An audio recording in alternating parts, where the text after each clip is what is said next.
So picture this. It's the fall of 1999, and NASA has this massive $125 million spacecraft. Oh, the Mars Climate Orbiter. Exactly, the Mars Climate Orbiter. Yeah. And it has spent nearly 10 whole months traveling through the dark void of space, operating completely flawlessly. Right, a perfect journey up to that point. A perfect journey, only to literally burn up in the Martian atmosphere the absolute second it arrived. Yeah, a total disaster. And the crazy thing is, the reason it burned up wasn't some random meteor strike. No, not at all. It wasn't a faulty solar panel or bad wiring or anything like that. It was because one engineering team back on Earth was calculating thrust using metric units, newtons, right? Yep, standard scientific measurement. Right. And another team working on the exact same project was using imperial units, pounds of force. Which is just wild to think about. It's insane. That massive, humiliating, catastrophic failure wasn't a failure of technology at all. It was just a spectacular failure of risk management. It really is one of the most, sobering case studies in modern engineering. I bet. Because a simple, totally unchecked assumption about units of measurement completely vaporized nearly a decade of human effort. Not to mention hundreds of millions of dollars. Just gone in a flash. Proof. And the reason we're starting with that story is because it highlights a reality that every single person listening to us right now faces, whether they realize it or not. Yeah, and that is exactly the premise of our deep dive today.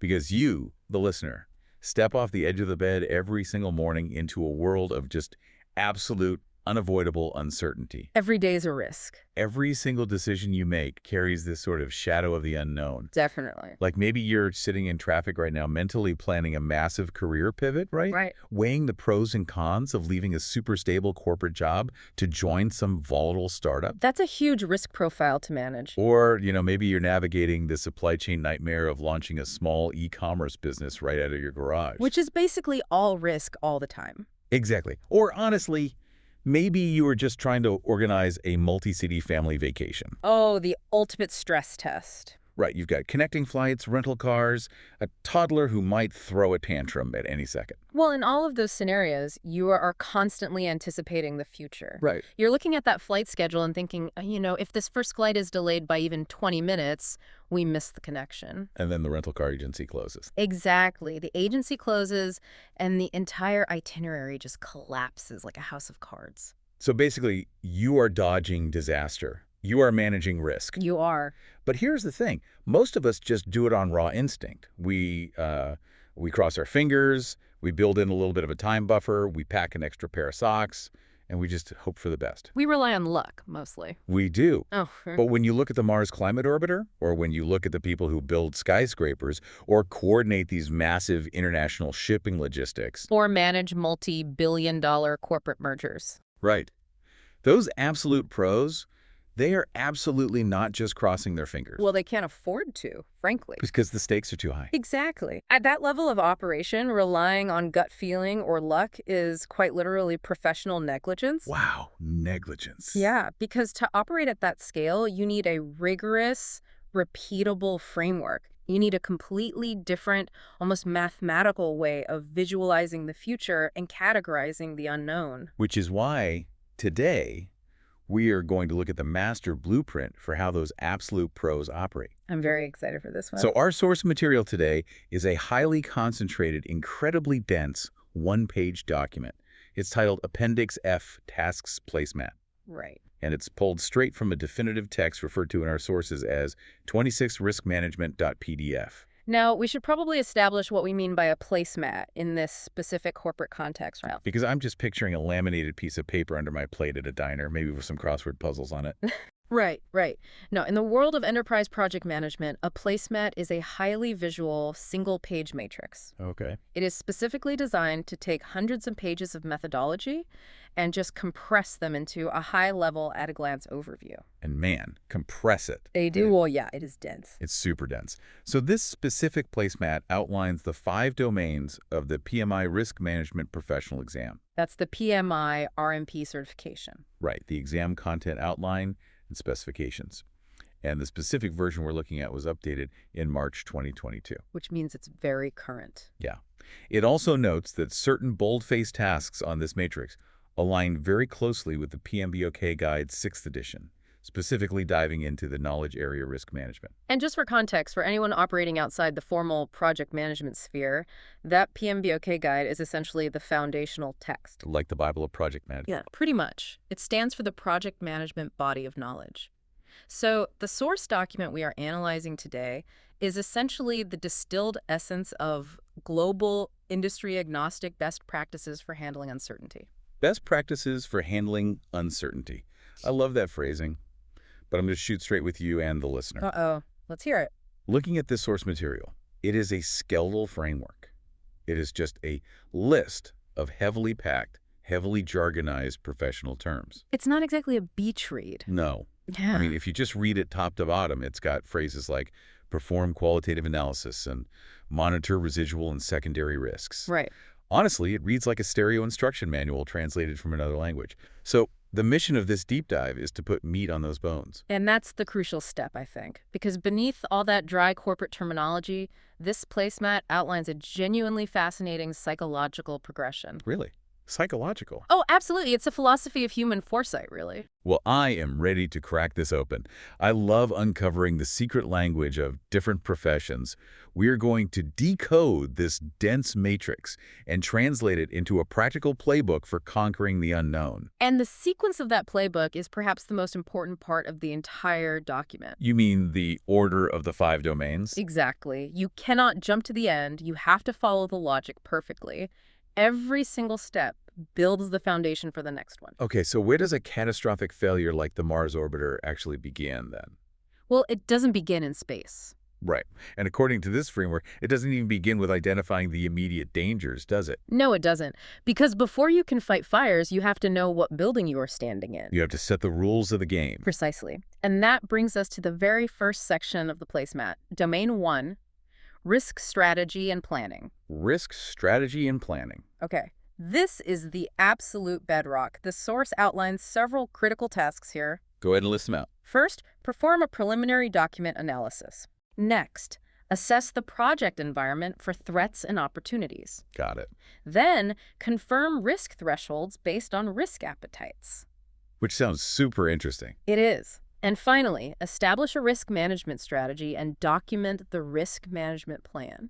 Okay, wait, I need to push back on this right out of the gate. Sure, go for it. The very first task, the absolute tip of the spear in this grand battle against uncertainty, is perform a preliminary document analysis. That's what the framework demands, yes. I have to be honest, that sounds like the most bureaucratic, soul-crushing paperwork imaginable. I know. I mean, if I'm managing a high-stakes project, why on earth is sitting in a cubicle reading old PDFs my first line of defense? Shouldn't we be out in the field looking for actual real-world problems? I hear that frustration all the time from new managers, and it's a very natural reaction. It feels like busy work. It totally feels like busy work. But the framework demands this first, because those foundational documents are the project's DNA. The DNA. Yeah.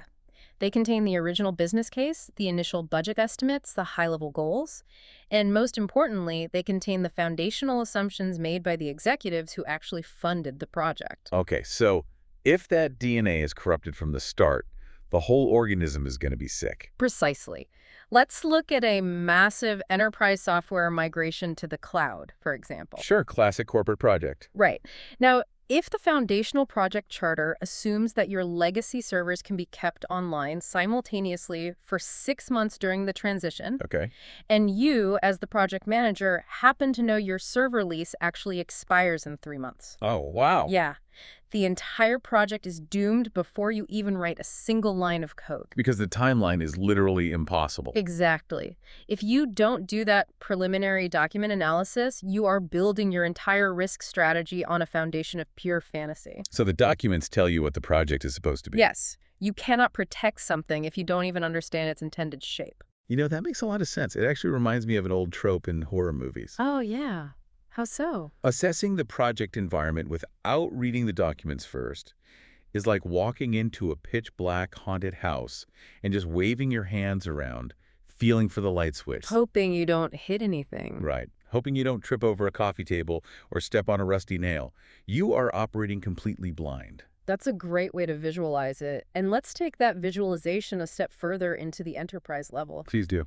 Doing the preliminary document analysis is like securing the actual architectural blueprints to that haunted house well before you ever walk through the front door. Oh, I like that. So you study the blueprint under a bright light in the safe room, and you say, okay, looking at this, the main breaker switch is exactly 2 feet to the right of the door frame, and there is a massive structural drop-off immediately to the left. So you haven't even entered the dangerous environment yet, but you have already neutralized a significant portion of the danger. Simply by interrogating the original design, yes. Man!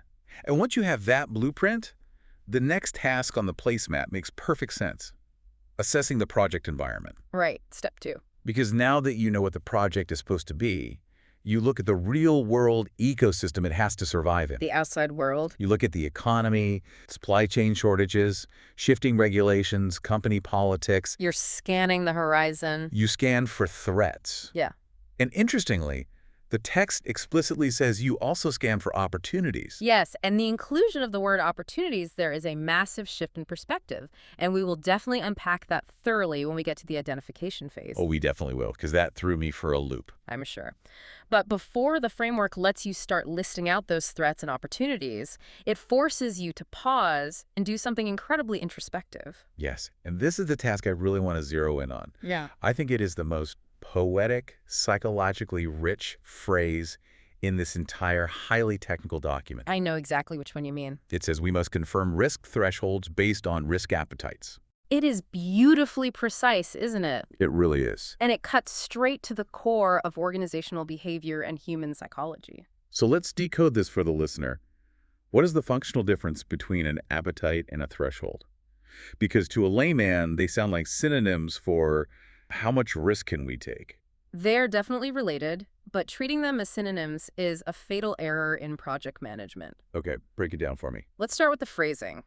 Appetite is fundamentally about hunger. Hunger. Yeah.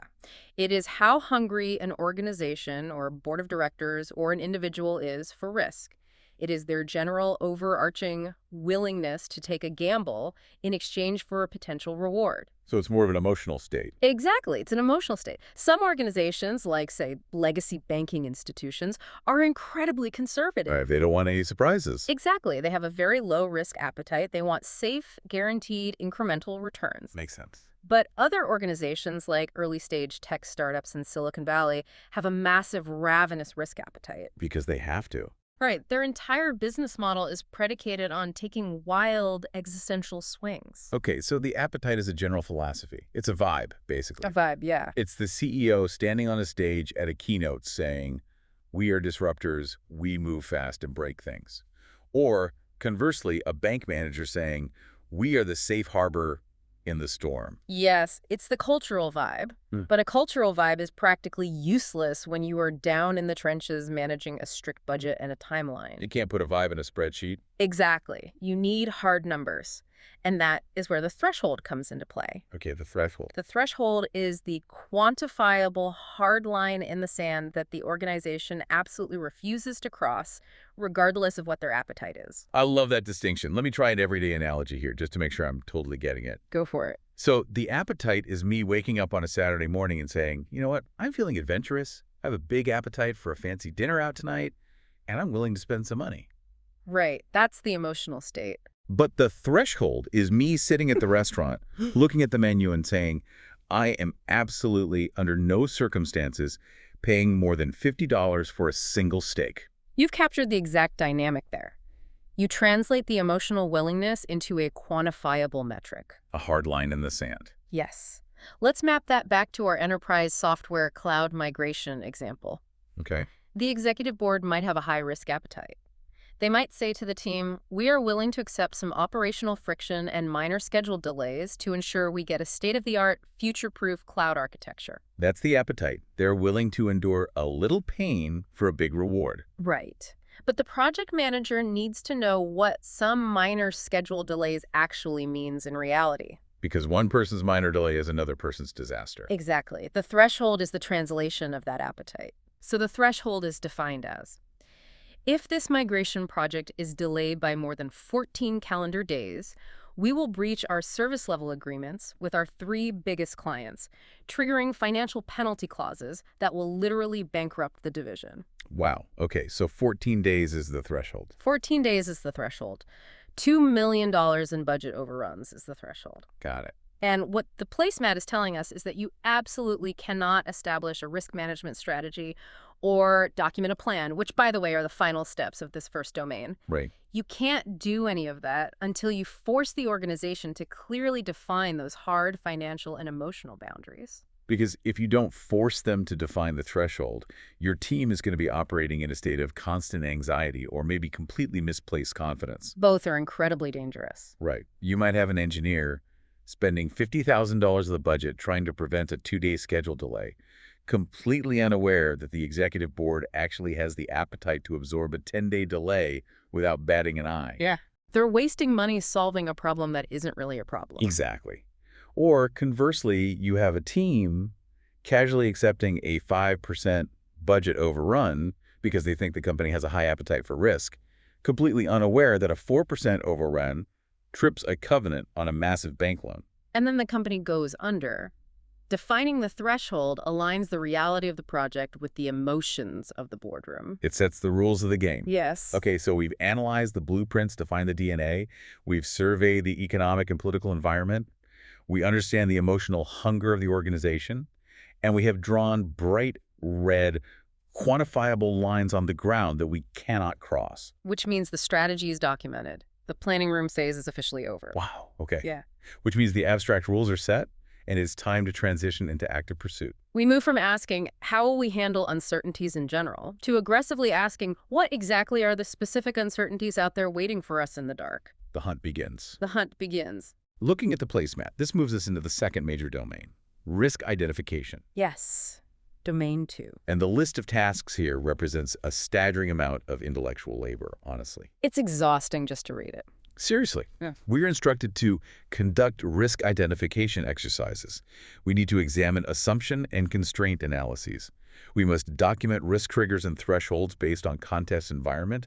We have to identify threats and opportunities. Right. And all of this intense data gathering culminates in the command to develop risk register. It is an incredibly dense cluster of tasks, and it requires a team to completely shift their mindset from passive observation to proactive interrogation. Well, I want to start by tackling a phrase that appeared in the first domain and is repeated here because it feels like an oxymoron to me. Okay, which one? The text specifically commands us to identify threats and opportunities. I have to tell you, my brain rejects the premise that an opportunity is a risk. Most people's brains do. Right.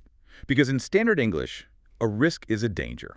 It's a bad thing. It's a hurricane hitting a supply chain, or a key architect quitting mid-project, or a server crashing and burning. A hazard, basically. Yeah, a hazard. Why on earth would an organization want to manage or mitigate an opportunity? This is, without a doubt, one of the most profound paradigm shifts in the entire PMI framework.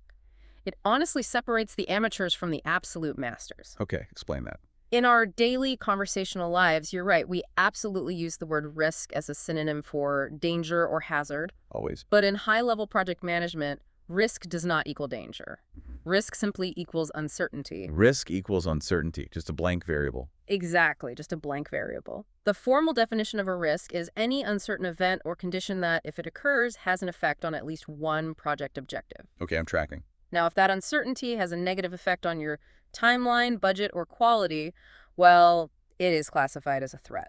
And obviously, we want to build defenses to avoid or minimize threats. Right. But if that uncertainty has a positive effect, it is classified as an opportunity. Wait, so it's still a risk? It's a risk because it's uncertain. You don't know if it's going to happen.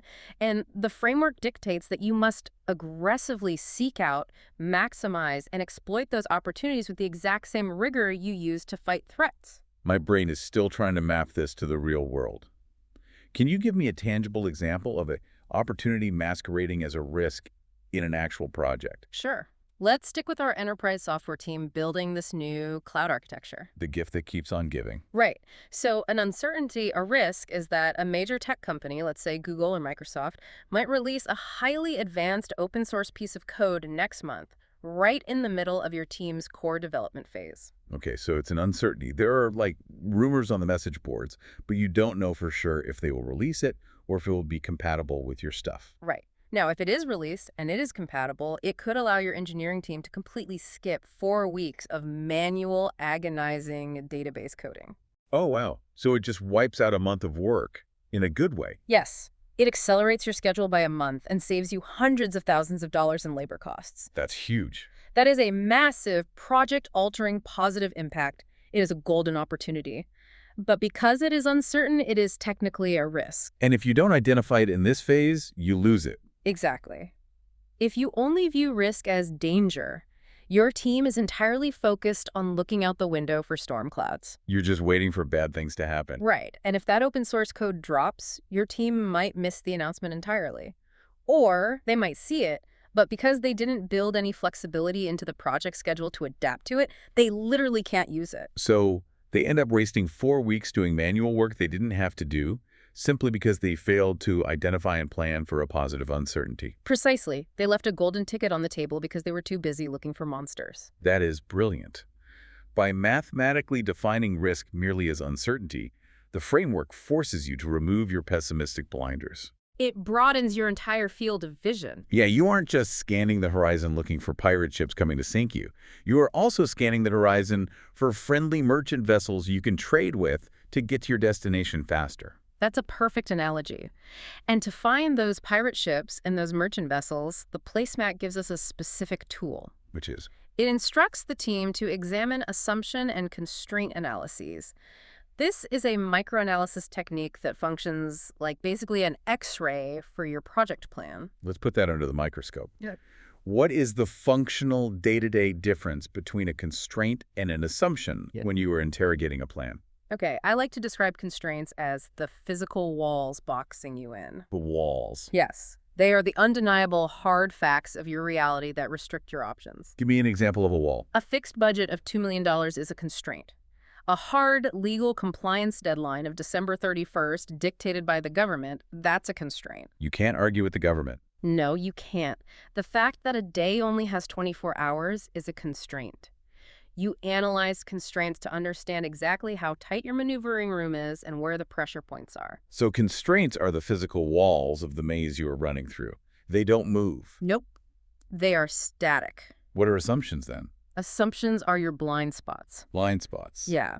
They are the invisible things you believe to be true or expect to be true simply for the sake of being able to plan at all, but you haven't actually proven them to be true. Okay, can you give me an example of an assumption? Sure.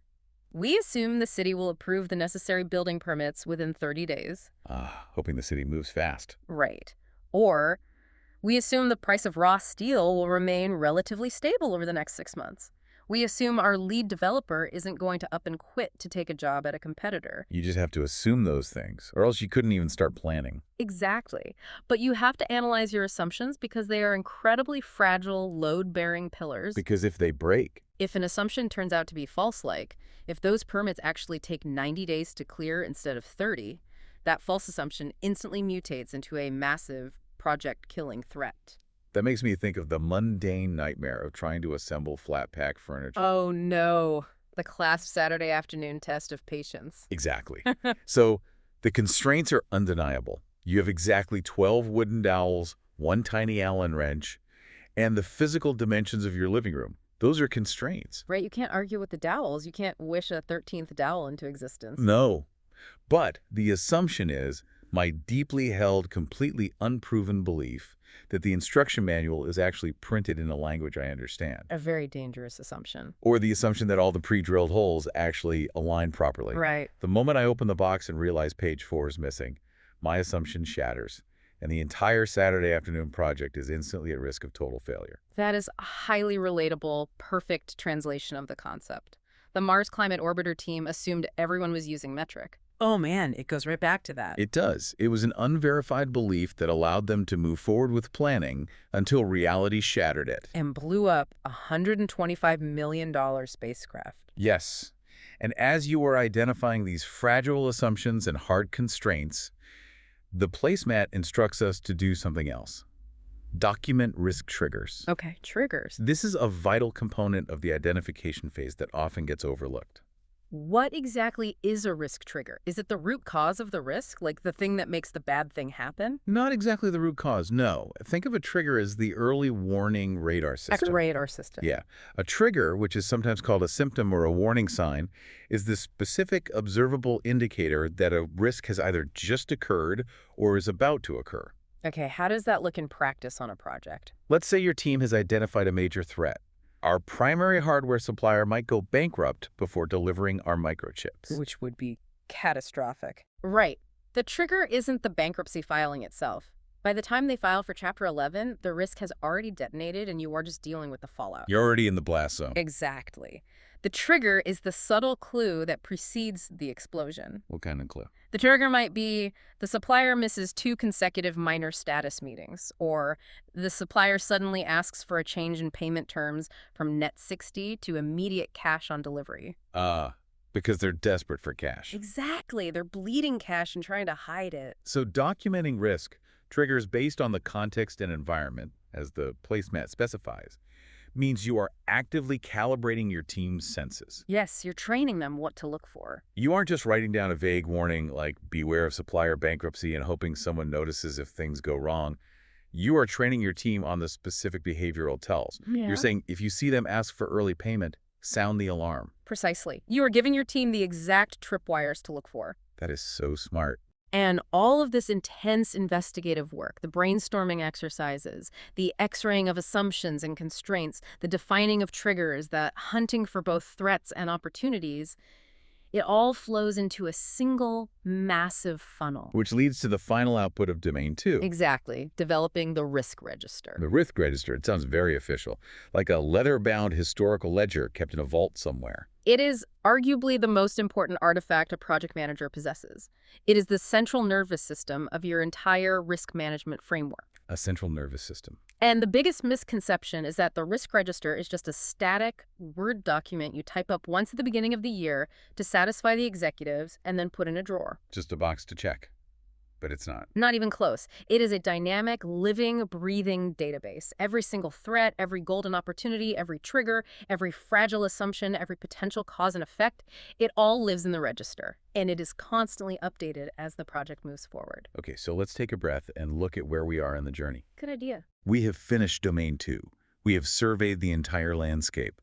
Our risk register is bursting with data. Here we have dozens, maybe hundreds of potential threats and opportunities written down, complete with their triggers. It's a massive list. But looking at this from a practical standpoint, now what?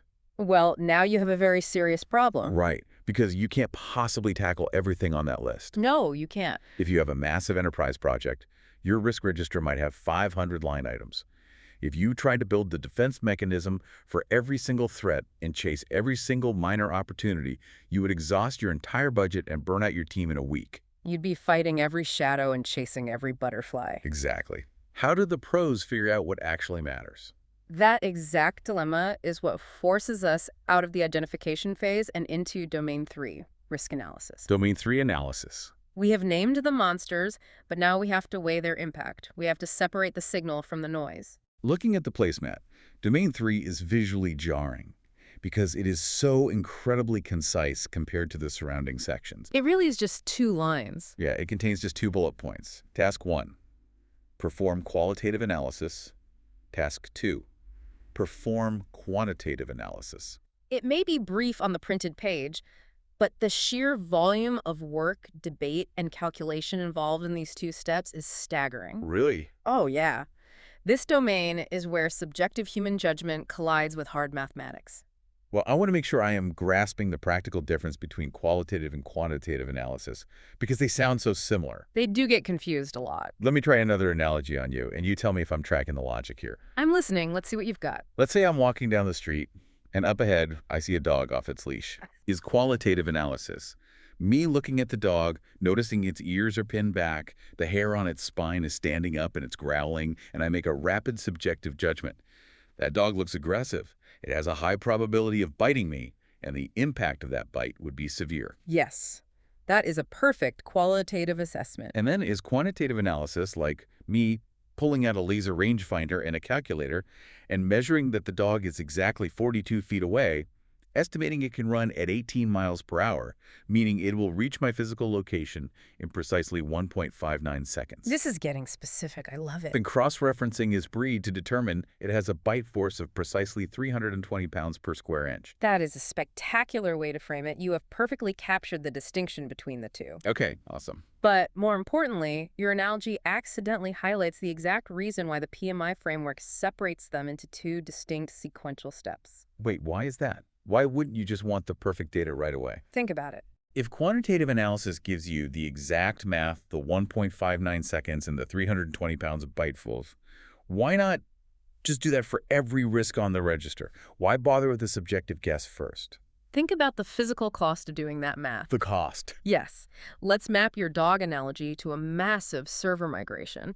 You have your risk register with 500 items on it. Some of them are massive existential threats, like the aggressive dog. Right. But some of them are tiny, like the risk that an engineer might get a paper cut opening a server box, or the risk that it might rain on the afternoon you're supposed to load the old servers onto a truck. Okay, minor annoyances. Right. If you tried to run hard numbers quantitative analysis on every single minor risk, if you hired a meteorologist to run a Monte Carlo simulation on the exact probability of precipitation and calculated the exact dollar value of water damage to a cardboard box, Oh, I see. your project would paralyze itself. You would spend $100,000 doing math on a $50 problem. It is the definition of paralysis by analysis. Ah. So qualitative analysis isn't just a guess. It is an efficiency filter. Exactly. It's an efficiency filter. It's like the triage nurse at the emergency room door. That's a great comparison. Qualitative analysis is the crucial first pass. It is the rapid, subjective sorting of the risk register. Okay. You take your list of 500 risks and you rely on expert judgment, experience, and gut feeling to quickly categorize them. Most project managers use a simple matrix of probability versus impact, scoring them as high, medium, or low. So you look at the paper cut risk, low probability, negligible impact, boom. You downgrade it, put it on a watch list, and don't spend another brain cell on it. Right. The rain on moving day, medium probability, low impact if we just buy a $50 tarp. Categorized and sidelined. But the risk that the new cloud architecture has a critical security flaw. High probability catastrophic impact. That is your aggressive dog. So the qualitative filter rapidly weeds out the noise. It tells you, ignore the small stuff, focus your energy right here. Yes. And once you have isolated that handful of high probability, high impact risks, the truly existential threats, or the massive golden opportunities, then and only then do you bring out the heavy machinery. You move to quantitative analysis. Exactly. This is where you spend the time and money to do the hard math. Because now the math is actually worth the effort. Exactly. For those top 10 critical risks, you don't just say high impact, you run the simulations. The Monte Carlo simulations. Yes, you calculate that if this specific security flaw materializes, it will cost the project exactly $1.4 million in compliance fines and delay the critical path by 22 days. Wow, precision. You assign numerical values, dollar amounts, and specific time delays. You mathematically prove which risks can actually sink the ship. That is a brilliant allocation of resources. You only pay for the MRI machine for the patients who actually need it. Exactly. Okay, so the analysis is complete. We have triaged the register. We've ranked our monsters. We have the hard math on exactly how much damage they can do. The picture is clear. But knowing the dog has a 320-count bite force doesn't stop the dog from biting you. No, it doesn't. Math is not a shield. We have to actually do something about it, which transitions us perfectly to Domain 4, risk response. The action plan. This is where the theoretical meets the physical. Right. All the preliminary document analysis, all the assumption interrogations, all the qualitative and quantitative math, it is all completely, utterly useless if you do not take action. Now, looking at the placemat, Domain 4 is also remarkably brief. It lists just 2 core tasks: plan risk response and implement risk response. Short and sweet.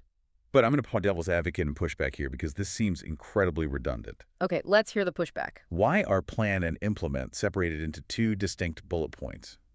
It feels like the PMI is treating project managers like children who need to be reminded to do the thing they just decided to do. I can see why it looks that way. I mean, if I plan to buy an umbrella because it might rain, the logical next step is that I buy the umbrella.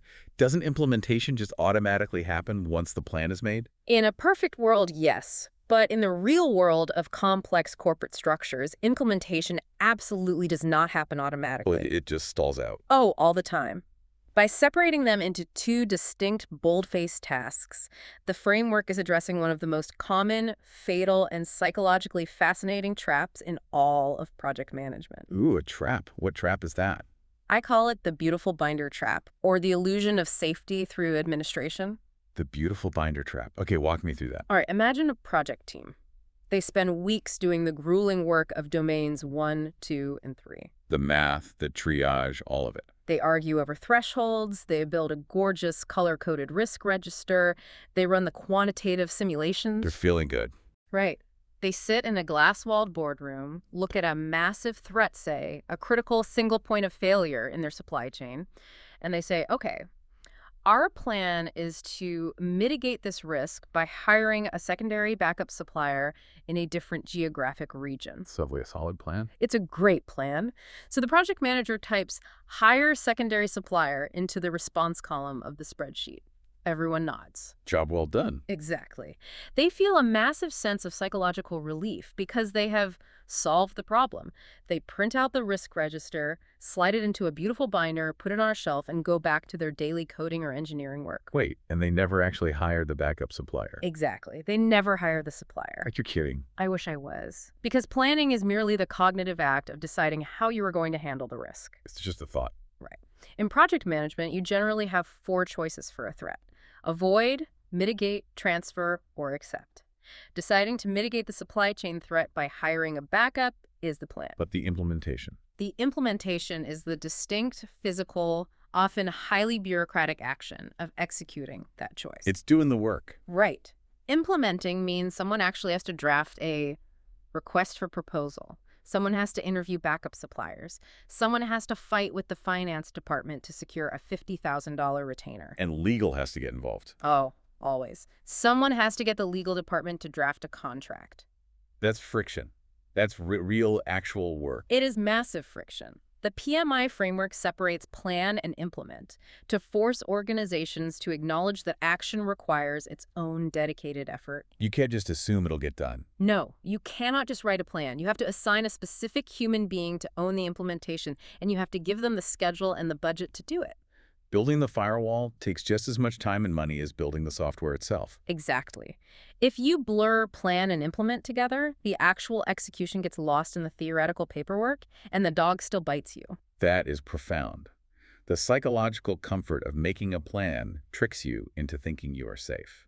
It gives you a false sense of security. So domain 4 forces you to actually dig the moat and fill it with water. Exactly. You have to get your hands dirty. Okay, so let's assume our project manager avoids the beautiful binder trap. They do the hard work. They dig the moat. The firewall is coded and installed. The backup supplier is legally on retainer. The insurance policies are signed.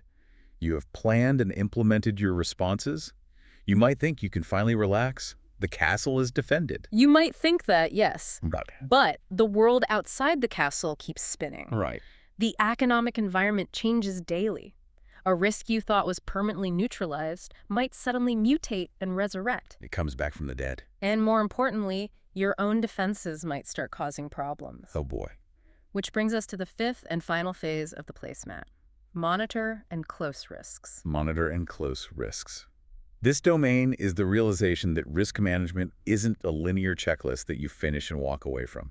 You don't just set it and forget it. Absolutely not. Let's look at the specific tasks listed in domain 5. We have to gather and analyze performance data. We need to monitor residual and secondary risks. We must provide the information required to update relevant project documents. We need to monitor project risk levels. And finally, plan and lead risk management activities with stakeholders. There is a tremendous amount of continuous motion implied in this language. It sounds exhausting. It's about maintaining vigilance over a long period of time. Well, I am absolutely fascinated by one specific piece of terminology in there. Let's focus on the command to monitor residual and secondary risks. 2 very important concepts. Because those sound like terms you would hear in a hospital, not a boardroom. Let me try another analogy to see if I'm tracking the difference between these two concepts. They're ready. Let's hear it. Let's say my original identified risk is that I am prone to severe migraine headaches that could completely sideline me from working. Okay, that's the primary threat. Right. My risk response, the plan I made and actually implemented in Domain 4, is to go to a doctor and get a prescription for a very aggressive, heavy-duty migraine medication. You dug the moat. I dug the moat. Now, I take the medicine, it works on the headache, but it gives me a terrible, debilitating, upset stomach. Is the stomachache a secondary risk? That is absolutely correct. Okay, then what is the residual risk? Is it the fact that the medicine didn't cure the headache 100%, and I still have a dull, annoying throb in my temples? You have defined the terms flawlessly with that analogy. Oh, awesome. Let's translate that into the enterprise project world. A secondary risk is a brand new risk that was created directly by the response you implemented. You didn't have an upset stomach before you took the pill? The medicine caused it. Right. How does that look in our software or supply chain examples? Yeah, how does that translate? Let's look at a cybersecurity software update. Your original risk is a vulnerability in your code that hackers could exploit. Okay, primary threat. Your response is to quickly patch the code with a complex new encryption layer. But the secondary risk is that the new encryption layer is so heavy and complex, it accidentally creates a backdoor vulnerability somewhere else in the system. Oh, I see. Or it slows down the server response time so much that legitimate customers can't even check out their shopping carts. So the solution created a brand new problem. It is the unintended side effect of your own defense mechanism. And the residual risk? Residual risk is exactly what you described with the dull headache. It is the leftover remaining risk that survives even after you've implemented your response. So it's whatever is left over. Right. Because very few risk responses eliminate a threat entirely. If you install a state-of-the-art sprinkler system in a physical warehouse to mitigate the risk of fire, the sprinkler system doesn't make a fire physically impossible. No, a fire could still start. Exactly. It just reduces the probability of a total loss. The possibility that a fire still breaks out and damages some inventory before the sprinklers can extinguish it, that is the residual risk. You still have the dull throb. That is so incredibly practical and honestly a little humbling. It is humbling. Because the framework forces you to abandon the illusion of perfection. It forces the project manager to admit that their brilliant solutions are flawed. They are always flawed. You have to constantly monitor the environment to see if your medicine is making the patient sick or if the original disease is still lingering in the background. And this connects beautifully to the broader picture painted by the other bullet points in Domain 5. Okay. Well, why does the placemat tell us to gather and analyze performance data? Because we need hard evidence to know if our risk responses are actually working in the real world or if they are failing. Right. You need data to know if the headache is getting worse. Exactly.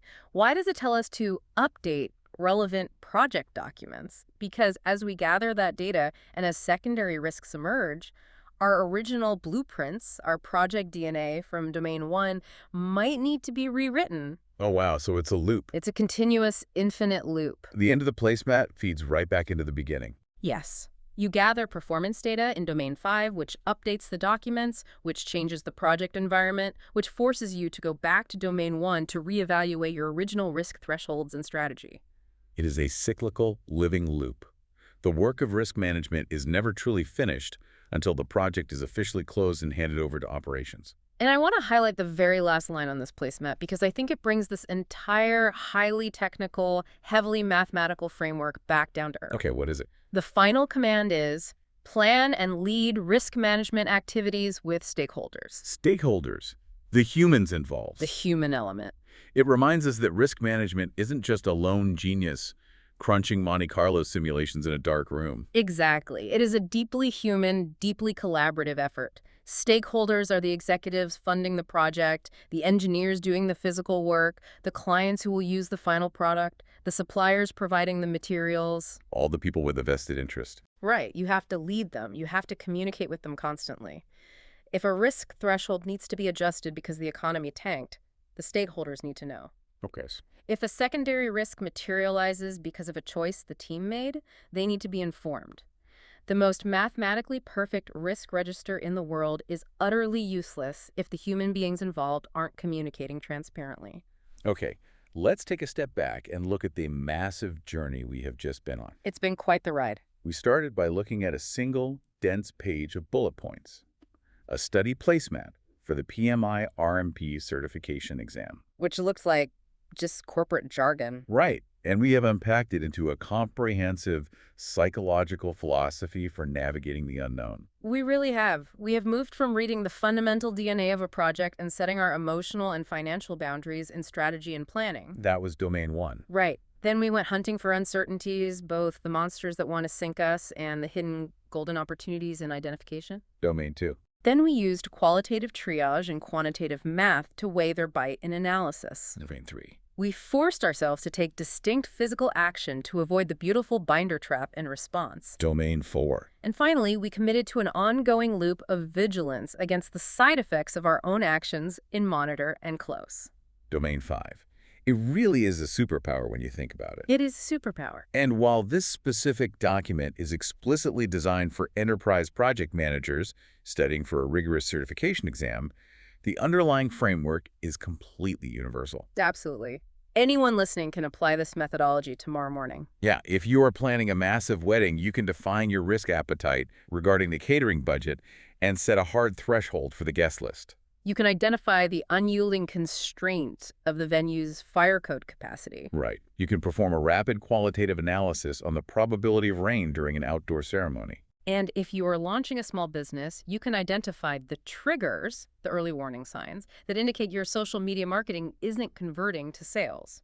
And you can pre-plan a risk response to pivot your ad spend. Exactly. And you can always be watching out for those secondary risks, the stomach aches caused by your own solutions. It fundamentally changes how you view the future.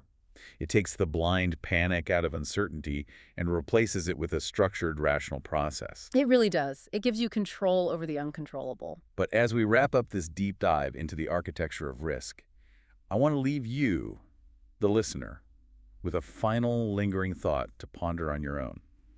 I think this framework, as brilliant as it is, practically begs us to question its ultimate limits. It does, because this entire 5-domain system we just decoded relies on one massive underlying assumption. A very fragile assumption. Yes. It relies on the assumption of order. It relies on the idea that you have the time and the stability to analyze preliminary documents, to brainstorm a risk register, to run the quantitative math, and to deliberately implement a planned response. But what happens when the math fails? Exactly. What happens when a true black swan event occurs? I'm talking about an uncertainty so massive, so globally unprecedented, and so fast-moving that your preliminary documents, your blueprints, and your carefully calibrated thresholds become completely obsolete overnight. A total paradigm-shattering event that isn't on any risk register in the world. Right. When that happens, does this rigorous, sequential, step-by-step framework hold up under the crushing pressure of total chaos? That is the big question. Or does there come a point in every massive project and in life where the matrix collapses? You have to throw the beautiful binder in the trash and just trust raw human instinct to survive. It's definitely something to think about. It is something to think about the next time you step off the edge of the bed into the unknown. Thanks for joining us on this deep dive. Keep questioning the unseen, keep planning for the unexpected, and we'll see you next time. You know, usually when we talk about a medical diagnosis, there's this expectation of like absolute precision. Right, it feels almost like engineering. Exactly. I mean, you fall off your bike, you break your arm, and the x-ray shows that jagged white line on the screen. Yeah, and the doctor just points at it and says, you know, there it is, that's the problem. Right. It's totally binary. It's clean, it is either broken or it's not broken. And psychologically, that is incredibly comforting for us. Oh, absolutely. Yeah. We crave certainty. We do. We like things to be visible. We like them to be categorized, labeled, and put into neat little boxes. Because even if the certainty is bad news, well, at least we know what we are dealing with. Exactly. But then you step out of the hospital and into the real world of complex project management. And that is a completely different universe. Totally. Whether you are managing a massive corporate merger or navigating neurodevelopmental trauma or, I don't know, rolling out a new software platform. Or really any complex organizational initiative. Right. Suddenly, that x-ray machine is fundamentally broken. Yeah, you aren't looking at jagged white lines anymore. No, we are looking at a diagnostic landscape that is, well, it's completely murky. It is the absolute definition of diagnostic muddy waters. Muddy waters, yeah. I mean, you are trying to diagnose a patient, the project, in this case, that hasn't even gotten sick yet. But it might. And that is exactly what we are getting into today. Welcome to the deep dive. It's great to be here for this one. Today, we have a really fascinating mission.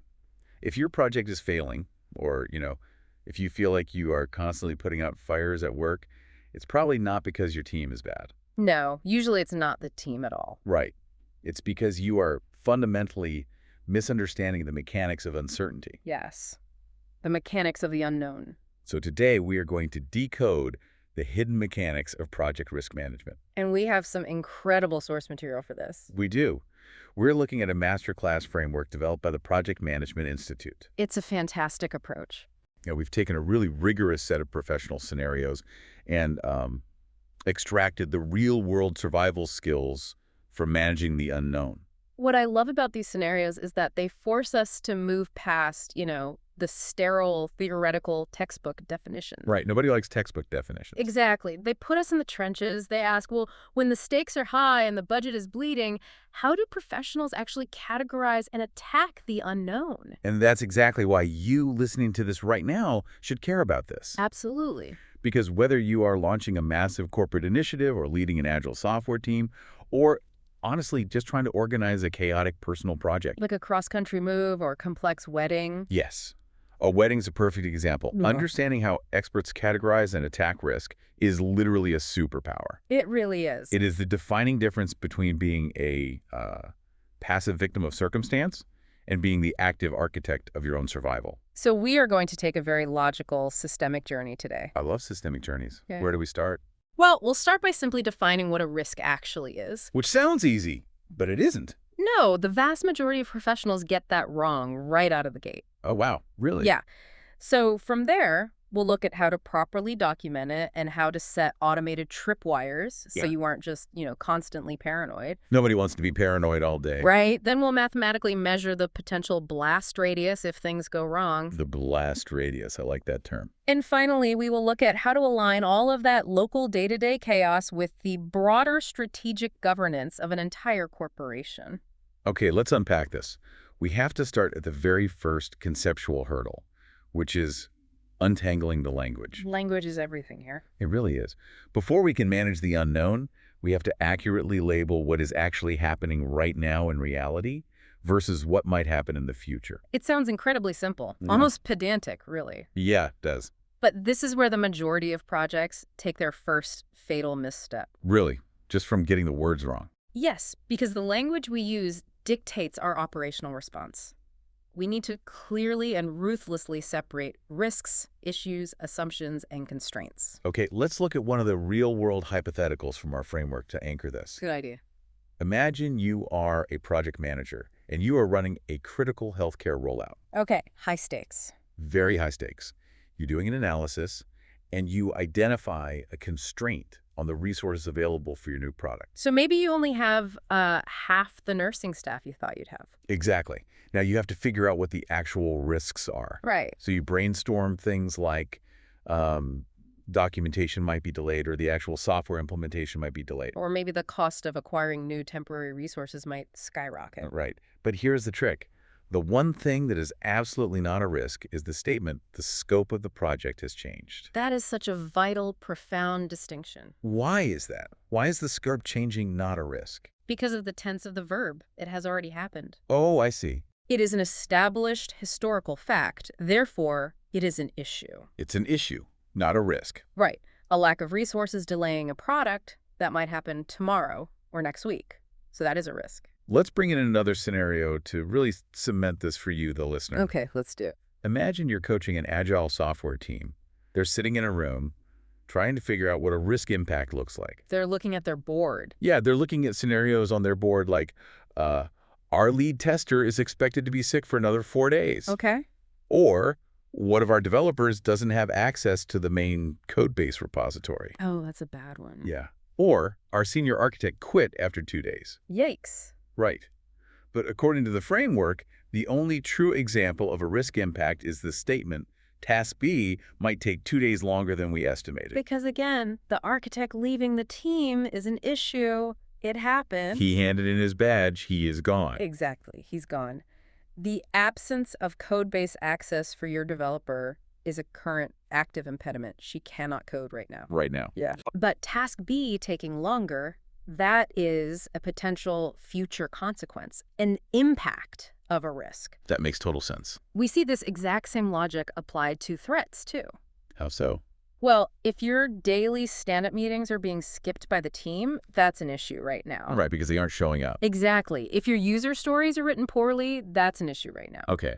But if your team's definition of done doesn't cover all quality concerns, that is a threat. Because it hasn't ruined the project yet. Right. It creates the potential for a massive quality failure down the line. It's a specific type of negative risk. I love visualizing this to make it stick, because corporate jargon can get so dry. Oh, it really can. So think of it this way. An issue is standing in a puddle in your living room. Okay, I like this. Your socks are wet right now. Definitely an issue. Right. A risk is looking up at a wobbly, dripping pipe on the ceiling that might burst entirely. That's a perfect analogy. The puddle requires a mop right this second. The pipe requires a wrench to tighten it before the catastrophic water falls. Exactly. But let me push back on this a little bit, specifically regarding assumptions. Okay, bring it on. In one of the masterclass scenarios, a team identifies various assumptions and constraints that could turn out to be false. Yes, very common. The framework dictates that the correct next step is to convert them into risks. That's right. But wait a second. If an assumption is just a guess about the future, isn't categorizing it as an issue just safer? Safer in what way? Like, shouldn't we just deal with it now aggressively so it doesn't blow up in our faces? Why wait for the pipe to burst? What's fascinating here is the psychological difference between how the human brain processes issues versus risks, Okay. and why treating them interchangeably actually destroys projects. Destroys them. Really, completely. Hmm. If you treat a risk like an issue, you cause immediate, unnecessary panic. Oh, I see. You start pulling resources, spending money, and burning out your team to fight a fire that hasn't even ignited yet. You're mopping a dry floor. Yes. You are mopping a dry floor, which starves the rest of the project of resources. Wow. Conversely, if you treat an issue like a risk, if you look at the puddle and say, well, let's monitor the probability of that puddle remaining wet over the next 3 weeks. Which would be ridiculous. Exactly. You suffer fatal delays. You are philosophizing about a wobbly pipe while you are already standing knee-deep in water. Wow. Okay, I see exactly what you mean now. Yeah. So when a team realizes an assumption might be false, they absolutely must convert it into a risk, not an issue. Precisely. Because of how it dictates resource allocation. Makes total sense. And the source material explicitly notes that trying to convert constraints into issues is essentially a completely made-up task of zero organizational value. Zero value. Zero. You cannot issue manage a constraint. Because a constraint is just a boundary. Exactly. A budget of $1 million is a constraint. A hard deadline of December 1st is a constraint. You can't just fix December 1st. Right. December 1st is just a day on the calendar. But if that boundary might cause a problem, say December 1st means you have to ship during a blizzard. Oh, right. That potential problem is a risk. Okay, I'm tracking. And crucially, when teams do this analysis, they must look at both the negative and positive effects on the project objectives. Because risks aren't just bad things. Exactly. And that perfectly transitions us to the next phase of our journey. Which is? We know how to spot a genuine risk now. We know the wobbly pipe from the puddle. Yes, we do. Now, we have to dissect the risk to understand its internal anatomy. Dissection time. And most importantly, we have to figure out whose problem it is to fix. Yes, phase 2, anatomy and ownership. Right. This is where we stop panicking, we stop pointing fingers at each other in meeting rooms, and we start systematically breaking down the DNA of the threat. Let's look at the attributes first. Okay. In one of the scenarios, a group of subject matter experts are holding a risk workshop. Oh, a blast. They are defining the core attributes of a risk. And what do they come up with? They list probability, impact, and urgency. Classic attributes. But the scenario aggressively points out that the ability to define a valid trigger is not a risk attribute. That's right. Now, I have to admit, I found that completely counterintuitive at first. Really? Well, if I can't trigger an alarm for it, how is it a manageable risk? I get that. It feels counterintuitive until you realize that a risk's existence in the universe is entirely independent of your human ability to see it coming. That's deep. Think about a sudden, catastrophic earthquake. Okay. The probability might be low. The impact is obviously catastrophic. The urgency is incredibly high if you are building a skyscraper in a known fault zone. Right, absolutely. Those three things, probability, impact, urgency, are intrinsic attributes of the earthquake itself. Okay, I follow. Your team's technological ability to build a highly sensitive seismograph to trigger a warning 3 minutes before it hits. That doesn't change the earthquake's attributes. Oh, wow. The tectonic plates do not care about your seismograph. They really don't. The risk exists whether you can define a trigger for it or not. That makes total sense. The danger is inherent. Our awareness of it is totally separate. Precisely. And in that same workshop scenario, they categorize these risks. We touched on this briefly a moment ago, but they aren't just categorized as good or bad. No, the professional clinical classification is threats or opportunities. Right. Or alternatively, positive and negative risks. Yes. From a biological standpoint, humans are heavily conditioned by evolution to think of risk as purely negative. Yeah, the rustle in the bushes is a tiger, not a delicious berry. Exactly. But in project management, what if a new open source AI technology is released halfway through your software development project? Okay. And that tech could theoretically cut your coding time in half. Oh, that would be amazing. Right. That is a positive risk. It is an uncertainty that, if it occurs, has a massive positive impact on your schedule and budget. But it's still uncertain. Exactly. So you have to actively manage that opportunity. How do you manage an opportunity? You have to assign someone to research it, test it, and implement it, just as aggressively as you would manage a threat. Because otherwise you might just miss out on it entirely. While your competitors capitalize on it and crush you. Okay, let's talk about where these risks come from. The origins. Yeah, because this is where office politics usually enter the chat. Oh, always. We have a scenario where a team is totally paralyzed. They can't solve a critical technical issue because they are missing a specific hardware configuration. Okay, so they are stuck. Totally stuck. The framework asks us to identify the risk origin. And what are the options? The options they consider include the team itself, the technical issue, or poor planning. Typical corporate buzzwords. Right. But the actual documented origin is the missing hardware configuration. This is an exercise in ruthless, emotionless root cause analysis. Like the 5 whys technique. It's essentially the 5 whys technique in action, yeah. Okay, break that down for me. Saying the team is the origin is way too broad. Right, it's just toxic finger-pointing that destroys morale. Exactly. Saying technical issue is just a generic, lazy label. It's not an origin. What about poor planning? Well, poor planning might very well be the cultural or systemic reason the hardware was forgotten during procurement. Right. But it isn't the specific origin of this exact technical roadblock today. Because you can't exactly fix poor planning in an afternoon. Exactly. The missing hardware configuration is the exact tangible root cause. Why does this matter? Because you cannot mitigate poor planning in a single 2-week sprint. It's too abstract. But you can go buy a server. Yes. You have to define the origin at the level where you can take physical action. Which brings us to perhaps the most fiercely debated part of this section. Ownership. Ownership. Let's imagine a scenario with an agile software team working inside a massive corporation. Okay, setting the stage. They are deploying their code into a shared DevOps environment. A shared environment. That's a key detail. Yeah, an environment used by, let's say, 5 other teams. Okay. They need to assign risk ownership for the stability of this environment. The options are the product owner, the Scrum Master, the DevOps team, or an external vendor. And the framework dictates the answer is the DevOps team. Because it's a shared service outside the immediate local team. Right. But I want you to imagine being that product owner for a second. Okay, I'm the product owner. If my product fails, if my launch tanks because the DevOps environment crashes, my neck is on the chopping block with the executives. Sure. Why wouldn't I demand ownership of that risk?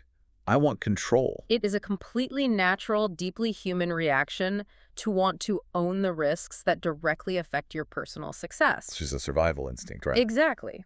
But if we connect this to the bigger picture of organizational design, effective risk management relies on a principle called systemic authority. Systemic authority. You simply cannot effectively own a risk if you lack the systemic authority and the actual technical levers to mitigate it.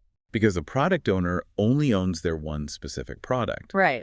But that DevOps environment serves the entire ecosystem of the company. Exactly. If the product owner somehow strong-arms their way into owning the DevOps risk, what's going to happen. They'll just protect their own stuff. They're going to make unilateral, highly biased decisions that protect their specific product, almost certainly at the expense of the other 5 teams using that same environment. Like hoarding bandwidth or something. Yes, they might hoard bandwidth or freeze updates that other teams desperately need. What about the Scrum Master? The Scrum Master shouldn't own it either, because resolving local team impediments doesn't equate to owning systemic enterprise-level technical risks. Yeah, that makes sense. The DevOps team must own it because they are the only entity that has the centralized control, the budget, and the global perspective over that shared service. Wow. It's a beautiful, complex example of balancing decentralized product innovation with centralized infrastructure control. I really love that phrase, systemic authority. It's a great concept. It's like, you can't own the weather, even if it completely ruins your outdoor wedding. Exactly. You can own the risk of not having a tent, but you cannot own the rain.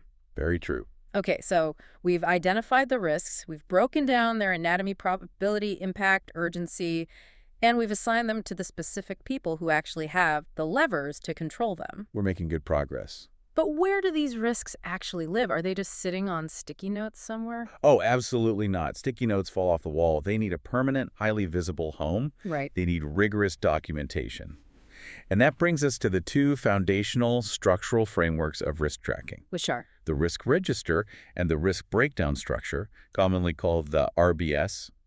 Let's start with the risk register. Okay. In our masterclass scenarios, a team is building a register for a massive multi-million-dollar enterprise resource planning project, an ERP rollout.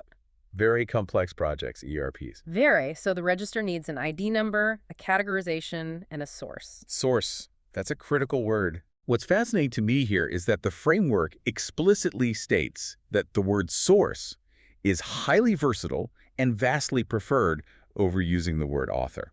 Yes, it is. Now, let me challenge you on this. Go for it. Isn't that just a semantic trick?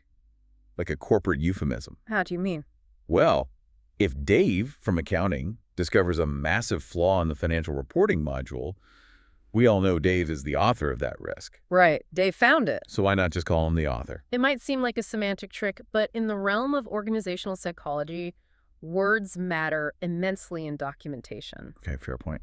If you put a column titled author in your official risk register, you are psychologically and permanently tying a human being's name to the discovery of a threat. Oh, I see. It immediately creates a subconscious environment of blame. Like Dave is the problem guy. Exactly. People start thinking, well, Dave is the author of this problem. Let's go interrogate Dave. And then nobody wants to be Dave. Right. People become afraid to report risks because they don't want their name permanently attached to bad news. That is fascinating. But source is beautifully objective. The source might be a specific vendor contract clause or a flawed technical schematic. Or a volatile foreign exchange market condition. Exactly. Source focuses the brain on the systemic origin. Author focuses the brain on human finger-pointing. So using source actually creates psychological safety. Yes, which means more risks actually get reported. Okay, here's where it gets really interesting for me. What's that? The scenario asks, what happens to the risk register when a risk response is actually triggered in real life? Ah, yes, when it happens. So the wobbly pipe finally bursts, water is everywhere, and you enact your emergency plan. Time to grab the mop. Exactly. The probability column updates, the impact column updates, the contingency budget updates. Or all the numbers change. But the description of the risk remains totally unchanged. It does. I thought about this, and it's basically like a criminal's rap sheet or a wanted poster. A wanted poster. Tell me more. Well, just because the bank robber successfully robbed the bank, meaning the risk triggered, doesn't mean their physical description changes on the poster. Oh, that's brilliant. Right. They're still 5'10" with a scar on their left cheek. Yeah. You don't change the description. You just update their threat level to armed and dangerous, and you execute your response plan. I am absolutely stealing that wanted poster analogy. That is exactly right.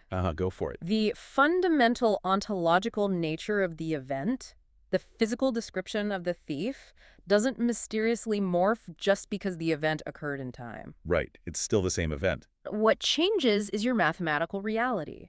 The probability column is now 100% because it has materialized. The impact is no longer a theoretical estimate. Right. It is being physically felt by the team. Mm-hmm. And the contingency budget is no longer just numbers on a spreadsheet.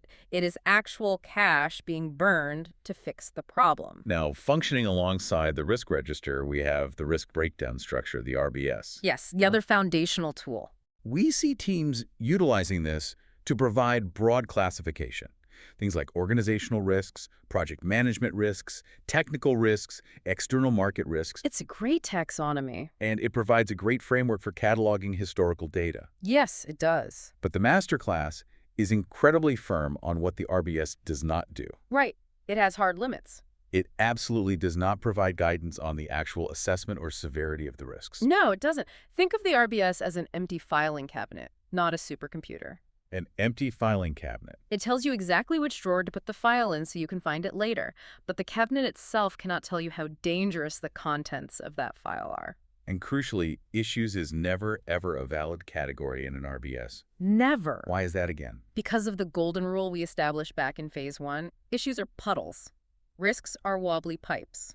Oh, right. You do not store your puddles in the wobbly pipe filing cabinet.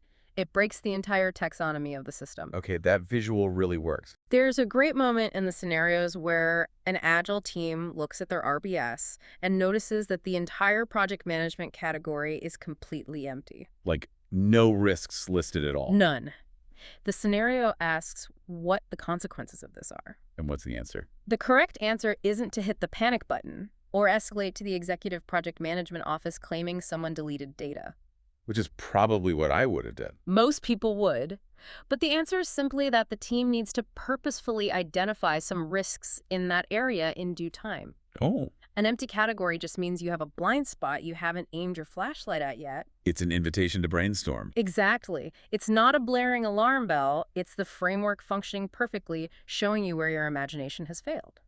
And when you finally do aim that flashlight, when you are documenting these risks and estimating their impacts, precision in your language is everything. Precision is absolutely critical. There's a specific scenario about estimating the impact of that missing hardware configuration we discussed earlier. Right, the missing server. When you are writing down the impact of that missing server, you shouldn't use vague conversational terms like, this is really going to cost us time, or this is going to heavily impact the cost. No, that language is far too loose. The framework demands you use precise project management metrics: scope, schedule, and budget. Yes. And this is not just executives being pedantic about vocabulary. It feels a little pedantic. It does, but there is a profound operational difference here. Okay, explain that. Time is a fluid philosophical concept, but a schedule is a baseline, legally binding document approved by stakeholders. Wow. Okay, I see the difference. And cost is an abstract idea, but a budget is an approved, specific financial threshold locked in a bank account. That's a massive difference. It is. If you walk into a boardroom and tell a project sponsor, hey, this risk impacts time, they will nod sympathetically and completely ignore you. It doesn't mean anything to them. Right. But if you walk in and say, this risk will cause a definitive 3-went variance on the critical path of our approved schedule, They will sit up and take notice. they will immediately authorize mitigation funds. Precision forces executive action. Vague language allows for plausible deniability. That is a great takeaway. Precision forces action, Yes. which is the perfect bridge to our next section. Tripwires and boundaries. Yes, our risks are documented perfectly. They are precisely categorized in the filing cabinet. The wanted posters are printed. Love it. But we can't just pay a project manager to sit in a chair and stare at the risk register all day, waiting for things to go wrong. No, that would be incredibly boring and expensive. We need automated alarms.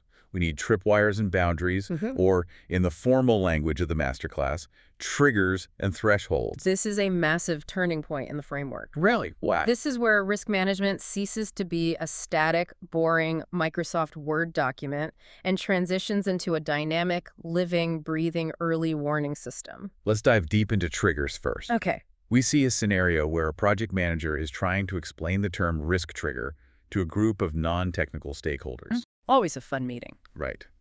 The best alternative phrase, according to the framework, is warning signs or risk symptoms. Symptoms is a great word for it. It's not an information radiator. That's just a fancy term for an agile Kanban board on a wall. Right. And it's certainly not the point when it's too late to activate a response. No, absolutely not. A trigger is the low rumble of the train tracks before the train actually hits you. It is the first empirically observable symptom that a theoretical probability is aggressively transitioning into a concrete, painful reality. Exactly. Here is a brilliant, highly technical example of just how specific these triggers need to be to actually work. Lay it on me. A team is documenting a trigger for a massive risk where activity X, which is sitting right on the project's critical path, might be catastrophically delayed. Okay. Now, before we give the options for the trigger, let's make sure everyone listening is on the same page. Good idea. What exactly is a critical path? The critical path is essentially the longest sequence of dependent tasks in your entire project plan that absolutely must be completed on time for the project to finish on its final deadline. So it's the sequence with no wiggle room. Exactly. If a task is on the critical path, it has zero buffer. Zero. If it slips by one day, the entire final delivery date of the project slips by one day. It is the absolute spine of the project. Okay, so activity X is on this vital spine. The team is trying to set a trigger to warn them if it's going to fail. What options do they debate? They debate things like activity X starts early. Not a great trigger. Or maybe the schedule performance index, the SPI, is still hovering above 1.0. Oh, that's interesting. Or maybe 80% of our resources are used up, but progress is only at 20%. Also interesting. But the absolute best, most bulletproof trigger is simply activity X is not completed by July 10th as expected. This specific scenario highlights a massive, dangerous trap that even highly seasoned veteran project managers fall into all the time. Really? Which part is the trap? Let's look at why those other options are disastrously wrong, specifically the SPI, the Schedule Performance Index. Okay. In project management math, if your SPI is above 1.0, it means your project, as an aggregate whole, is officially ahead of schedule. Which sounds amazing. If I see a 1.2 on a dashboard, I'm popping champagne. It does sound amazing, and that's exactly why it's a trap. A trap. Because you could be massively, wildly ahead of schedule on a dozen low-priority, non-critical tasks. Oh, I see where this is going. Like maybe you finish painting all the fences and planting all the landscaping weeks early. Right. That pushes your overall global SPI well above 1.0. It makes the numbers look great. But meanwhile, activity X, let's say, pouring the concrete foundation of the house, which is on the critical path, is secretly failing and falling weeks behind. Oh, wow. A global metric hides local failures. You look at the dashboard, everything is green, but the project is fundamentally doomed. Wow. That is terrifying. It's like having a great resting heart rate while your liver is quietly failing. Exactly. That's a terrifyingly accurate analogy. So what about the resource usage one? You also cannot rely on 80% of resources used, but only 20% progress is a hard trigger. Why not? It seems like a bad sign. Because depending on the weird nature of the work, that might actually be perfectly normal. How could that be normal? Well, maybe all the wildly expensive raw materials had to be purchased up front on day one, so your budget looks blown, but the cheap labor happens over the next 6 months. Oh, right. That makes sense. The only truly reliable trigger for a schedule risk is the hard, undeniable temporal boundary. Did activity X cross the finish line on July 10th or not? Exactly. If it didn't, the tripwire is crossed. The alarm sounds, you execute the contingency. Okay, so triggers are the alarms. They tell us something is happening. Yes. But who decides how loud that alarm needs to be before we actually evacuate the building? That's where thresholds come in. Thresholds. We see teams needing to document risk compliance thresholds. Yeah. The framework tells us that they must perform this update against updated risk data. Updated risk data, that's key. Not against the triggers themselves, because triggers are just symptoms, and symptoms vary. Thresholds are the psychological and financial boundaries of acceptable pain for an organization. Acceptable pain, I like that. How much schedule slip can this specific company tolerate before heads roll? 2 days, 2 weeks, 2 months. Right. How much budget variance can the CFO stomach? 5%, 10%. And why against updated data? You update these thresholds against updated risk data because the organization's appetite for pain dynamically changes as the macroeconomic environment changes. Oh, sure.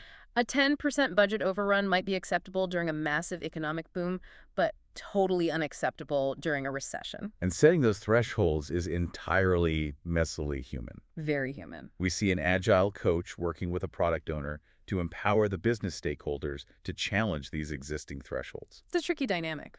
Yeah, and the correct way to do this isn't to have the business stakeholders crash the software team's iteration planning meetings and start aggressively questioning the engineer's technical estimates. Oh, that is the worst possible approach. Yeah. That just causes resentment. Right. The correct way is for the product owner to set the risk thresholds in direct strategic dialogue with the key stakeholders. Yes. So what does this all mean for you listening? It means setting boundaries isn't math, it's negotiation. It's high-level diplomacy. Absolute diplomacy. It is the complex dance of stakeholder empowerment. The developers, the engineers, the builders, they estimate the actual physical work. Okay. The business stakeholders determine the acceptable level of financial or schedule risk. And the product owner. The product owner sits right in the middle, translating the technical reality into business impact and vice versa. The framework also details exactly what goes into documenting these thresholds based on the specific context and environment of the company. Yes, it's very thorough. You have to assess and document the triggers, the underlying causes, the timing of the impact, and the impacts themselves. Right. But the one thing you are least likely to be missing in this highly specific threshold setting step is the probability. Because, as the masterclass notes, probability is assessed as part of a completely separate qualitative step. Which brings us perfectly to the absolute core analytical engine of risk management. Oh, I'm excited for this part. We have the alarms set. We know our pain tolerance. Now, we must mathematically predict the exact size of the explosion if that tripwire is crossed. Phase 5, the assessment phase. This is where we break down qualitative versus quantitative analysis. If you hate math, stay with us because the concepts here are actually mind-blowing. They really are. It's where we shift from gut feeling and sticky notes to hard, undeniable numbers. But you have to execute them in the exact correct order or the whole system collapses. Let's define the difference clearly, based on the source framework. Okay. A team has just finished their qualitative analysis and is moving to the quantitative phase. Right. The primary structural difference is this. Qualitative assessment examines individual risks one by one to prioritize them. Right. Quantitative assessment analyzes all the risks collectively, usually requiring specialized software or tooling, to see the aggregate impact on the entire project. Think of qualitative analysis as triage in a chaotic emergency room. Triage, okay. The nurses are examining individual patients as they come through the door. Right. They use probability and impact. And as the framework highlights, they absolutely must also include urgency to prioritize. Urgency makes sense in an ER. Exactly. Is this patient a high-priority threat with an arterial bleed or a low-priority threat with a sprained ankle? So they use risk categorization strategies. Yes. It's incredibly fast, it's relative, it doesn't require complex math, and it relies heavily on expert human judgment. It rapidly answers the question, which fires do we actually care about extinguishing first? Exactly. But then we move to quantitative analysis, which is where the surgeons take over. The heavy machinery. And this is where I need you to hold my hand, because the tools sound incredibly intense. They do sound intimidating. Teams dive into tools with names like Monte Carlo simulations, expected monetary value, and sensitivity analysis. Yes, those are the big three. The master class explicitly notes that basic probability and impact analysis does not fit here. Right, because that belongs back in the ER triage phase. Let's start with the heaviest hitter, Monte Carlo. Oh, I love Monte Carlo. A project manager needs a tool that can tell him the exact, statistically verified probability that his project schedule will finish in exactly 11 days versus 23 days. The answer is a Monte Carlo simulation. Now, it literally sounds like a high-stakes casino game. It does. How does running thousands of simulated project outcomes in a computer actually help a human being sitting at a desk making real-world decisions? Well, it sounds like a casino game because it was quite literally named after the Monte Carlo casino in Monaco Wait, really? By who? by the scientists working on the Manhattan Project. No way. The atomic bomb scientists invented this. Yes. Stanislaw Ulam and John von Neumann. That is wild. They were dealing with the chaotic, unpredictable behavior of neutrons in a nuclear chain reaction, and the math was too complex to solve linearly. So how does that apply to a project schedule? The way it applies is brilliant.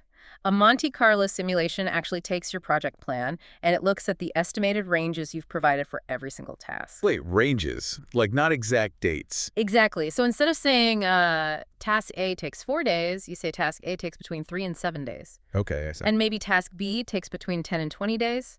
The software takes all those ranges and runs a random simulation of the entire project. Wow. Right? It rolls the dice from start to finish, then it does it again and again. I mean, it runs 10,000 completely unique simulations in seconds. 10,000. That is insane. It is. And what it spits out at the end is this beautiful bell-shaped probability curve. So it doesn't just give you one date. No. It doesn't arrogantly say the project will definitely take 14 days. Right. It says, based on 10,000 alternative realities, you have a 10% chance of finishing in 11 days, an 80% chance of finishing in 14 days, and a terrifying 5% chance that a cascade of worst-case scenarios makes it take 23 days. So it literally maps the chaos. It maps the multiverse of your project. It maps the multiverse into a highly reliable, mathematically sound forecast. That is incredible. But this raises an incredibly important question about data integrity. Data integrity. A Monte Carlo simulation is a pristine, perfect mathematical engine, but it is only as good as the human estimated ranges you feed into it. Oh, right. If your team is overly optimistic and provides terrible, unrealistic estimates, the simulation will flawlessly calculate a terribly unrealistic forecast. Garbage in, mathematically pristine, garbage out. Exactly. Okay, so that handles the schedule. But what about the money? Money is just as important. A team is looking for a technique to calculate the project's actual risk contingency budget. The safety net. Yeah, how much cold, hard cash do they need locked in a reserve tank to survive? The tool for this is EMV, or expected monetary value. EMV is brilliantly simple in theory, but profoundly effective in practice. How does it work? You simply multiply the probability of a risk occurring by its pure financial impact. Okay, give me an example. Let's say you are building a commercial property. There is a 20% chance that the city delays your zoning permit. Sounds realistic. And if they do, it will cost the project $100,000 in holding fees and equipment rentals. Ouch. Okay. The expected monetary value of that specific risk is 20% of $100,000. Which is $20,000. Exactly. Now, here's why this is genius. When you go to the CFO, you don't ask for the full $100,000 in reserve. Because it probably won't happen. Right. And tying up that much capital is inefficient for the company. Makes sense. But you also don't ask for zero because it very well might happen and then you're bankrupt. So you ask for $20,000. You ask for the statistically balanced $20,000. You do this calculation for every single categorized risk, add them all up, and that final number is your total contingency budget. That is incredibly elegant. It completely removes the sweaty emotion from asking executives for money. Yes. You aren't walking into a boardroom saying, I'm really scared the city will screw us. Please give me $1 million just in case. Right. You are saying the quantitative math dictates a $20,000 reserve for this specific threat profile based on historical probability. Exactly. It completely translates human fear into corporate finance. It speaks the language of the boardroom.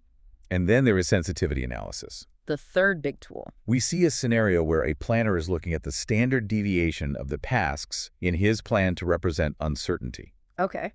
The framework states that the quantitative tool that provides a similar type of outcome specifically for risks is sensitivity analysis. Right. Break that down for us. What does that actually mean in plain English? A sensitivity analysis tells you which specific localized risk has the biggest potential impact on your massive final outcome. Like the biggest bottleneck. Sort of. The output is usually visualized as a tornado diagram. A tornado diagram. Yeah, it's a bar chart shaped like a funnel with the widest bars at the very top. Okay, I can picture that. The risk, the widest bar at the top, is the one your entire project is most sensitive to. Give me a real-world example of that. Imagine you are building a massive, state-of-the-art data center, millions of dollars of servers. Huge project. You run a sensitivity analysis, and the tornado diagram shows that while you have 50 different risks, the ultimate completion date of the entire facility is overwhelmingly wildly sensitive to the delivery of one specific industrial cooling unit from a supplier in Germany. Wow. One unit. Yes. If that unit is a week late, the entire project halts. You can't turn on the servers without it. So it highlights the Achilles heel. Exactly. It helps you brutally focus your mitigation efforts. Right, because you can't focus on all 50 risks equally. No. Once you see that diagram, you don't waste time micromanaging the carpet installation in the lobby. You focus on Germany. You put your absolute best, most aggressive manager on a plane to Germany to sit in that supplier's factory and ensure that cooling unit ships on time. Got it. Focus on the wide part of the tornado. Always look at the top of the tornado. Now, there's a very quick, very stern warning in the masterclass about what not to do during this quantitative analysis phase. Oh, this is a big one. The framework insists that you absolutely do not document lessons learned during this step. Correct, and for very good reason. Why is that? You are in the middle of incredibly complex mathematical modeling. You are running 10,000 multiverses. You are calculating expected monetary value. It's a lot of brain power. Your brain is entirely focused on predicting the future. You aren't reflecting on the past yet because you haven't survived the project yet. Oh, right. You can't learn lessons from something that is actively happening. Lessons learned come much later, during the formal closing or agile retrospective phases. Speaking of predicting the future, if a team wants to perform a highly accurate forecast and trend analysis, the framework states they mathematically require both new performance information and historical information. Yes, you need both. You cannot draw a reliable trend line with only one data point. Exactly. Trying to forecast the future without historical data is just wild, uneducated guessing. And trying to forecast the future using only historical data. Yeah, that's like trying to drive a car down a winding mountain road while only looking in the rearview mirror. That sounds dangerous. Very. You need the historical anchor, and you need the present velocity to calculate the future trajectory. This brings us to our final act. Phase 6, the summit. We have meticulously defined the risks, assigned them to the right owners, set the automated tripwires, and run the complex Monte Carlo math. We've done it all locally. Now, we must zoom all the way out. We have to see how our little project's risks interact with the massive ecosystem of the entire organization and the outside world. Forecasting, complexity, and governance. We are finally moving from the muddy trenches to the mahogany boardroom. I like the sound of that. Let's look at how teams measure their current reality. To forecast status, time, and costs, expert planners use Earned Value Management, or EVM. EVM is a staple. But when a team needs to assess project risk complexity, the framework states that EVM is useless. Totally useless for that. They need to use a SWOT analysis: strengths, weaknesses, opportunities, threats. Yes. Furthermore, the sources explicitly point out that an agile iteration retrospective is not designed for assessing broad project complexity. Let's break those 3 tools down because they are often misused. Yeah, please do. Earned Value Management, EVM, is a brilliant mathematical formula for answering one specific question. Based on the work we have actually completed today, are we over budget and are we behind schedule? Okay, so it's a status check. Yes, but it is purely internal. It doesn't measure external complexity. And the agile retrospective. An agile retrospective is also internal. It's a localized team looking inward at the end of a 2-week sprint, asking, how did we as humans work together and how can we communicate better next sprint? It's basically like checking the engine oil. Yeah. And making sure the pistons are firing smoothly. Exactly. It's vital maintenance. But neither of those tools looks out the window. And SWOT does. A SWOT analysis forces the team to look at the macro environment.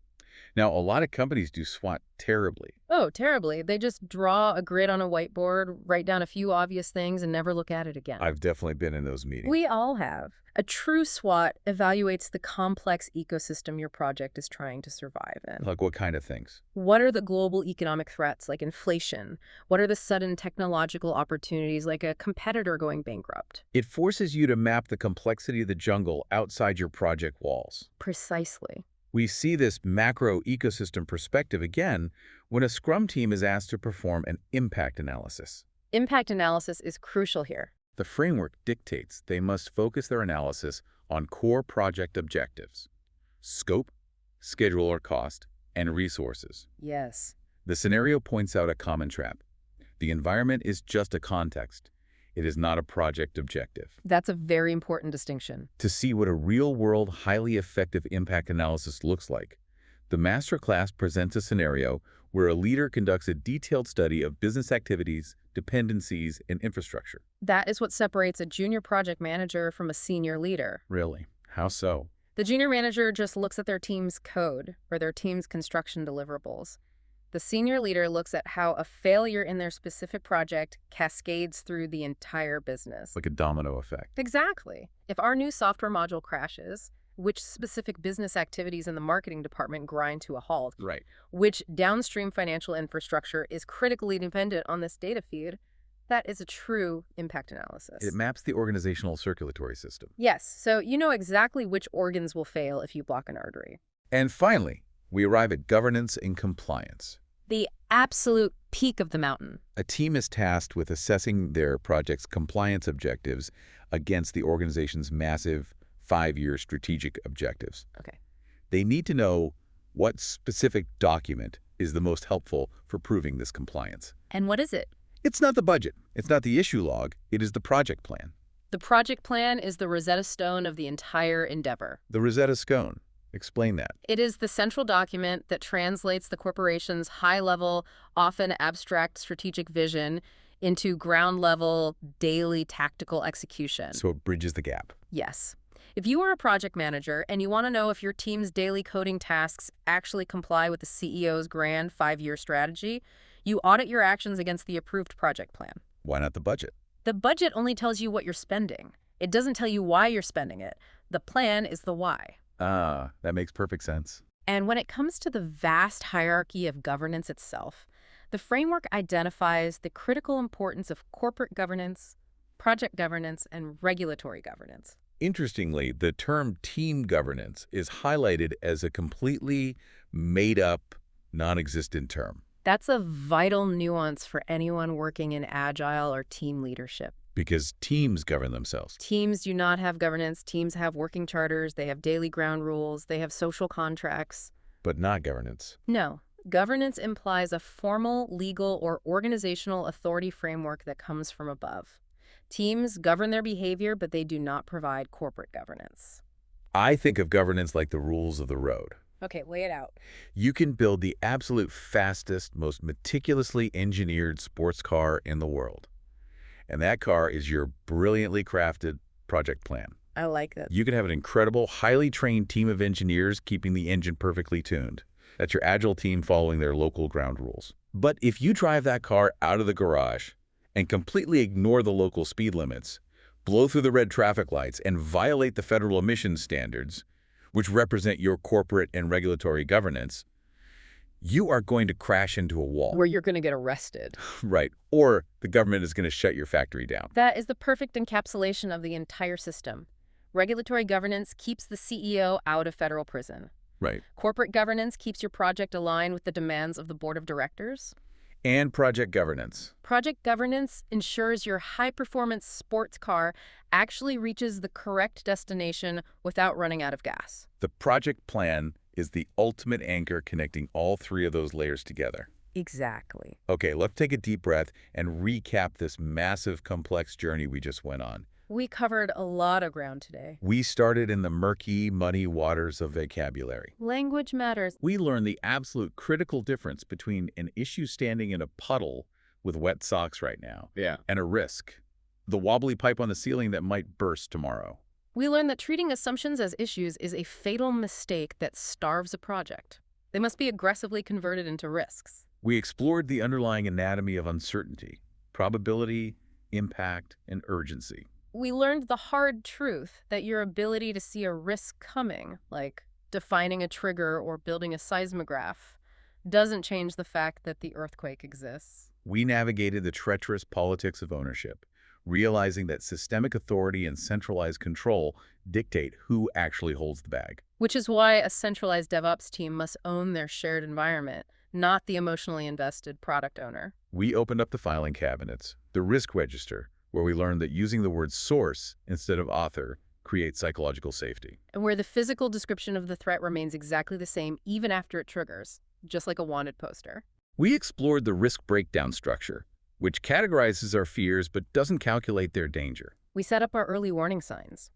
Hard, undeniably specific triggers, like a missed July 10th deadline. Avoiding the seductive trap of global metrics like the SBI that hide local critical failures. And we empowered our stakeholders to negotiate the boundaries of their own pain thresholds. And then We did the hard math. We shifted from the qualitative ER triage sorting hat to the quantitative surgical engines. We used Monte Carlo simulations to map the multiverse and build probability curves. We used expected monetary value to translate human fear into precise corporate contingency budgets. And we used sensitivity analysis tornado diagrams to locate our most critical, localized vulnerabilities, the Achilles heel. Finally, we zoomed all the way out to the boardroom using real SWOT analysis to map ecosystem complexity. Anchoring our entire operational effort to the project plan to ensure we complied with global legal governance. It is a profound framework.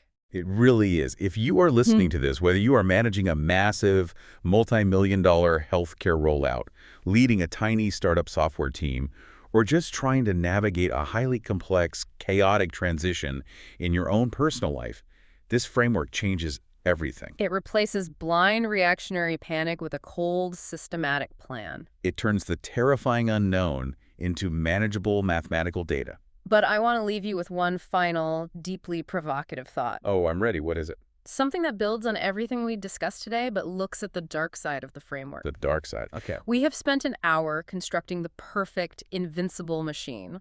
We have our Monte Carlo simulations spinning thousands of multiverses, our historical data perfectly analyzed, our expected monetary value calculated down to the exact dollar, and our tripwire set perfectly on the critical path. It sounds foolproof. But if we become too perfectly reliant on these pristine mathematical tools to quantify our risks, do we accidentally blind ourselves to the truly unprecedented? Do we become so hyper-obsessed with the risks we can mathematically model that we completely ignore the black swan events? The completely unquantifiable disruptions. Exactly. The chaotic disruptions that have absolutely no historical precedent to feed into our models. Can a perfect, flawlessly executed risk management plan actually make an organization so intellectually complacent and rigid that it cannot survive true, unpredictable chaos? That is the ultimate paradox to mull over on your commute. It really is. We build the X-ray machine to see the broken bones as clearly as possible. We clear up the muddy waters as best we humanly can. But we must never, ever forget that the ocean is incredibly deep. And our beautifully engineered machines can only show us what they have been programmed to look for. Keep your eyes open. Question your models. We'll catch you on the next deep dive. You know, there is this really fascinating illusion that we all just completely buy into when we sit down to plan a massive, complex project. Oh, absolutely. We do it every single time. Right. We just have this expectation of absolute precision. You look at one of those beautifully color-coded Gantt charts on your monitor. Oh, the ones with the perfectly straight, totally logical lines going from point A to point B. Exactly. You draw those lines, you assign these exact rigid dates to every single milestone. Yeah, and the project manager just points to the far right side of the screen and says, well, there it is. Right. They say, that is our destination, and here are the exact sequential steps we will take to get there over the next, 18 months. And, I mean, it feels incredibly secure when you do that. It really does. Because human beings are inherently uncomfortable with ambiguity. We hate it. We crave that binary predictable projection because, well, we want the illusion of control. Yeah, we want to feel like we're steering the ship. Exactly. When you map it all out in some sophisticated software suite, you convince yourself that you've somehow tamed the future. But then, you step out of that cozy planning meeting and into the actual messy reality of getting a team of human beings to build something completely unprecedented. And that is when reality hits. Hard. Suddenly, within a week, that beautiful map is worse than useless. I mean, it's actively misleading. Oh, totally. The terrain shifts under your feet. The destination moves because the market changed, or a key piece of technology just abruptly breaks. Yeah. And you are looking at a landscape that is just absolute, unfiltered chaos. Which is the exact definition of organizational muddy waters. Yeah. And that is precisely where the traditional predictive approach to project management, that rigid, sequential, lockstep model we all learned, it tends to completely shatter. It just falls apart. Because it operates on the fundamentally flawed assumption that you can predict the future with perfect clarity if you just, spend enough time writing documentation up front. Which is impossible. So, welcome to another deep dive. Today, our mission is to unpack a dense, but honestly incredibly relevant and transformative document on project frameworks. It really is a game changer. We are zeroing in on a text called Appendix A, Agile Mindset and Principles. This comes from a really comprehensive risk management text. A text that a lot of people probably overlook, honestly. Yeah, they really do. And look, Whether you work in software development, or whether you manage a team of creatives, or honestly, even if you are just a listener trying to organize the chaotic moving parts of your own life, you have definitely heard the buzzwords. Oh, they're everywhere. Agile. Right, lean, scrum. People just throw these terms around in meetings constantly. Usually to justify why they haven't finished a report on time. Exactly. But our goal today for this deep dive is to strip away all of that hollow corporate jargon. We really want to discover the actual psychological mechanisms and the fascinating historical realities that underlie these concepts. Because when you do strip away the buzzwords, what you are left with is a profound, almost radical shift in how human beings collaborate. Sure. It changes how we solve highly complex problems and ultimately how we deliver actual value in a completely unpredictable world. Okay, let's unpack this. Because the core thesis of the framework we are exploring today is that Agile is not just a digital replacement for old-school project management. No, not at all. It's not just a new set of quirky meetings to put on your Outlook calendar. Yes. The fundamental argument here is that Agile is, at its absolute core, a mindset. Yes. It is a completely different psychological culture and really a different lens through which to view human effort. What's fascinating here is that we really have to emphasize that specific point because a lot of organizations get this disastrously wrong. Oh, so wrong. You can spend millions of dollars buying the right enterprise software. You can rearrange your office into a trendy open plan space. Get the ping pong tables right. Exactly. Get the ping pong tables. You can hold all the right daily meetings. But if you do not fundamentally alter the underlying culture and the psychology of your team, the entire initiative will collapse. It's just doomed from the start. Completely. Any so-called agile project management will fail completely if it violates the core values of the Agile Manifesto. It is always about psychology first and process second. Right, so if we really want to understand how to apply this to our own teams or our own lives, we first have to understand the difference between just generating motion and actually making progress. Which is a huge distinction. It really is. And that leads us right into the psychological foundation of this entire framework.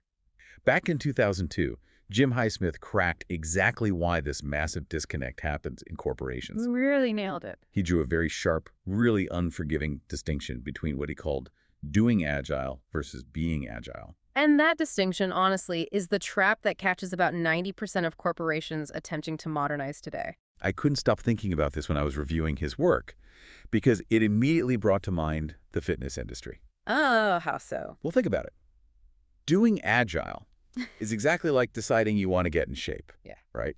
So you go out and you buy a ridiculously expensive Tier 1 gym membership. Okay, yeah. You buy the fancy moisture-wicking workout clothes, you get the latest Bluetooth headphones, you download a really premium fitness tracking app. You're fully geared up. Fully geared up, Mm-hmm. and you physically walk into the gym every single day to take a selfie in the mirror. You are flawlessly performing all the visible ceremonies of someone who works out. But you aren't actually working out. Exactly. You never actually pick up a dumbbell. You never push your heart rate. You are adopting the artifacts of the routine, but you are not getting any of the metabolic benefits because you are entirely avoiding the actual friction and the hard work. That is a brilliant way to conceptualize it. You have the artifacts, but you completely lack the essence. To visualize how this happens in a corporate environment, Highsmith and later theorists rely on what is essentially a 5-layer model. Like an onion, right? Yes, exactly like an onion. So imagine an onion. Yeah. The outermost layer, that thin, papery skin that everyone can easily see from the outside, is agile practices. This is the gym selfie. That is the gym selfie. Yeah. In an office, this is the daily stand-up meeting. It's the colorful sticky notes on the glass wall. It's the strict 2-week sprint schedule. All the stuff you can take a picture of for LinkedIn. Right. It is highly visible and very, very easy to copy. But peeling back that skin gets you to the meat of the issue. Precisely. As you peel back that outer layer, the next layer inward is agile principles. Okay. Deeper still, you find agile values. Below that, forming the foundation of those values, are lean principles. Which we'll get into. We definitely will.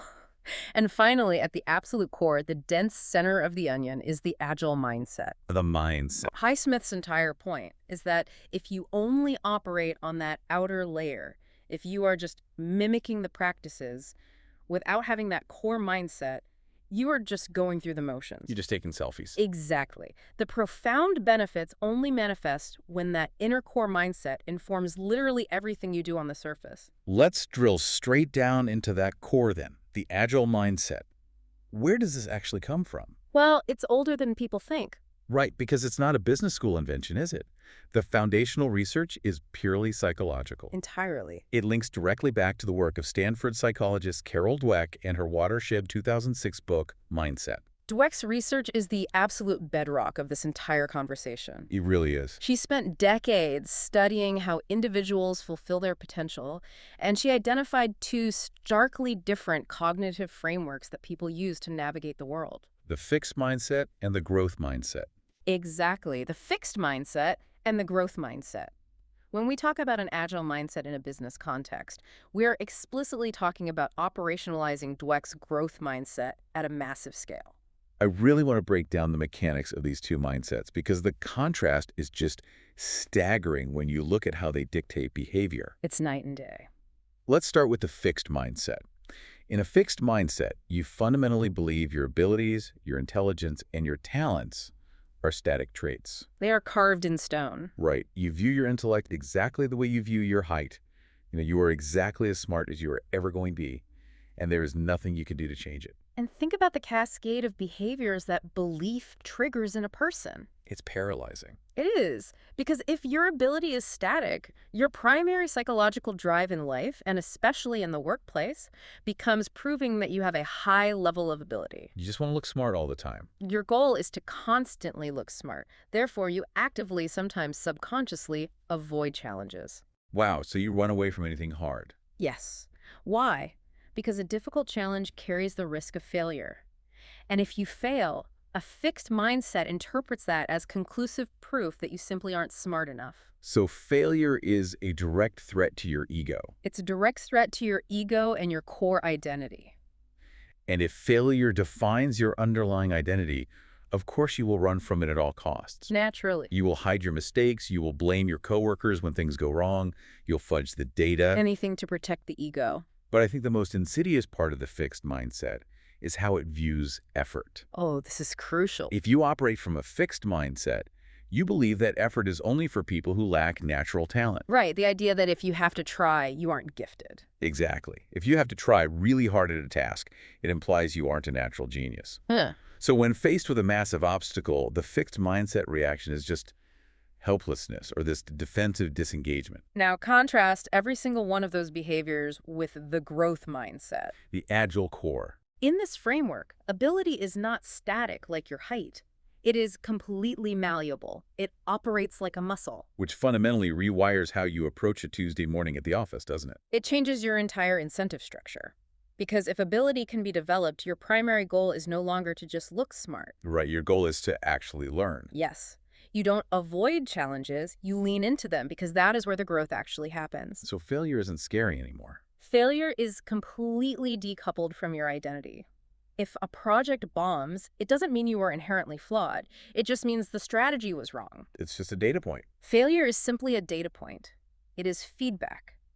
And effort. Effort is not a sign of weakness. Effort is the literal mechanism required to achieve mastery. When entire organizations actually manage to cultivate this growth mindset, the data shows their employees report feeling significantly more empowered. Their commitment goes way up. Yeah, vastly more committed to the company. And they actually collaborate instead of backstabbing each other for promotions. It's a healthier environment all around. But, and we really have to address this, Dweck herself had to publish a follow-up piece in the Harvard Business Review in 2016. Yes, she did. Yeah. Because things got out of hand. She noticed her research was being completely misinterpreted by corporate America. So she detailed the 3 major misconceptions of the growth mindset. Because it turns out, every manager thinks they have it, but almost none of them actually do. It became a corporate buzzword, completely hollowed out of its actual meaning. Dweck identified 3 massive traps. Let's go through them. What's the first one? The first is the false growth mindset. Oh, I've seen this one. This is the executive who says, oh, I already have a growth mindset. I always have.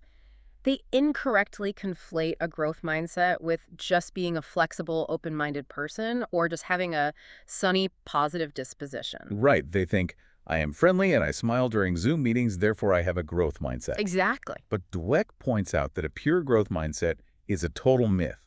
No one has it 100% of the time. No one. We are all human. Every single human being is a constantly shifting cocktail of both fixed and growth mindsets. depending entirely on the context. And it triggers. Right. If you don't actively acknowledge the specific triggers that throw you into a defensive, fixed mindset, like, say, an intimidating new software rollout or a really harsh critique from a boss, you can never actually attain the benefits of a growth mindset. You have to be self-aware. Now, the second misconception is the naive belief that an organization can just espouse a growth mindset and magic will spontaneously happen. Ah, the classic break room poster trap. Exactly. You hire an expensive consultant, you print innovation, courage, and growth on a glossy poster, and you stick it in the cafeteria. Job done. Job done. But if your actual HR policies and your compensation structures brutally punish people when a new idea doesn't immediately generate profit, your poster is meaningless lip service. It's just decoration. For a growth mindset to exist, the organization has to practically financially reward appropriate risk-taking. They have to put their money where their mouth is. They have to reward employees who extract useful lessons from a failed initiative. If you only promote the people who play it safe and never fail, you have a fixed mindset culture, regardless of what your mission statement says. Okay, but this brings us to the third misconception, and I really have to push back on this heavily. Go for it. Because the third misconception Dweck outlines is the idea that a growth mindset is just about praising and rewarding effort. Right. Now, she says this is a misconception, but let's be real for a second. Isn't corporate life, by its very nature, entirely results-driven? At the end of the day, yes. How can any business realistically reward pure effort or failure without just going completely bankrupt? It's a fair question. If I am an engineer, right, and I design a bridge, and that bridge collapses into a river, my boss shouldn't give me a high five just because I stayed at the office until midnight trying really hard, right? That is the most common and, frankly, the most vital critique of this entire philosophy. It sounds like a participation trophy. If misunderstood, it sounds exactly like giving out participation trophies for gross incompetence. But Dweck clarifies this brilliantly. Okay, how? Outcomes absolutely do matter. The bottom line matters. Unproductive, stubborn effort is never a good thing. A growth mindset does not mean rewarding someone for digging a hole with a spoon when a shovel is sitting right next to them, just because they are sweating a lot. Okay, so what are we actually rewarding then, if not just the sheer volume of sweat? We are rewarding the effective application of effort. We are rewarding the specific processes that we know reliably yield high-quality results over a long time horizon. Give me an example with the bridge. In your bridge example, no, you do not get praised for a collapsed bridge. But let's look at the process you used. During the design phase, did you actively seek out peer review? Okay. Did you test multiple material stress hypotheses?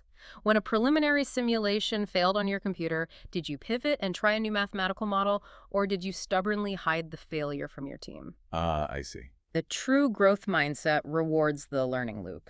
It values the progress and the strategic utilization of setbacks to build a better model next time. Because that pays off eventually. Because long-term, a team that embraces that learning loop will build vastly superior bridges compared to a team that is terrified of admitting they need help. I see. So it's about designing an ecosystem where people aren't paralyzed by the fear of trying a new strategy because they understand that the learning derived from that attempt is categorized as a valuable asset by the company. Even if the initial attempt doesn't hit a home run. Exactly. You are valuing the optimization of the system over the immediate short-term vanity metric. Yes, and that realization perfectly sets up the next layer of our onion. Right, going back to the onion model. Because remember, the layer resting directly on top of the psychological mindset is lean principles. Lean principles. If we want to understand how this abstract cognitive growth mindset was weaponized to create massive industrial scale efficiency, we have to travel back in time to a very, very different industry. Let's delve into that history, because this is where the popular narrative gets it completely wrong. People assume it's a tech thing? Yeah. When you, the listener, hear the words lean or agile, your brain probably instantly conjures up an image of 20-something software developers in Silicon Valley. Wearing hoodies. Right. Wearing hoodies, drinking artisanal kombucha, writing code in a garage in the early 2000s. But the origins of lean have absolutely nothing to do with software. Nothing to do with the internet or Silicon Valley at all. Not even close. The term lean was actually coined in the late 1980s by a research team at MIT's International Motor Vehicle Program. MIT in the 80s. Yes, headed by Jim Womack.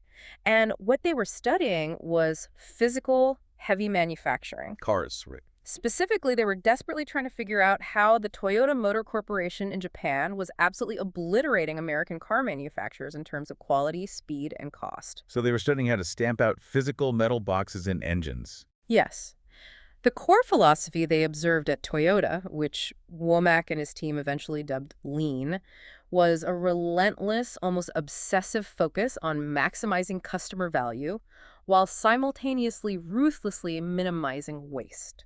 Maximum value, minimum waste. In its simplest distillation, Lean means creating more value for the end customer using fewer resources. Toyota eventually formalized this internal philosophy in a document called the Toyota Way 2001. A legendary document. And it rests on 4 foundational pillars. When you look at them, you can clearly see the DNA of everything modern tech companies try to emulate today. What's the first one? The very first pillar is that management decisions must be based on a long-term philosophy, even if it comes at the expense of short-term financial goals. Which is incredibly hard to do. It requires immense discipline, especially when you are operating in a modern market that will brutally punish your stock price if you miss a quarterly earnings projection. It requires a level of conviction that most boards of directors simply do not possess. Very true. The second pillar is the deep-seated belief that the right process will inevitably produce the right results. Focus on the process, not just the goal. And this is where we get into some of the truly fascinating Japanese terminology that forms the lexicon of lean management. I have to ask you to break these down because the concepts contained in these terms are just incredible. They are very poetic but very practical. Let's start with Haijunka. It's roughly translated as leveling out the workload, and the shorthand often used is work like the tortoise, not the hare. Right. How does that actually function in a modern corporate setting? Haijunka is about establishing a predictable, sustainable cadence of work. Okay. If you look at many Western knowledge work companies, work tends to happen in these massive, frantic bursts of chaotic energy. Oh, I know this cycle well. A deadline looms, everyone drinks 6 cups of coffee, works until midnight for 3 days straight. That's the hare. Yeah, sprinting to the finish line. But then what happens? They crash. They completely burn out. There are days of exhaustion. Sloppy mistakes are made during that frantic sprint that have to be fixed later, and the whole system experiences massive whiplash. It's just not sustainable. Haijunka smooths out those spikes. You level the volume of work so the team operates at a consistent, steady pace. It fundamentally prioritizes consistency and flow over sporadic bursts of unsustainable speed. For you listening, imagine applying Haijunka to your own email inbox. That's a great example. Instead of letting 500 emails pile up and then spending a frantic, stressful 4 hours clearing them out on a Friday afternoon, you level the flow. You pace it out. You process a set batch every couple of hours. It eliminates the systemic stress. Exactly. Now, what about Genchi Genbutsu? This falls under the 4th pillar, which is about continuously solving root problems. The translation is, go and see for yourself. This might be the most profound leadership principle in the entire Lean framework. Genchi Genbutsu dictates that if you want to truly understand a situation, a bottleneck, or a failure, you absolutely cannot just sit in your corner office and look at an aggregated spreadsheet. Or a dashboard of metrics. Right. Spreadsheets abstract reality. They hide the human friction. They just show numbers, not the actual struggle. To understand the problem, leadership must physically go to the gemba, the actual place where the value-creating work is being done. You have to leave the office. You have to stand on the factory floor or sit next to the programmer, observe the actual unvarnished process, and talk to the people doing the heavy lifting. It is the ultimate antidote to ivory tower management. It forces empathy and real understanding. It prevents executives from making sweeping policy changes based on a chart that has completely lost touch with ground truth. Precisely. And then there's Nimawashi. Make decisions slowly by consensus, thoroughly considering all options. Implement decisions rapidly. This one is controversial in the tech world. I find this one so compelling because it feels like a direct attack on the classic Silicon Valley tech bro mantra of move fast and break things. It is the exact antithesis of move fast and break things. Why is it better? The problem with moving fast and breaking things is that you usually end up breaking your own architecture. You alienate your customers and you create massive amounts of technical debt. Make a mess. You make a quick, isolated decision, you push it out, and then you spend the next 6 months fixing all the catastrophic downstream effects you didn't anticipate. Which is incredibly wasteful. Nimawashi is the practice of laying the groundwork. It's about taking the necessary time up front, to align the various departments, to look at the problem from every conceivable angle, and to build genuine consensus. It's so live first. It feels agonizingly slow in the planning phase. But once the decision is finally locked in, the implementation phase is incredibly rapid and frictionless because everyone is already aligned and all the major pitfalls have already been mitigated. Okay, so Womack and his MIT researchers spend years observing these deeply psychological systemic practices at Toyota. And they distill it all down. Yeah, they distill the entire massive operation down into what they call the 5 principles of lean thinking.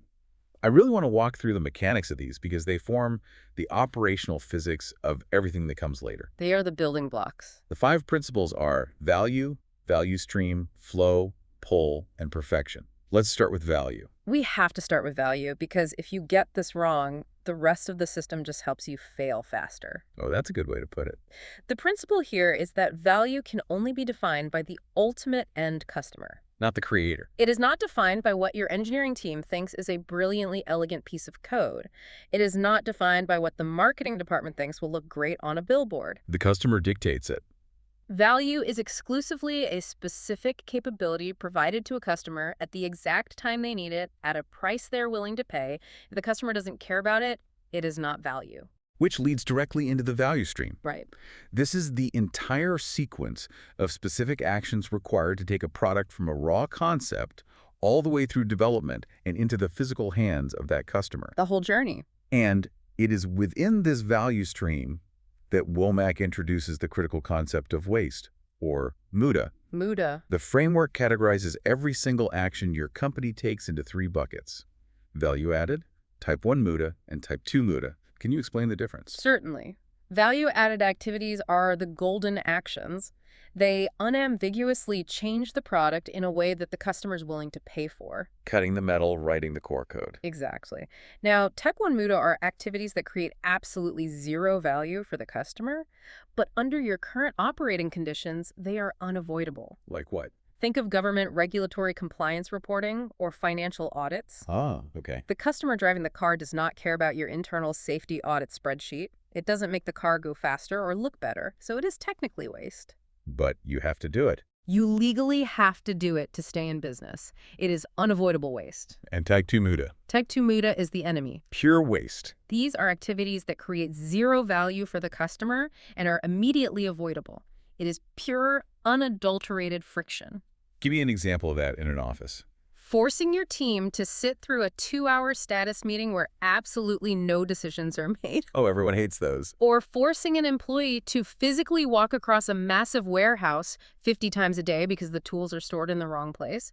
Or building a highly complex software feature that no user ever clicked on. Just burning time and money. Lean thinking is an organized crusade to ruthlessly eliminate Type 2 MUDA.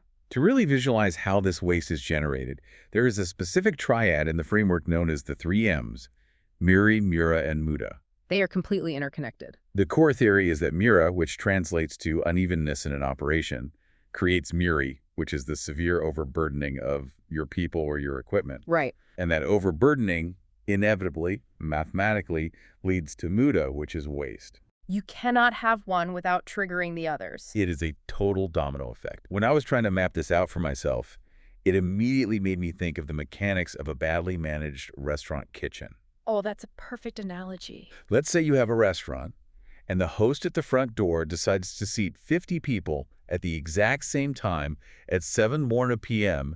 instead of staggering the reservations over an hour. They just flood the floor. Right. That massive, unnatural spike in demand, that extreme unevenness in the workflow is MURA. The unevenness. Instantly, those 50 orders flood the kitchen and the chefs are completely overwhelmed. They don't have enough pan space, they can't think straight, they are pushed way past their operational capacity. They are overburdened. They are overburdened. That is MURI.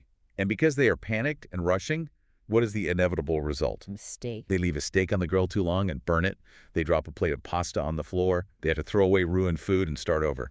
That ruined food is MUDA, pure waste. That is a phenomenal analogy because it highlights the exact causality that most managers completely miss. How so?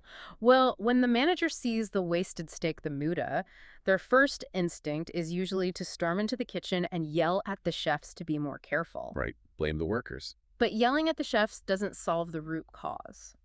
The waste wasn't generated because the chefs lacked skill.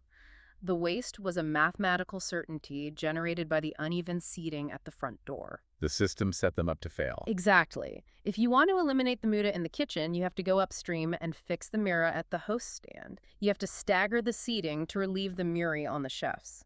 This is the profound systemic realization that Toyota scaled globally. Okay, so we have deeply explored this incredible, finely tuned system designed to manufacture physical objects. Cars moving down a physical assembly line where you can literally see a bumper piling up if the station is too slow. Very tangible. But here is the massive question. How on earth did a system designed to build tangible metal machines perfectly transition into a system designed to build invisible software? It's a huge leap. How do you apply lean to knowledge workers sitting at laptops where the inventory is just abstract code hidden on a server? That is the crucial evolutionary pivot in this story, and it didn't happen overnight. When did it start? Thinkers in the software space in the 1990s and early 2000s began to realize that code, while invisible, still moves through a value stream. Remember, as early as 1992, Bob Charette was independently suggesting lean methodologies for software development. So ideas were percolating. Yes, the realization that cognitive workflows obey the same physics as physical workflows gained traction incredibly fast. Let's look at how that translation happened mechanically. One of the key figures here is Donald Reinertsen. In 2009, he published The Principles of Product Development Flow. A hugely influential book. He outlines 8 principles, but 2 of them act as the primary engine for agile software development: batch size and constraint. Yes, let's look at batch size first. In a traditional mid-century manufacturing mindset, economies of scale dictate that larger batch sizes are better. Make as much as you can at once. It seems more efficient to stamp out 10,000 steering wheels at once before retooling the machine. But Reinertsen proved mathematically that in product development and software, large batches are lethal. Why are they lethal? If you spend 2 years writing 2 million lines of code in secret, a massive batch, and then release it all at once, you are carrying a terrifying amount of unverified risk. Because you haven't showed it to anyone. Exactly.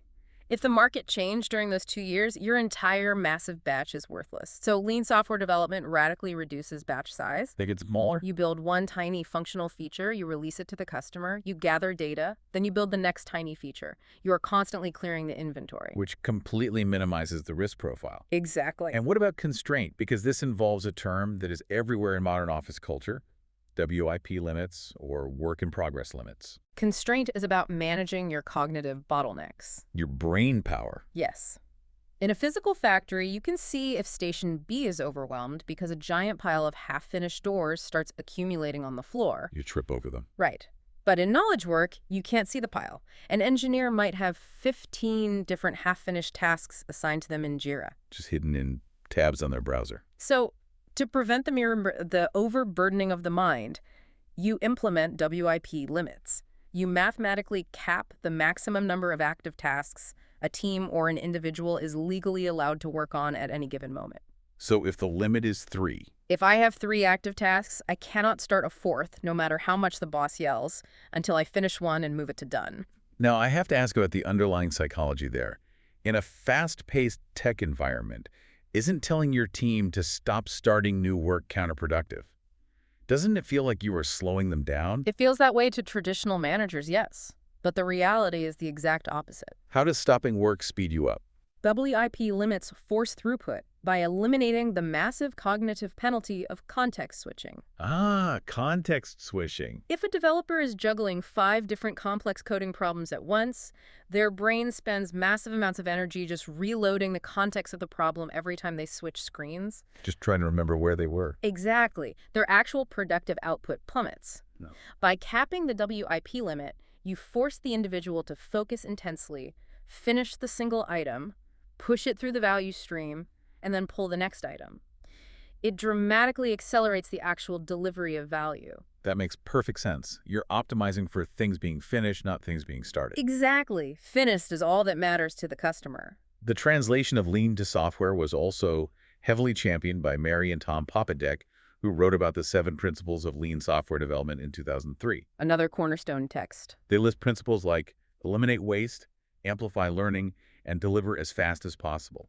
But there is one principle in their framework that I really struggled to wrap my head around. Which one? Principle number 4.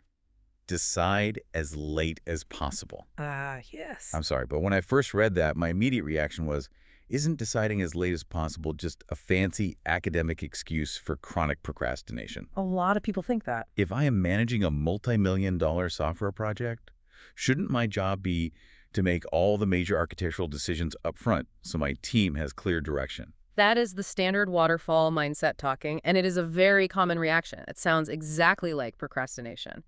But what the Pop-NDX are describing is a highly sophisticated strategic posture. How is it strategic? They call it options thinking.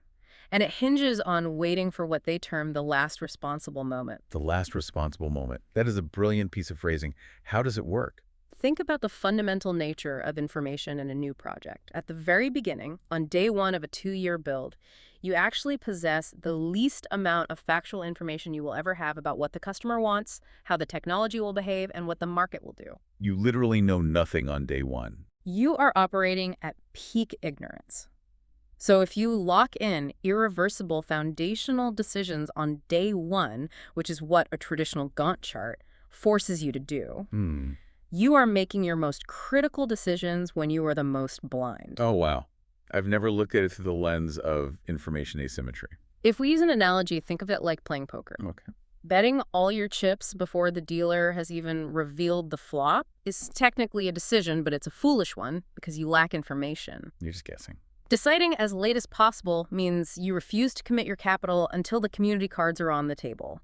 You wait for the last responsible moment, the exact moment where delaying the decision any further would actively harm the project's timeline, and then you decide. Because then you have the facts. By waiting, you ensure that you are making that choice with the maximum possible amount of empirical data, user feedback, and technological certainty.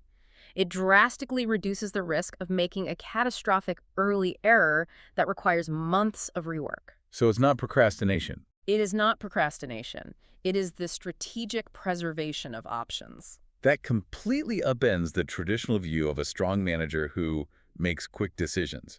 It turns out making quick decisions with no data is just gambling. It's just reckless. And this philosophy ties beautifully into Eric Ries and his 2011 phenomenon, the lean startup. Oh, absolutely. He popularized terms like validated learning and reducing waste for a whole new generation of entrepreneurs. It maps perfectly onto this framework. You don't hide in a garage for 3 years building a massive product based on a hunch. No, you build a tiny, minimum viable product. You put it in the hands of users, you extract the data, and you pivot. Exactly. And to manage all of this invisible cognitive work, the framework utilizes what we call an information radiator. Like a dashboard. If you, as a listener, picture a Kanban board, either a physical whiteboard with sticky notes or a digital board like Trello, you have columns for to do, doing, and done. Very simple. That simple board takes the invisible physics of lean and makes them completely visible. The WIP limits stop the doing column from becoming a chaotic mess. The small batch sizes are represented by the individual sticky notes. And the pull system is active. A developer only pulls a note from to do into doing when they actually have the cognitive capacity to handle it. The board radiating information replaces the need for an overbearing manager constantly demanding status updates. Okay, let's pull all these threads together. We have the psychological growth mindset from Carol Dweck. We have the relentless elimination of waste from Toyota and Womack. The foundational pillars. We have the translation to software flow, small batches, and WIP limits from Reinertsen and the Papadikes. All of these disparate, brilliant ideas are swirling around the tech industry in the late 90s and early 2000s. I was waiting for spark. And then everything collides in a single historic room, and modern work is changed forever. Yes. This is the inflection point. The legendary meeting at Snowbird. The context of this meeting is just fascinating. It's February 11th through the 13th, 2001. We at the lodge at Snowbird Ski Resort up in the Wasatch Mountains of Utah. Beautiful place for a revolution. A group of 17 advocates who had been independently championing these various lightweight software development processes decide to get together. Ultimately, 14 of them actually make it. The record notes they were missing a few key luminaries like Kent Beck and Ward Cunningham, though Beck's ideas were heavily represented. Right. But these 14 developers meet up to ski, eat, drink, and basically vent their mutual frustration about how utterly dysfunctional the software industry had become. And we really have to understand why they were so angry. Why were they? They were operating in an era dominated by heavyweight, micromanaged, highly bureaucratic processes. Companies were forcing developers to spend 80% of their time writing exhaustive documentation and getting sign-offs, and only 20% of their time actually coding. That sounds awful. It was a miserable, soul-crushing way to work, and more importantly, it was producing terrible, outdated software. They were just drowning in Type 2 muda. Yep. So these 14 individuals represented a very diverse and sometimes competing set of frameworks. They weren't all on the same page initially. You had the extreme programming guys, the Scrum advocates, the DSDM folks, people from adaptive software development, Crystal, and pragmatic programming. A lot of big personalities. They had huge disagreements on the granular details, but they realized they shared a core philosophical enemy.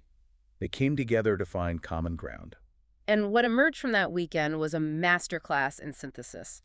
They didn't produce a 1,000-page instruction manual. No, they kept it short. They produced a phenomenally concise, powerful document, the Agile Software Development Manifesto. There's an incredible quote from John Kern, one of the attendees. Looking back years later, the seismic global impact of what they wrote that weekend, he just shook his head and said, 4 measly bullets and all this just happened. It proves that a clear, resonant articulation of values is vastly more powerful than a rigid set of rules.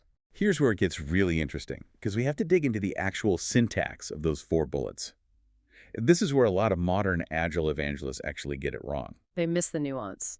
People frequently misinterpret Agile as an excuse for total anarchy. They think it means no planning, no rules, no documentation, just code. Which is a disaster. But the manifesto is written with a very specific, careful formula. It says, we value the items on the left more than the items on the right. Right, it's comparative. It explicitly acknowledges, while there is value in the items on the right, we value the items on the left more. It is not about completely destroying all plans or burning all documentation. It's purely a matter of prioritization when resources and time are finite. That nuance is the difference between a high-performing Agile team and a team that is just chaotic. Let's look at the first value. Individuals and interactions over processes and tools. Why prioritize individuals? Because historically, complex knowledge projects do not fail because the team used Jira instead of Asana. They fail because of a breakdown in human communication. People stop talking to each other.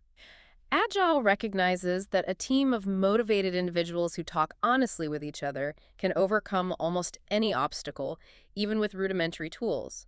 Conversely, if you have a team that hates each other, hides mistakes, and refuses to collaborate, no million-dollar enterprise software suite is going to save the project. You must prioritize the human ecosystem first. This leads right into value number 2. Working software over comprehensive documentation. A direct strike against waterfall. Exactly.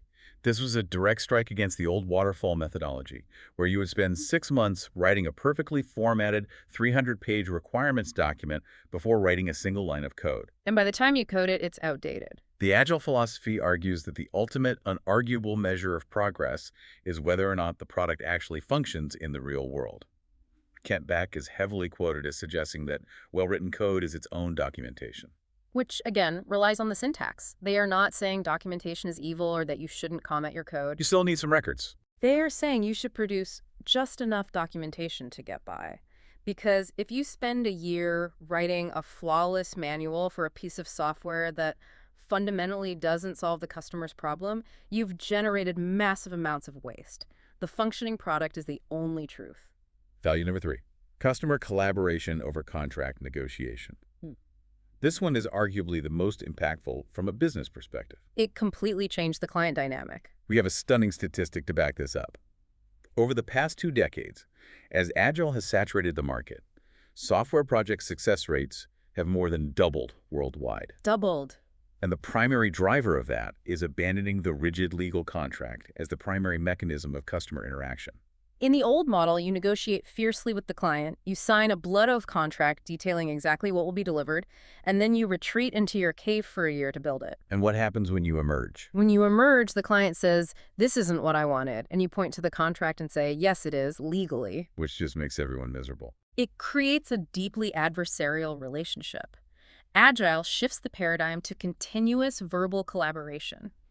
You build a small chunk, you show the client, you get their feedback, and you adjust. It's a conversation. It means you value the ongoing relationship and the actual utility of the product more than you value weaponizing a legal document when things inevitably change. Which perfectly sets up the fourth and final value, the absolute core of the Agile philosophy.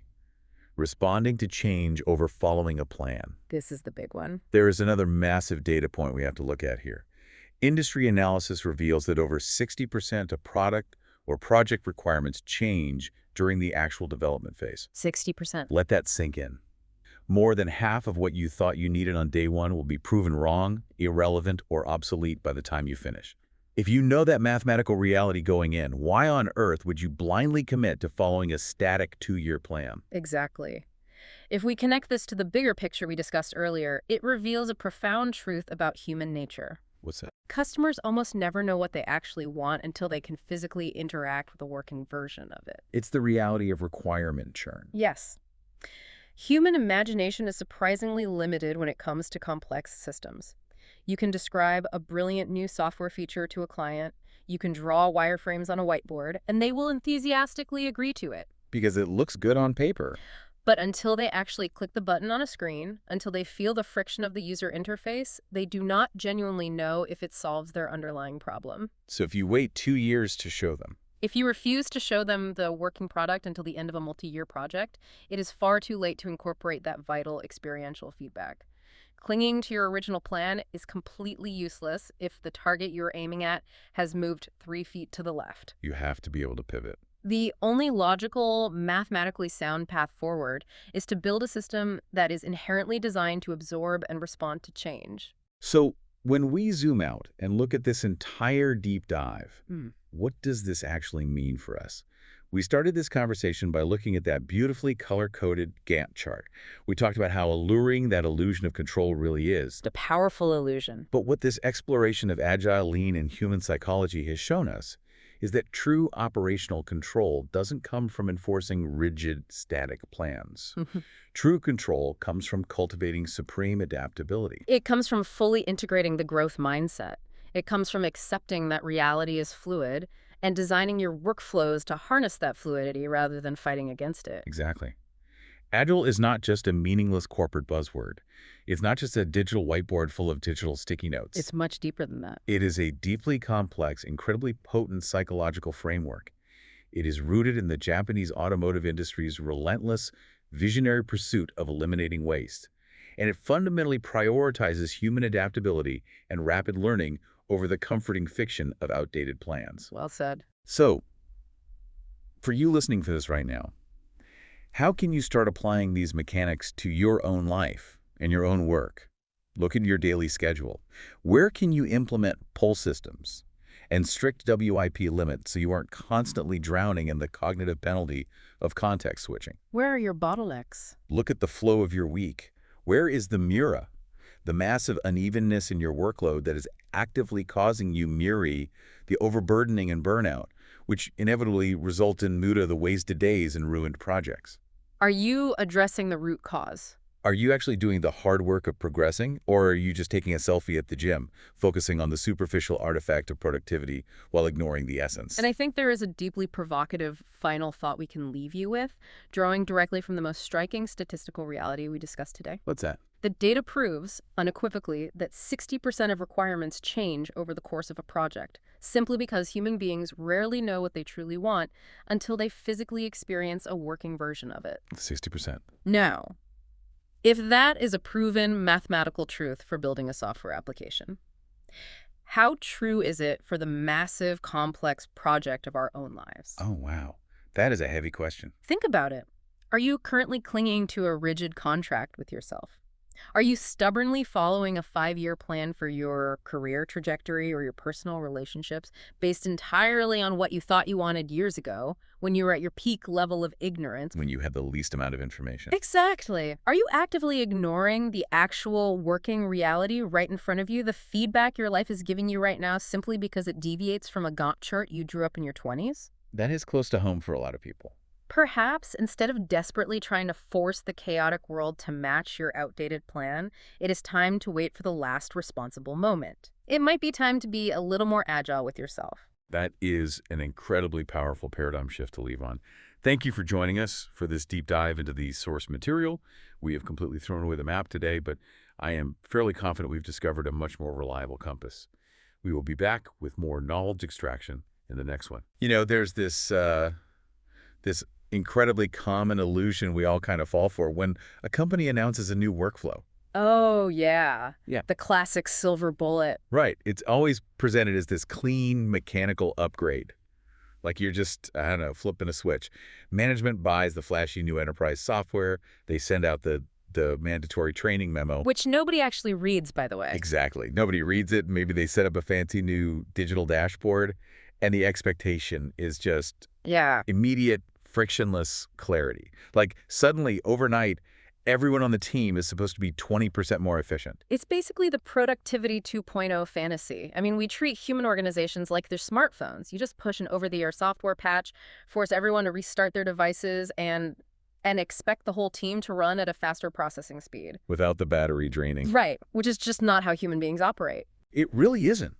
Because then Monday morning rolls around, you step into the office or, you log into your virtual workspace, and that pristine mechanical upgrade instantly turns into absolute chaos. Complete chaos. If you're listening to this, you've almost certainly been on a team that adopted some revolutionary new system, and somehow the only tangible result was that your calendar filled up with extra status meetings. Yeah, the meetings about the meetings. Yes, and you found yourself filling out more paperwork just to prove you were doing the work you used to do. Well, just do. Which is pretty much the definition of organizational quicksand. You're moving your legs twice as fast, you're diligently going through every single prescribed motion of the new system, but you're really just sinking deeper into administrative overhead. And the actual output, the thing your company supposedly pays you to make it, just slows down to a crawl. A total standstill sometimes. And that shared corporate trauma is exactly what we are unpacking today.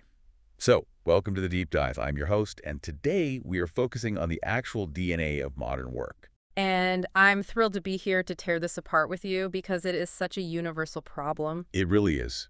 We're taking a magnifying glass to a concept that has dominated the corporate world for over 2 decades now.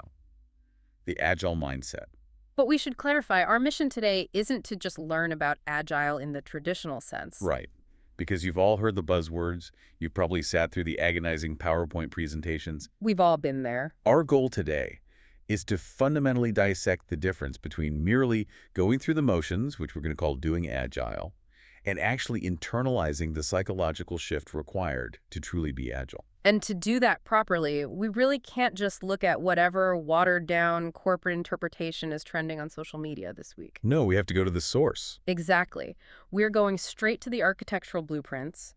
We're pulling from a very comprehensive set of excerpts from a risk management text. Specifically, we're looking at Appendix A, Agile Mindset and Principles.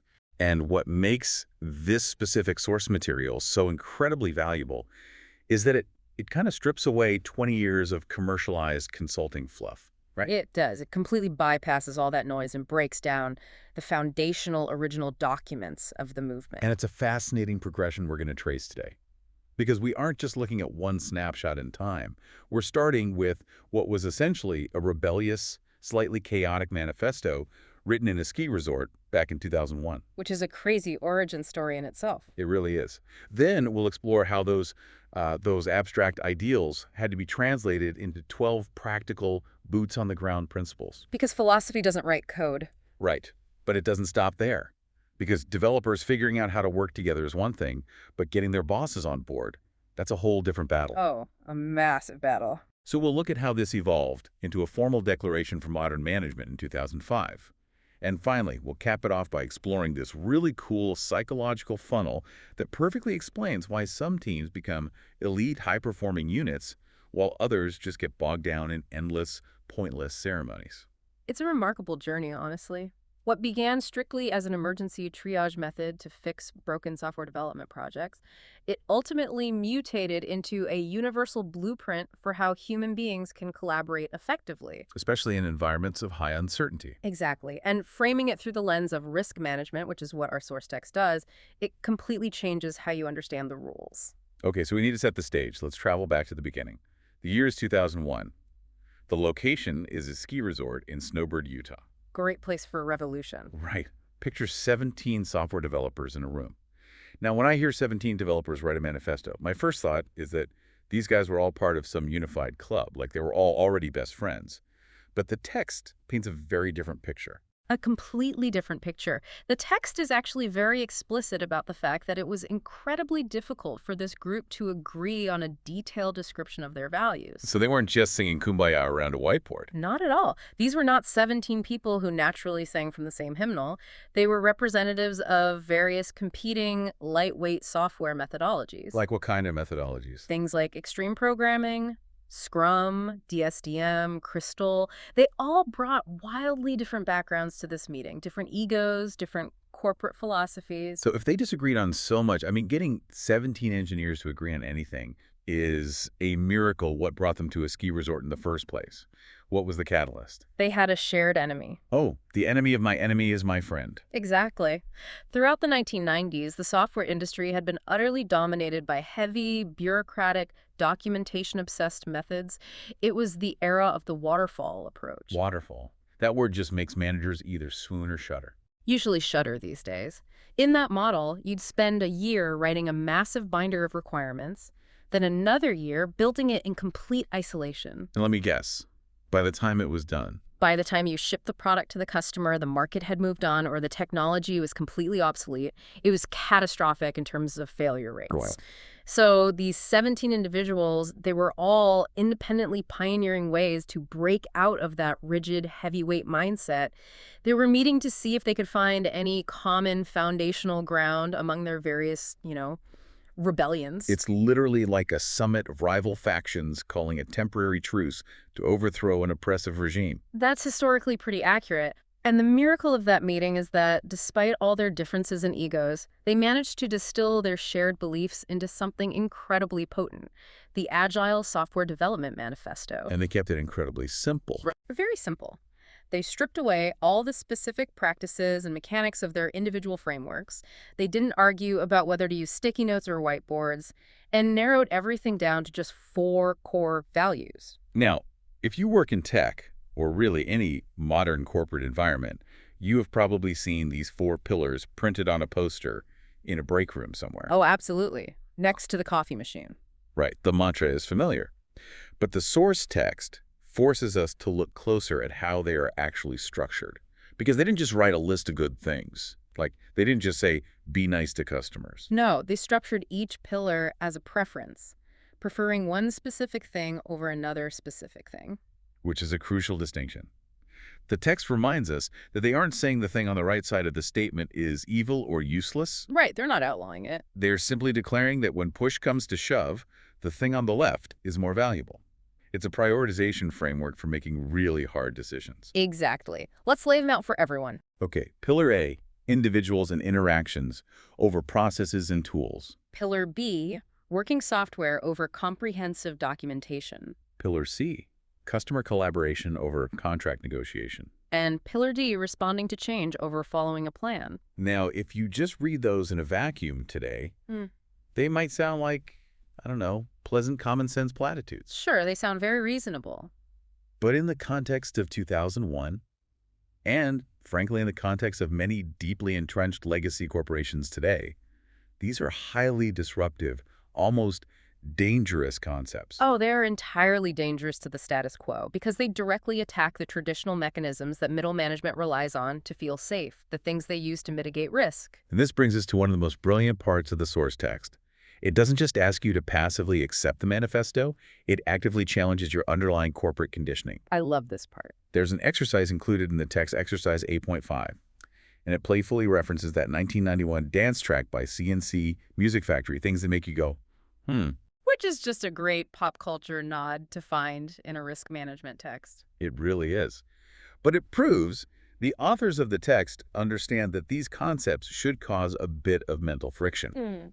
If you just nod along to the Agile Manifesto without feeling a little bit uncomfortable, you probably haven't internalized what is actually demanding of you. Right. You're just doing Agile, not being it. So the text leverages a concept inspired by two of the original Utah attendees, Alistair Cockburn and Jim Highsmith, from a paper they wrote back in 2002. The exercise takes the core values of the manifesto and deliberately inverts them. It completely flips them around. It swaps the left and the right sides. The goal is to read these backward statements and see if your intuition rebels. To see if it makes you go, It's a phenomenal thought experiment. Because human nature, especially in a heavily corporate setting, we desperately want to fall back into comfortable bureaucratic habits. We crave certainty. we want to know exactly what's going to happen. Exactly. And things like airtight contracts and comprehensive documentation, they provide that illusion of certainty.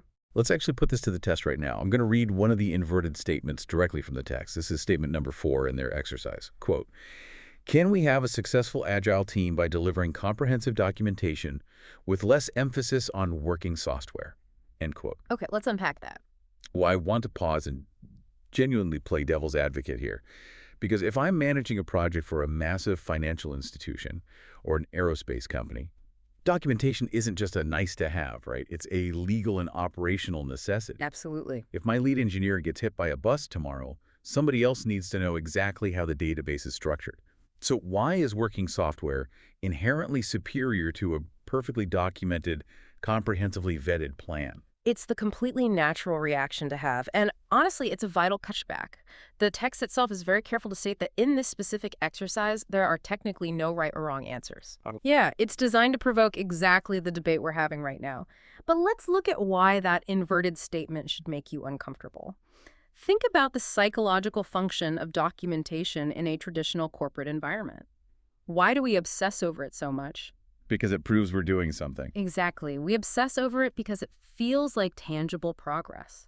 It feels safe. You can spend 6 months creating a 500-page technical specification document, print it out, drop it on the stakeholder's desk with a massive, satisfying thud, and say, "Look at all this incredible work my team accomplished." It's physical proof that you've been busy. I mean, it justifies your budget for the quarter. Precisely. But here is the harsh reality that the Agile mindset forces you to confront. A 500-page document doesn't actually solve the customer's problem. Right. A user cannot interact with the specification document. It is a proxy for value, not the value itself. The thought experiment forces you to realize that if you have absolutely perfect, flawless documentation, but the software itself crashes on launch day, Or worse, it works perfectly, but doesn't actually do what the user needed it to do. exactly. If that happens, you have failed entirely. The traditional side of the equation, the processes, the tools, the documentation, the plans, they are ultimately utterly useless if they don't culminate in the Agile side of the equation. Actual functioning value.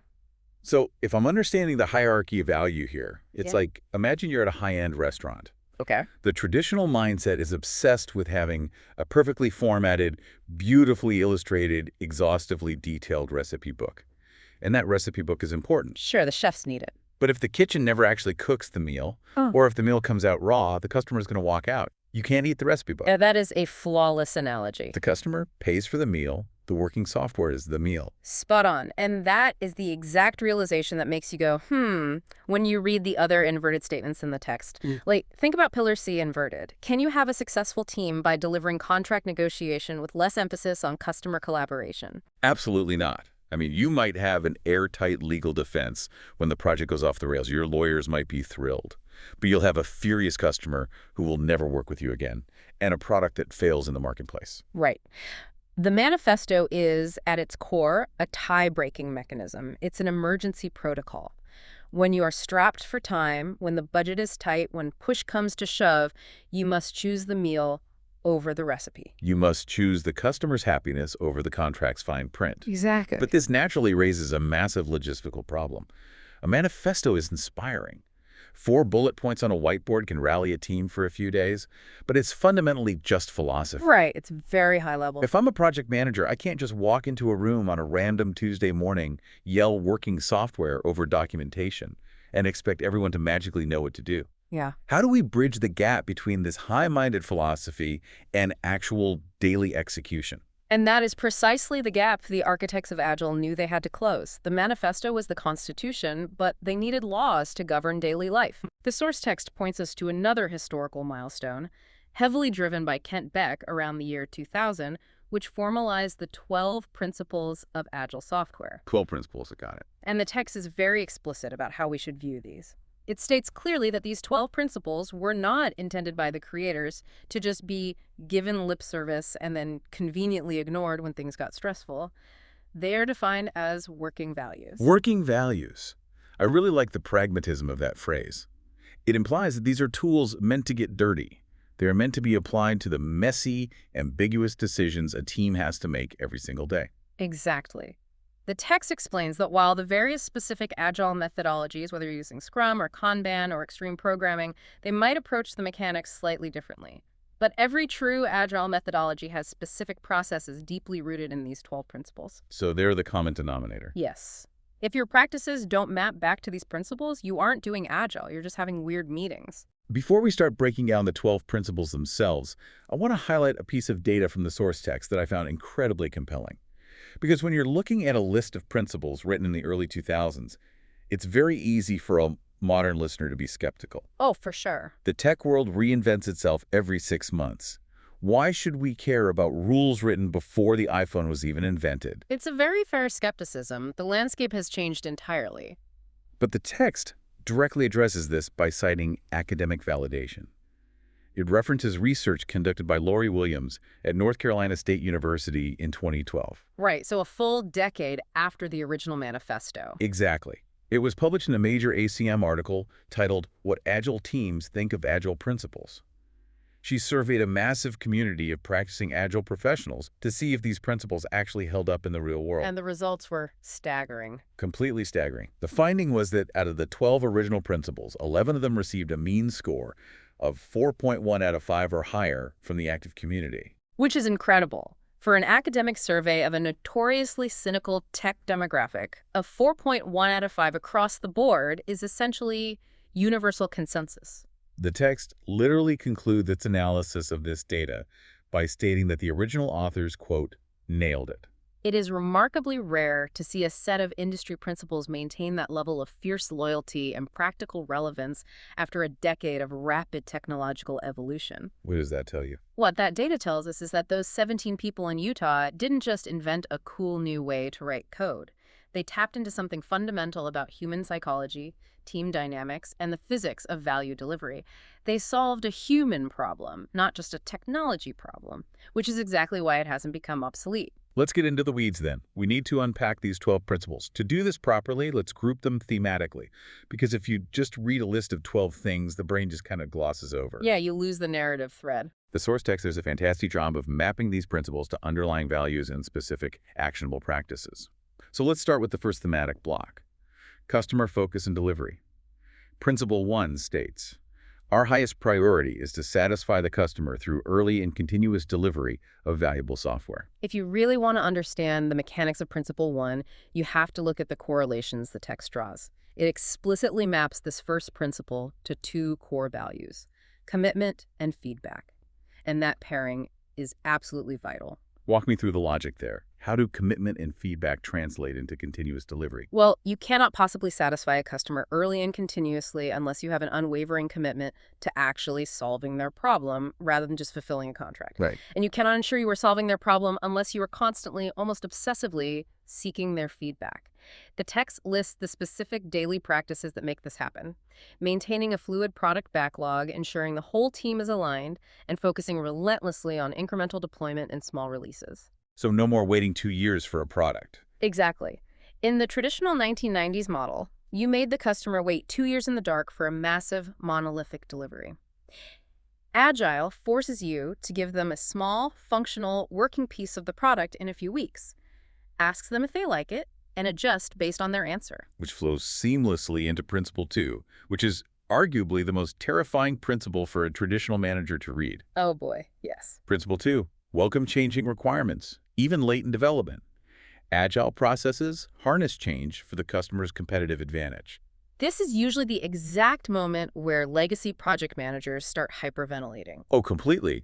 Because in a traditional waterfall model, a late-stage change request isn't an opportunity. It's an absolute disaster. It derails everything. It derails the Gantt chart. It blows up the budget. It requires change order forms in triplicate. It's like you're building a custom house. The framing is already up. The plumbing is installed. And the buyer walks in and says, actually, I want the kitchen on the other side of the house. Traditional construction would despise that. It requires tearing down physical walls. But Agile looks at that and says, fantastic. The buyer just realized they need a larger kitchen island because they are having twins. If we make this change, the house becomes infinitely more valuable to their actual life. It's a brilliant way to frame it, and the text maps this principle to the values of openness, commitment, and focus. Because to survive a late-stage change in requirements without the project completely collapsing, you have to build structural flexibility into the process itself. How do you do that? The text points to practices like iterative sprint planning, the planning game, and continuous customer involvement. You can only welcome a late change to the kitchen layout if you haven't rigidly pre-ordered and permanently glued down all the cabinets 6 months in advance. Right, you delay the permanent decisions. Exactly. You leave your options open as long as responsibly possible. You harness the unpredictable nature of reality to give the customer a better product than they originally had the foresight to ask for. So we have the focus on the customer. Yeah. But how do you pace that work? That brings us to principle 3. We deliver working software frequently from a couple of weeks to a couple of months, with a preference to the shorter timescale. Again, the source text anchors this to the values of focus and commitment. The practices overlap a bit with Principle 1. We see incremental deployment and small releases again. But it introduces critical new concepts like the sprint review, defining a rigid definition of done, and rigorous acceptance tests. I want to dig into that specific phrasing, with a preference to the shorter timescale. Why the obsession with speed? Is it just about grinding the team faster, like squeezing more juice out of the lemon? Not at all. That's a huge misconception. It's entirely about risk management. The shorter timescale is a mechanism to aggressively reduce risk. How so? Imagine you work on a highly secretive project for 6 straight months without showing it to a single external stakeholder. If you fundamentally misunderstood what the market needed, or if the market shifted while you were in your cave, you have just incinerated 6 months of company capital, time, and morale. That's a devastating loss. But if you work on it for 2 weeks, release a tiny fraction of it and show it to the user. If you're wrong, it's fine. You've only lost 2 weeks.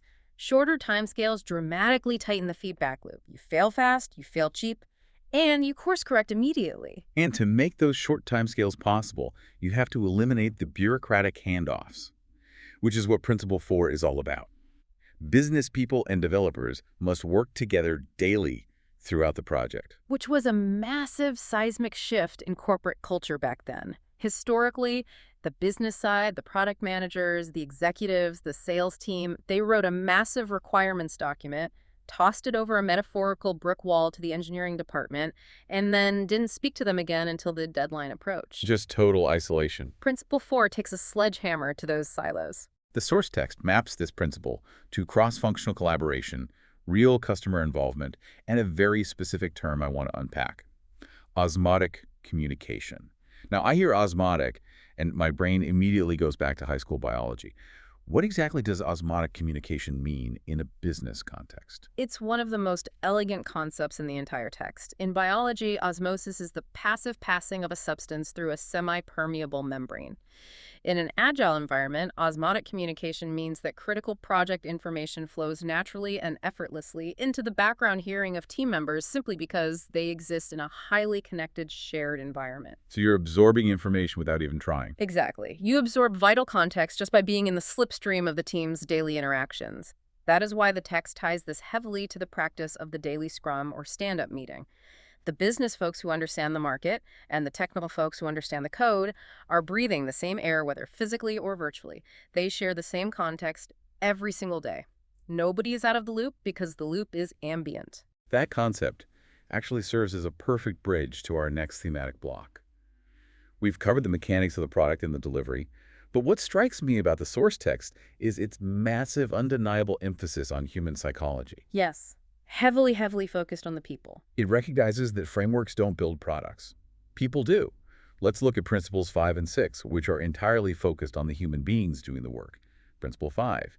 We build projects around motivated individuals. We give them the environment and support they need and trust them to get the job done. The text maps this principle to the values of commitment and, crucially, courage.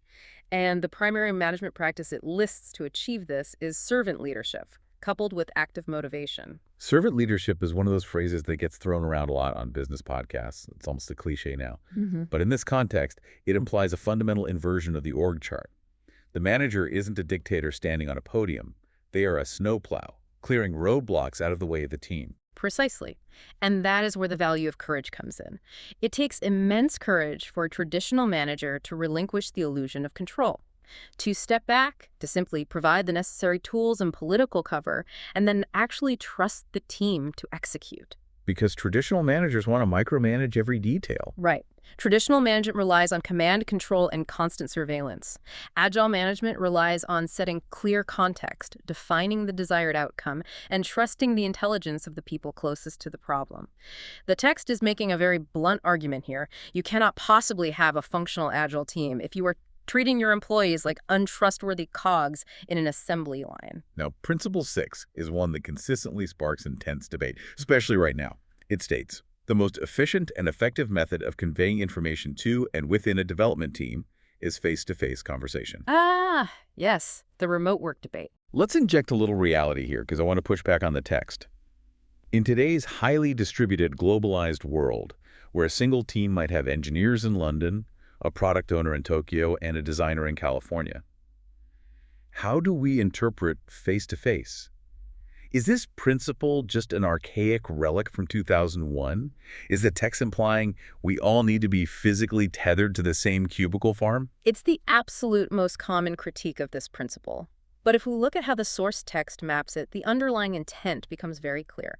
The text links this principle to communication and openness, and again, invokes the practice of osmotic communication. We shouldn't read face-to-face as a strict geographical mandate. So it's not about being in the same zip code. No, we need to look at the quality of the interaction it's trying to preserve. The absolute goal is high-bandwidth, frictionless communication. By high bandwidth, you mean a communication channel where no data is lost in translation, like you get all the nuance. Exactly. Think about human communication. It's not just words.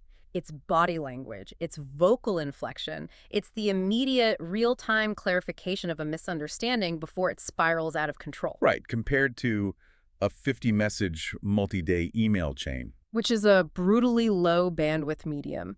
It is highly prone to misinterpretation, political posturing, and massive delays. A quick 5-minute video call or working simultaneously in a shared digital workspace where you can instantly hop on an audio huddle that simulates face-to-face efficiency. The principle isn't demanding physical proximity. It's aggressively warning us against relying on slow, asynchronous, text-heavy communication when a quick, direct conversation would resolve the ambiguity instantly. That makes a lot of sense. It's about eliminating the friction and the latency in how a team talks to each other. Okay, let's move to how a team measures its actual progress and manages its energy. Principle 7. Working software is the primary measure of progress. This circles right back to our earlier discussion about the inverted manifesto exercise. It is a ruthless standard. Very ruthless. You do not get to measure your progress by how many hours you stayed late at the office. You don't get to measure it by how many thousands of lines of code you wrote, or how many beautifully formatted PowerPoint slides you generated. The text maps this principle directly to the definition of done and acceptance tests. It doesn't matter how hard you worked. If the product doesn't pass the acceptance test, if it doesn't solve the user's problem, it isn't done, and you haven't made an inch of progress. It forces absolute honesty. Which leads right into Principle 8, and this is another one where I want to challenge the reality of the situation. Principle 8 states, Agile processes promote sustainable development. The sponsors, developers, and users should be able to maintain a constant pace indefinitely. I love talking about this one. Now, anyone who has worked in the tech industry or finance or frankly any modern corporate environment knows that these industries are famous for crunch time. Pushing 80-hour weeks. Right. Sleeping under desks, surviving on energy drinks to hit an arbitrary Q3 deadline. It's almost romanticized in our culture. But this principle says we should maintain a constant pace indefinitely. Is that actually a realistic business strategy, or is it just utopian wishful thinking? If you view it through the lens of our source text, which, again, let's remember, is a risk management text, it is not just realistic, it is a mathematical imperative. A mathematical imperative. Yes. The text maps this principle to the values of commitment and communication. Here is the cold, hard reality that Agile forces organizations to accept. Crunch time is not a badge of honor. It is a catastrophic failure of risk management. Because it's unsustainable. Because people eventually just snap. Because of what exhaustion does to human cognition, when you force a team of knowledge workers to spring a marathon, they inevitably burn out. When they burn out, their cognitive load capacity drops significantly. And what happens then? They start introducing complex, subtle bugs into the system. They make poor, short-sighted architectural decisions because they are too tired to think through the long-term consequences. The technical debt of the project skyrockets.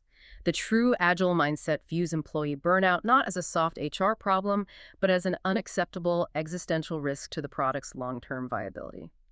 By mandating a sustainable pace indefinitely, you are forcing the management layer to be ruthlessly realistic about what can actually be accomplished in a given time frame. And you preserve the health, creativity, and intellectual rigor of the company's most valuable asset, the team's mind. Wow. So if your team is constantly relying on weekend heroics and midnight oil just to deliver your software on time, you are by definition failing at Agile. Yeah. You aren't being Agile, you're just masking a deeply broken process with human exhaustion. Precisely. And that accumulated debt, both the technical debt and the human debt, will eventually bankrupt the project. It always catches up. We have to keep moving. Let's tackle the final 4 principles. We've covered the customer delivery, we've covered the psychology of the team. This last thematic block focuses deeply on the actual craft of the work and the continuous evolution of the team itself. Principle 9. Continuous attention to technical excellence and good design enhances agility. The text maps this to the values of courage, simplicity, and focus, and it introduces heavily technical practices here, like pair programming, refactoring, and test-driven development. Let me make sure I grasp the connection here. Why does the quality of the code dictate how agile you can be? Aren't those two separate things? Not at all, because if your underlying product is a mess, change becomes terrifying. If your code base is a fragile, tangled web of shortcuts and quick fixes, trying to implement a new feature is like pulling a block from the bottom of a Jenga tower. It's incredibly dangerous and agonizingly slow. Technical excellence isn't just about an engineer taking pride in their craft. It is the physical, structural mechanism that allows a team to respond to change quickly. If you have a clean, modular, well-designed system, you can pivot your strategy overnight without breaking everything else. Good design is the engine of agility. That brings us to Principle 10, which I will admit is probably my favorite concept in this entire deep dive. Principle 10. Simplicity. The art of maximizing the amount of work not done is essential. I am obsessed with this definition of simplicity. It's so counterintuitive to how we normally work. It completely flips the script. It's not about finding a way to do 50 tasks easily. It's about aggressively pruning the to-do list until there are only 5 tasks left. It's like a master sculptor. The sculptor isn't focused on adding material to the statue. They're focused entirely on the marble they are going to chisel away and discard. The art is in the removal. That is a profound way to visualize it. The art of maximizing work not done. When we look at how the source text maps this, it ties it to the values of focus and simplicity. But the key practice it introduces here is deeply rooted in lean manufacturing principles, the practice of seeing waste. How does a modern knowledge worker see waste? Because we aren't working on a factory floor with physical scrap metal. It requires a ruthless filter. If a proposed software feature is only going to be used by 2% of the user base, but it will take 40% of the engineering time to build, don't build it, cut it. Right. If a recurring weekly status meeting doesn't actually result in actionable decisions, cancel it. If a massive reporting document is generated every month but nobody actually reads it, stop writing it. Simplicity in Agile is not passive. It is an active, aggressive, continuous defense against organizational bloat. Which requires immense discipline. Okay, Principle 11. The best architectures, requirements, and designs emerge from self-organizing teams. This is a massive pushback against the traditional top-down command and control model we talked about earlier. The underlying philosophy here is that the people who have their hands on the keyboards, the people who are closest to the actual granular problems, are exponentially better equipped to design the solution than an executive sitting in a corner office looking at a spreadsheet. They have the context. Exactly. The text maps this to self-organization and practices like test-driven development and refactoring. But it relies heavily, again, on servant leadership. Management's job is to define the what and the why.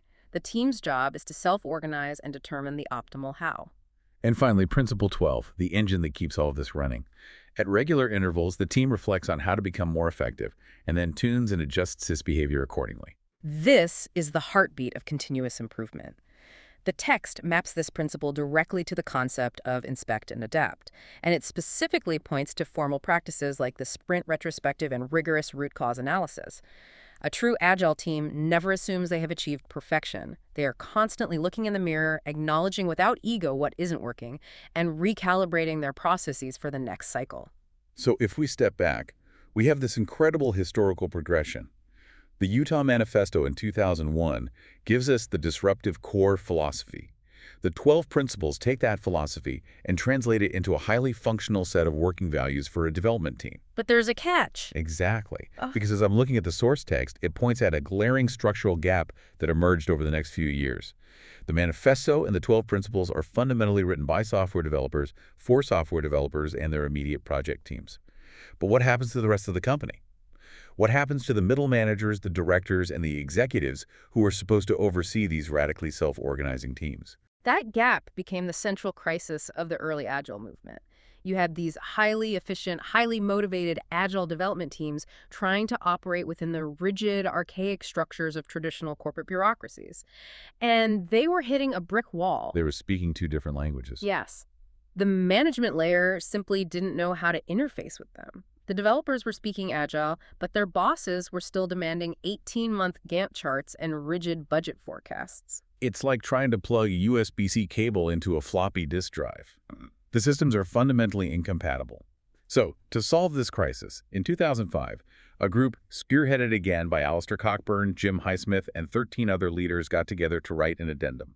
The source text refers to this as the Declaration of Interdependence for Modern Management. The goal was to take the Agile philosophy and scale it up to guide project management and leadership as a whole. What I find so compelling about this 2005 text is the framing the authors used. The group explicitly stated that they refused to coin yet another corporate buzzword. They knew the business world was already drowning in meaningless jargon. Synergy. Paradigm shift. Exactly. Instead, they engineered 6 rules of operation that strictly link organizational cause and effect. The text describes the structure of these rules as a "we accomplish X by doing Y" framework. It's not a list of wishes for a magical corporate utopia. It's a structural formula for managers. It essentially says, Y is the specific behavior you can observe us doing, and the entire reason we demand to work this way is because we're trying to achieve X business result. It fundamentally rewrites a manager's job description. Let's walk through these 6 rules, looking closely at how they summarize them in the text. Rule 1 tackles the bottom line immediately.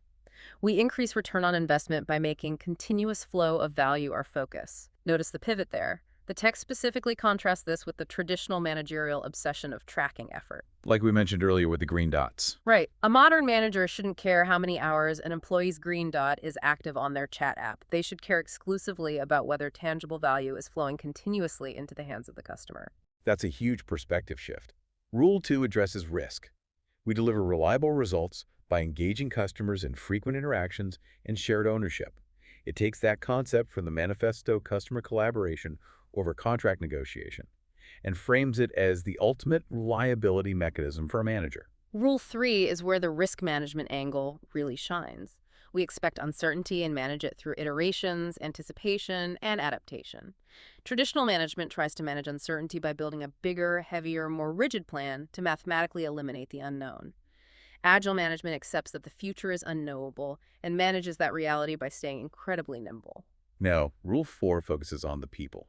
We unleash creativity and innovation by recognizing that individuals are the ultimate source of value and creating an environment where they can make a difference. This is a direct, scaled-up echo of Principle 5, about building projects around motivated individuals. But Rule 5 is where the true revolution happens for management. We boost performance through group accountability for results and shared responsibility for team effectiveness. And the text adds a critical, almost shocking clarification here. It states, the whole group is singly accountable. No in-team blame. Okay, we have to pause and dissect that. Yeah. No in-team blame. In a vast majority of corporate cultures, Finding someone to blame when things go wrong isn't just common. It is a vital survival mechanism. Oh, absolutely. If a project fails, the manager's first instinct is to find the weakest link and fire them to save their own job. This rule outlaws that entirely. It is a radical reimagining of corporate physics. But think about the psychology behind it. If you establish true shared ownership, if the entire team fails or succeeds as a single organism, you instantly eliminate the toxic defensive posturing that destroys collaboration. Right, because if you know you won't be thrown under the bus. If a developer knows they won't be individually crucified for a bug, they will admit the mistake immediately, and the whole team will swarm to fix it. You focus 100% of the team's energy on fixing the problem, rather than wasting 80% of their energy on gathering evidence to find a scapegoat. It aligns the team's survival instinct with the project's success. That is brilliant. Finally, Rule 6. We improve effectiveness and reliability through situational specific strategies, processes, and practices. The text notes that there are no one answers. Folks just get used to it, meaning a good manager knows there is no single magical framework that solves everything. You have to adapt your strategy to the specific context of the moment. Now, the text makes a very honest, preemptive admission regarding this 2005 declaration. It openly acknowledges one of the issues with the Declaration of Interdependence is that it may sound platitudes. And I completely understand why a cynic would say that. Because if CEO stands up in an all-hands meeting and says, "We are going to unleash creativity by recognizing individuals," it sounds exactly like something printed on a stock photo motivational poster hanging in a depressing break room. How does the text defend against the accusation that this is just toothless corporate speak? The defense the text mounts is that these are not platitudes because they demand structural, highly uncomfortable changes to how power and accountability operate. Because the Declaration forces an organization to establish no bad guys, moving aggressively from individual blame to holistic group accountability, it ceases to be a poster and becomes a deeply practical operational mandate.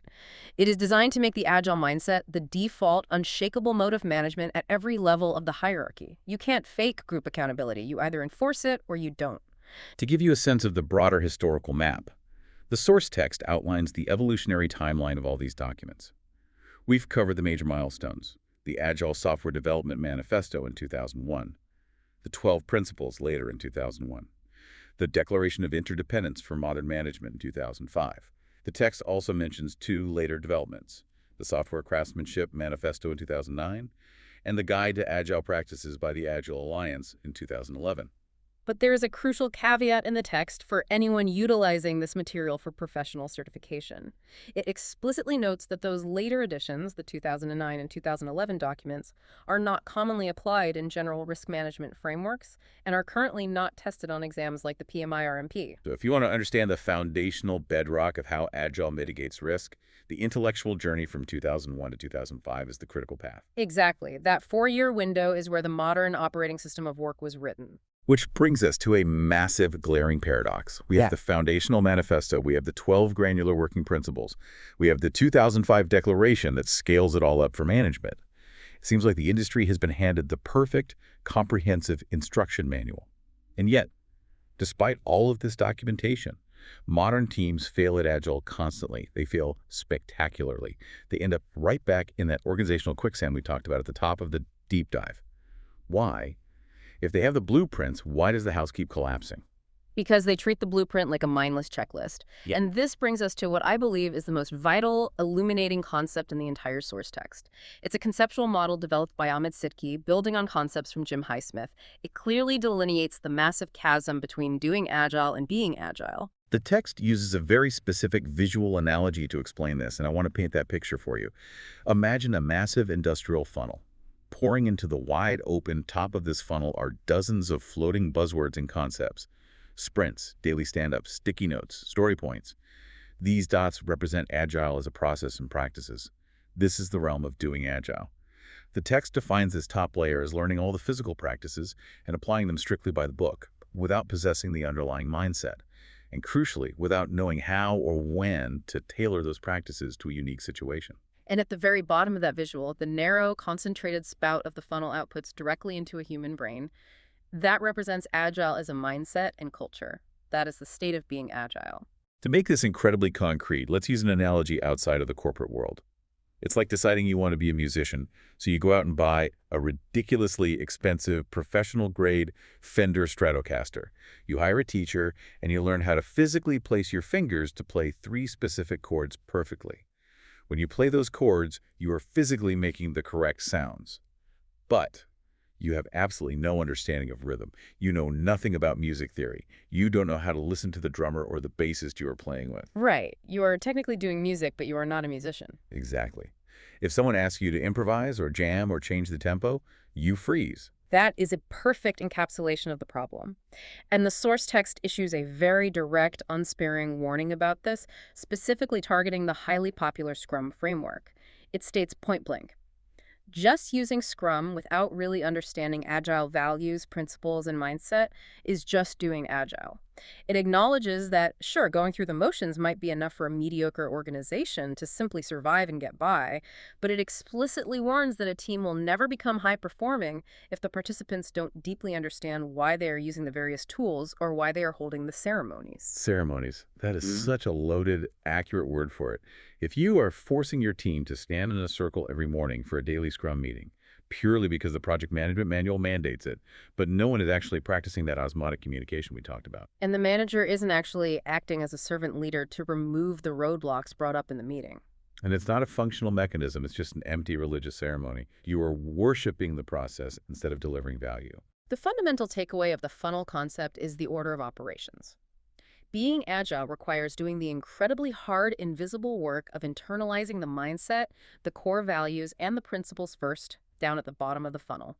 You have to change how you view risk and value. Then, and only then, do you look at that massive menu of practices at the top of the funnel, the sprints, the Kanban boards, the stand-ups, and you intelligently select and tailor the right tools for the specific challenge in front of you. The mindset must dictate the process. When the process dictates the mindset, you fail. Okay, we've covered a massive amount of psychological and theoretical ground here, but I want to prove to you that this isn't just high-level academic theory. This material is rigorously tested. Professionals are evaluated on their ability to apply this exact mindset to complex scenarios. The source text actually provides a series of sample questions from the PMI-RMP exam, the Risk Management Professional Certification. I think the best way to solidify everything we've learned today is to put ourselves in the hot seat. Let's run through a few of these scenarios. Let's see how the theory survives contact with reality. I love this idea. Let's test the mechanics. Okay, scenario 1. You are auditing a project management plan. The plan cites Principle 4. Business people and developers must work together daily. However, the project manager has interpreted this to mean, and this is option A in the text exam question, that it is mandatory for the stakeholders and the team to meet and converse daily. According to the PMI-RMP standards, why is that interpretation a complete failure of Agile? It sounds correct on the surface, right? But it's a trap. If we apply the Agile mindset, mandating that every single stakeholder, the VP of sales, the marketing director, the CEO, must attend a daily meeting with the development team is a logistical nightmare. Total chaos. The text's explanation clarifies why this implication is dangerously incorrect. The daily interaction principle is satisfied by the presence of the product owner, who acts as the singular, empowered representative of the stakeholders to the team. Forcing every stakeholder into a daily meeting violates Principle 10's simplicity. It creates massive waste, paralyzes the team, and turns a quick alignment huddle into a sprawling bureaucratic nightmare. Brilliant. Okay, scenario 2. A team is looking to radically optimize their workflow. They decide to utilize a technique called value stream mapping to trace exactly how a product goes from an idea to the customer's hands. What core Agile concept is this technique most closely tied to? This maps directly back to our discussion about the master sculptor. The text explicitly links the concept of value stream mapping to the lean manufacturing practice of eliminating waste. The whole purpose of mapping the value stream isn't just to see how things move. It is to mercilessly identify and cut out any step, any approval process, or any feature that does not directly contribute tangible value to the end user. You visualize the flow specifically so you can prune the dead weight. Scenario 3. Let's look at the reality of vendor relations. A company adopts the Agile manifesto value of customer collaboration over contract negotiation. A cynical manager argues that this means Agile teams just ignore contracts because vendors are untrustworthy. Another manager argues it means you shouldn't use contracts at all. What is the actual mature application of this value in a business environment? We covered this when discussing the 2005 Declaration's emphasis on shared ownership. The cynic is wrong, and the idealist who thinks contracts aren't necessary is naive. You still need legal contracts in corporate business. The correct application, as defined by the text, is that agile approaches focus the team's primary energy on what we are actually trying to build together with our vendors. The contract acts as a safety net, but the daily relationship is driven by collaboration toward a shared goal, rather than constantly using the fine print of the contract as a weapon to bludgeon each other every time a requirement inevitably changes. That distinction between a safety net and a weapon is crucial. Okay, scenario 4. A junior developer asks you to explain the hierarchy of the foundational documents. They want to know the exact relationship between the 2001 Agile Manifesto and the 12 Principles of Agile Software. Are they just two separate documents written by the same people, or is there a structural link? The structural link is the key. While many of the same people were involved in both, the precise definition the text demands is that the 12 principles are the working values of the manifesto. The manifesto is the philosophical North Star. The 12 principles are the operational engine that actually gets you there. One is the why, the other is the how. Final scenario, scenario 5. A team wants to physically experience and implement Principle 10 simplicity, maximizing the amount of work not done. Which specific daily practice should they adopt to make that happen? Is it test-driven development, refactoring, osmotic communication, or something else? While test-driven development and refactoring are vital for technical excellence, and osmotic communication is vital for team alignment, the text explicitly and singularly links the principle of simplicity to the practice of seeing waste. If you train your team to actively identify and call out wasted effort, you are automatically practicing simplicity. Running through those scenarios, treating them not just as trivia, but as complex behavioral traps, it really solidifies that this entire deep dive isn't just an exploration of nice ideas. The Agile mindset, when properly understood, is an incredibly rigorous, highly structured, psychological approach to mitigating risk and managing the overwhelming complexity of modern work. It really is a profound evolution in how we organize human effort and intellect. It respects the unpredictability of the world, and it respects the humanity of the workers. Let's pull all of this together and recap the massive journey we've taken today. We started back in 2001 with 17 rebellious software developers in a Utah ski resort. They realized that the heavy, fear-based processes of the 1990s were actively preventing them from delivering value. They synthesized their frustration into a 4-point manifesto that radically prioritized human individuals, actual working software, deep customer collaboration, and the flexibility to adapt to an unknown future. From that high-level philosophy, we explored how leaders translated those ideals into 12 concrete working principles that were so universally effective that empirical academic surveys validated them a full decade later. We dug into how these principles govern everything from the technical architecture of code to the biological necessity of a sustainable, burnout-free pace. We then tracked the evolution to the 2005 Declaration of Interdependence, where the movement realized it had to scale to the management layer. They rewrote the rules of project oversight, shifting the corporate focus from tracking hours to maximizing continuous value flow and implementing the radical concept of group accountability over individual blame. And ultimately, we arrived at the funnel, the sobering realization that all the manifestos, all the principles, and all the brilliant management declarations are completely useless if a team is just blindly doing Agile, treating it as a checklist of empty ceremonies, without doing the hard work of being Agile by internalizing the mindset. It has been a truly eye-opening exploration into the DNA of how we work. As we wrap up this deep dive, we want to leave you with one final provocative thought to mull over. We spent a lot of time today discussing Principle 10. Simplicity, the art of maximizing the amount of work not done. It is arguably the most difficult principle for high-achieving professionals to accept because our entire culture equates busyness with value. Exactly. So, based on everything we've unpacked today about true value versus empty administrative process, I want you to look closely at your own daily workflow tomorrow. Look at your calendar. Look at your endless to-do list. Look at your team's weekly processes. If you were forced to apply the discipline of the master sculptor, what is the single most time-consuming, highly valued piece of work you could courageously choose not to do tomorrow in order to become truly agile? That is a phenomenal question to ask yourself. Thank you so much for joining us on this deep dive. Keep questioning your assumptions, keep seeking the simplicity on the other side of complexity, and we will see you next time. So I want you to just take a second and think about a project you've been involved in that just completely spiraled out of control. Oh, man. Right? Like, I'm talking about the kind of project that genuinely keeps you up at night. The one where your stomach drops when you see an email notification pop up about it. We have all been there. Yeah. And, maybe it started out beautifully, like you had this massive kickoff meeting, everyone's buzzing with excitement, the slide decks are absolutely pristine. The Gantt charts look perfect. Exactly, the Gantt charts. You've got this timeline meticulously mapped out for the next 18 months in those perfect cascading little colored blocks.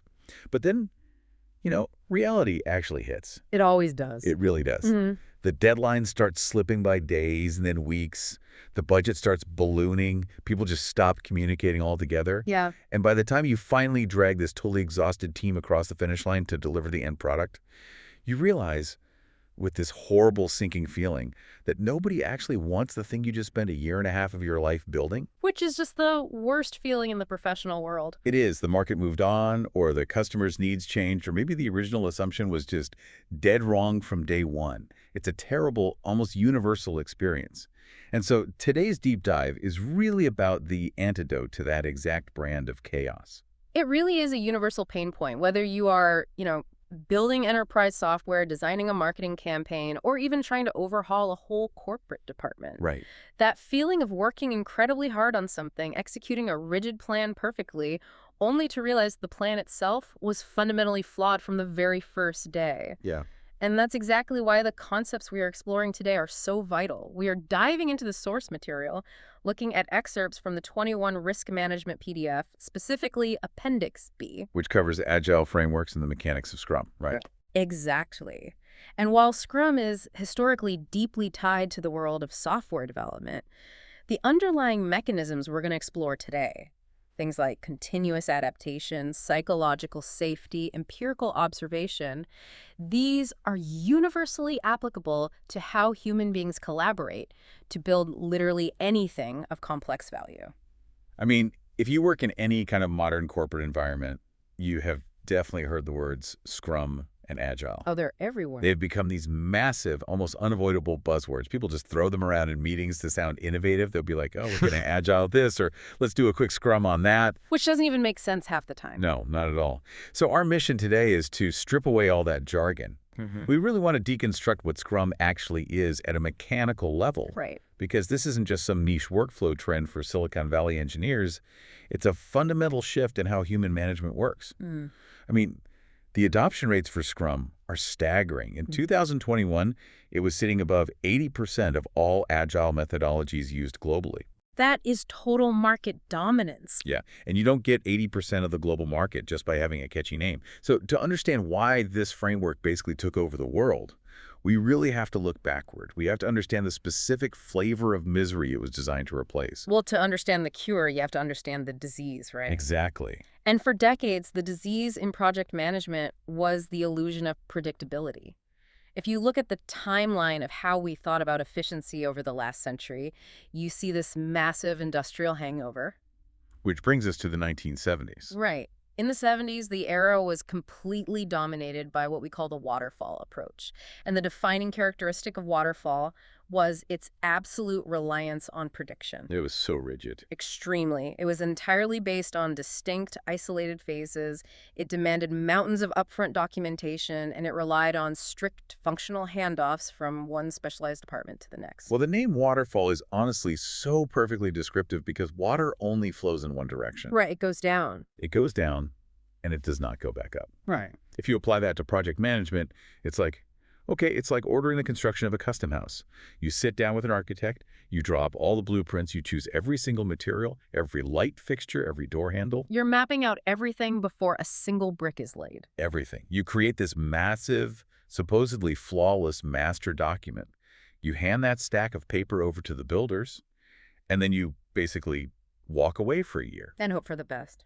Yeah, you cross your fingers, and you just pray that when they hand you the keys 12 months later, the final building is actually what you wanted, and that your life hasn't completely changed in the meantime.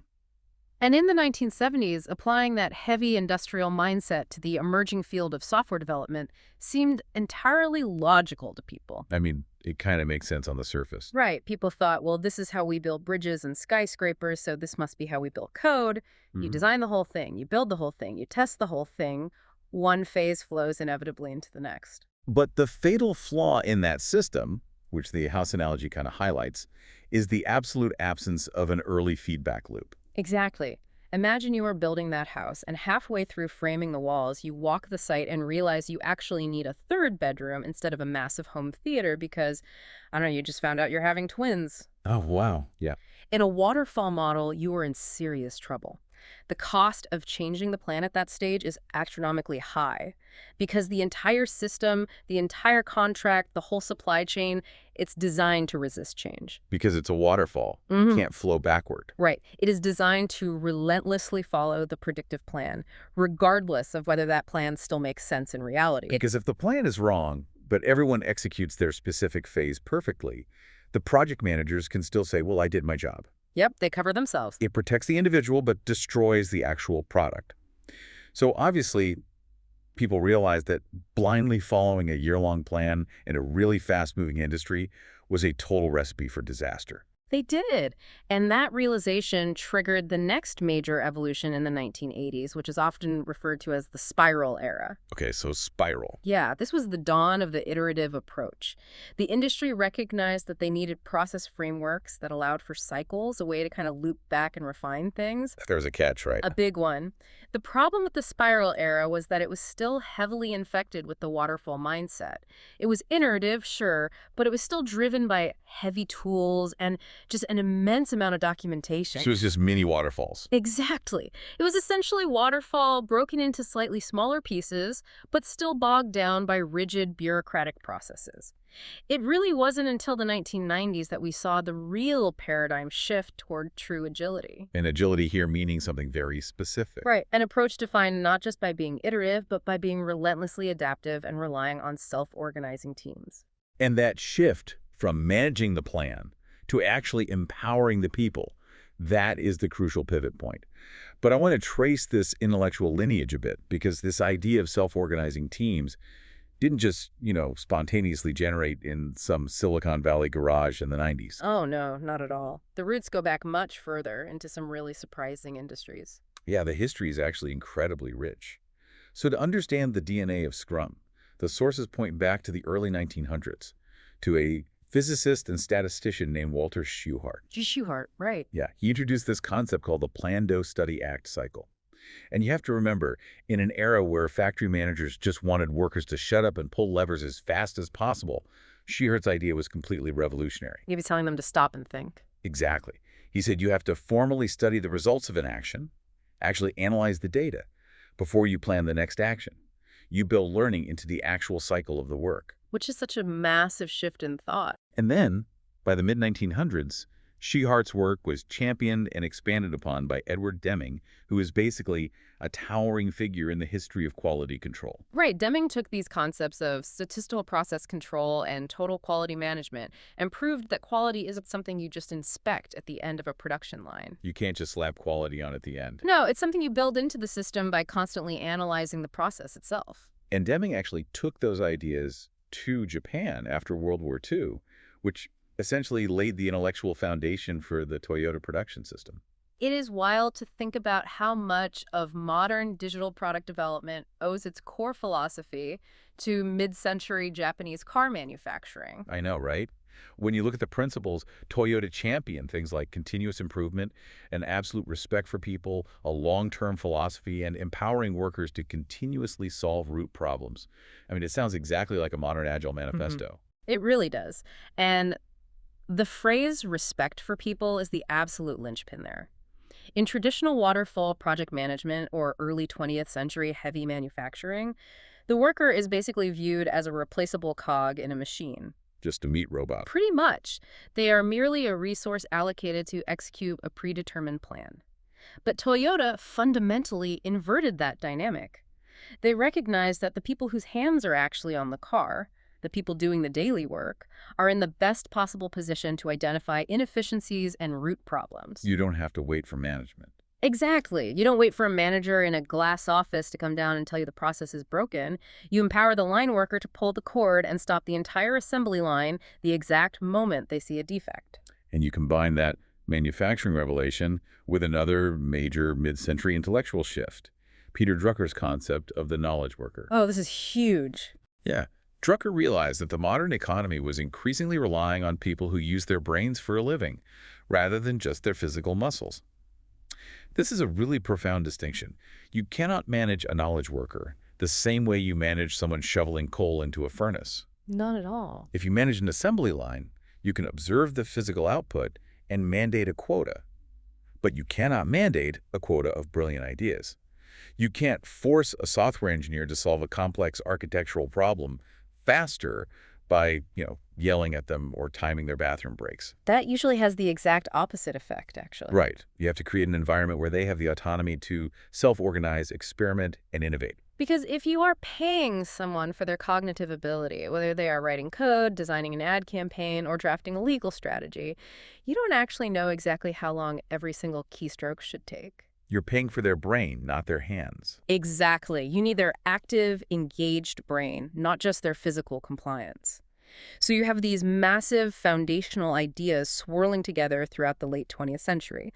You have Deming's quality control, Toyota's respect for the worker, Drucker's knowledge worker, and thinkers like Womack and Jones defining lean thinking to eliminate waste. It's like this intellectual pressure cooker. Yes. All this pressure builds up, and then the 1990s hit, and the software industry just explodes into this alphabet soup of new methodologies trying to apply these concepts. Yeah, and the 90s were really an era of massive experimentation because practitioners were just sick of failing. They were sick of delivering irrelevant software 3 years late. Right. So you see this entire timeline of methodologies emerging. You have the Dynamic Systems Development Method, or DSDM. You have crystal methods, feature-driven development, adaptive software development, and perhaps the most radical of all, extreme programming, commonly called XP. Yeah, XP was wild. Yeah. All these brilliant practitioners were independently realizing that the heavyweight, plan-driven processes were suffocating them. They were desperately searching for ways to be more lightweight, to drastically shorten the cycle time between having a good idea and actually delivering a working product. And to eliminate the staggering waste of building the wrong things. Let's take extreme programming, or XP, as a quick example of how radical this mindset shift really was. Sure. Under XP, you had concepts like pair programming, where you literally put two engineers at one single keyboard. Now, to a traditional 1970s waterfall manager, that looks like a 50% loss in productivity. Right. They'd say, why pay two people to do the typing of one? Exactly. But the XP mindset realized that the bottleneck in software development isn't typing speed. The bottleneck is the quality of the thought process, the logic, and avoiding deep architectural bugs. Two brains on one problem actually produce faster, more stable value. That is exactly the kind of counterintuitive thinking that was bubbling up. And then we get to the watershed moment, early 2001. A group of these renegade methodologists, the creators of Scrum, XP, DSDM, all of them, they get together in a ski resort in Utah, and they write the manifesto for agile software development. Historic meeting. And this is where a lot of people, even people who work in tech, get pretty confused about the terminology. So let's unpack this and clarify. Agile is not a specific step-by-step instruction manual. No, it's not. You cannot do agile in the sense of following a checklist. Agile is a philosophy. Think of it as a giant umbrella. And underneath that overarching umbrella, you have all those specific methodologies we just mentioned, P, Lean, Crystal, and of course, Scrum. That distinction is so vital. Agile is the overarching set of values. It's the philosophy that says, hey, we are going to prioritize lightweight, short-cycled, less wasteful workflows. It says we are going to focus heavily on the human aspect of development, like how teams interact, rather than relying on heavyweight, plan-driven processes. The Agile philosophy promotes the frequent delivery of prioritized features, with the ultimate goal of delivering actual, tangible business value in every single iteration. And relying on small, dedicated, highly collaborative teams. Exactly. Scrum, on the other hand, is a specific, actionable framework that lives under that Agile umbrella. While the ideas of Scrum were sort of gestating in the 90s, it officially codified into the system we know today with Ken Schwaber and Mike Beadle's 2002 book. And as we established earlier, it is the undisputed heavyweight champion of the Agile world, holding over 80% of the adoption rate. Absolutely. But knowing the history brings up a massive practical problem. I mean, if Agile methodologies and Scrum, by extension, were fundamentally designed to be lightweight and human-centric, if they are a total rejection of the idea that people are just programmable robots executing a master blueprint, how do you actually govern that? That's the big question. Right. If you don't have a rigid 18-month step-by-step Gantt chart telling everyone exactly what to do every hour of the day, what keeps the team moving in the same direction? How do you empower people without the whole project just devolving into a chaotic free-for-all where everyone just works on whatever they feel like? Well, that is the central paradox of lightweight frameworks, and the answer lies entirely in establishing an ironclad set of shared behavioral values. Values. Okay, yes. If you remove the heavy documentation and the dictatorial project managers that previously forced compliance, you have to replace them with a strong cultural baseline. A lightweight framework only functions if the people operating within it share a mutual understanding of how to behave under pressure. That makes sense. And Scrum addresses this human aspect directly by relying on 5 core values. Now, these values aren't just HR talking points. They are literally the psychological operating system of the team. Right. And the framework provides an acronym for these 5 values. FORCC. FORCC. Focus, openness, respect, commitment, and courage. FORCC. Yep. Now, if you are listening to this and you have spent any time in corporate America, your eyes might be rolling right now. Because these sound exactly like the words printed on a cheap motivational poster hanging in a break room next to a picture of an eagle soaring over a mountain. Oh, 100%. They sound nice, but they feel completely hollow. So how do these abstract, touchy-feely values actually translate into engineering a complex product or running a high-stakes project? I know, they sound like platitudes until you examine how Scrum forces you to operationalize them. Let's break them down not as ideals, but as mechanical requirements for the system to work. Okay, let's do it. Let's start with focus. In a Scrum environment, focus is defined as having a clear role, having clear goals within that role, and most importantly, tackling only a few things at a time. A few things at a time. Yes. This is a direct assault on the modern corporate glorification of multitasking. We have this pervasive myth that being assigned to 5 different projects simultaneously somehow makes you more valuable. Oh, the context-switching nightmare. Exactly. Scrum explicitly states that if you are context switching between 5 different projects, you aren't actually focused on any of them. You are constantly paying a cognitive penalty every single time you switch tasks, which just destroys productivity. Scrum demands that the team focuses intensely on a small, frozen subset of work until it is completely done. So the mechanism of focus is really about limiting work in progress. It's about having the discipline to say, we are not going to start item number 4 until items 1, 2, and 3 are actually finished and out the door. Precisely. Okay, then we move to openness. And the source points out, this isn't about oversharing your personal life.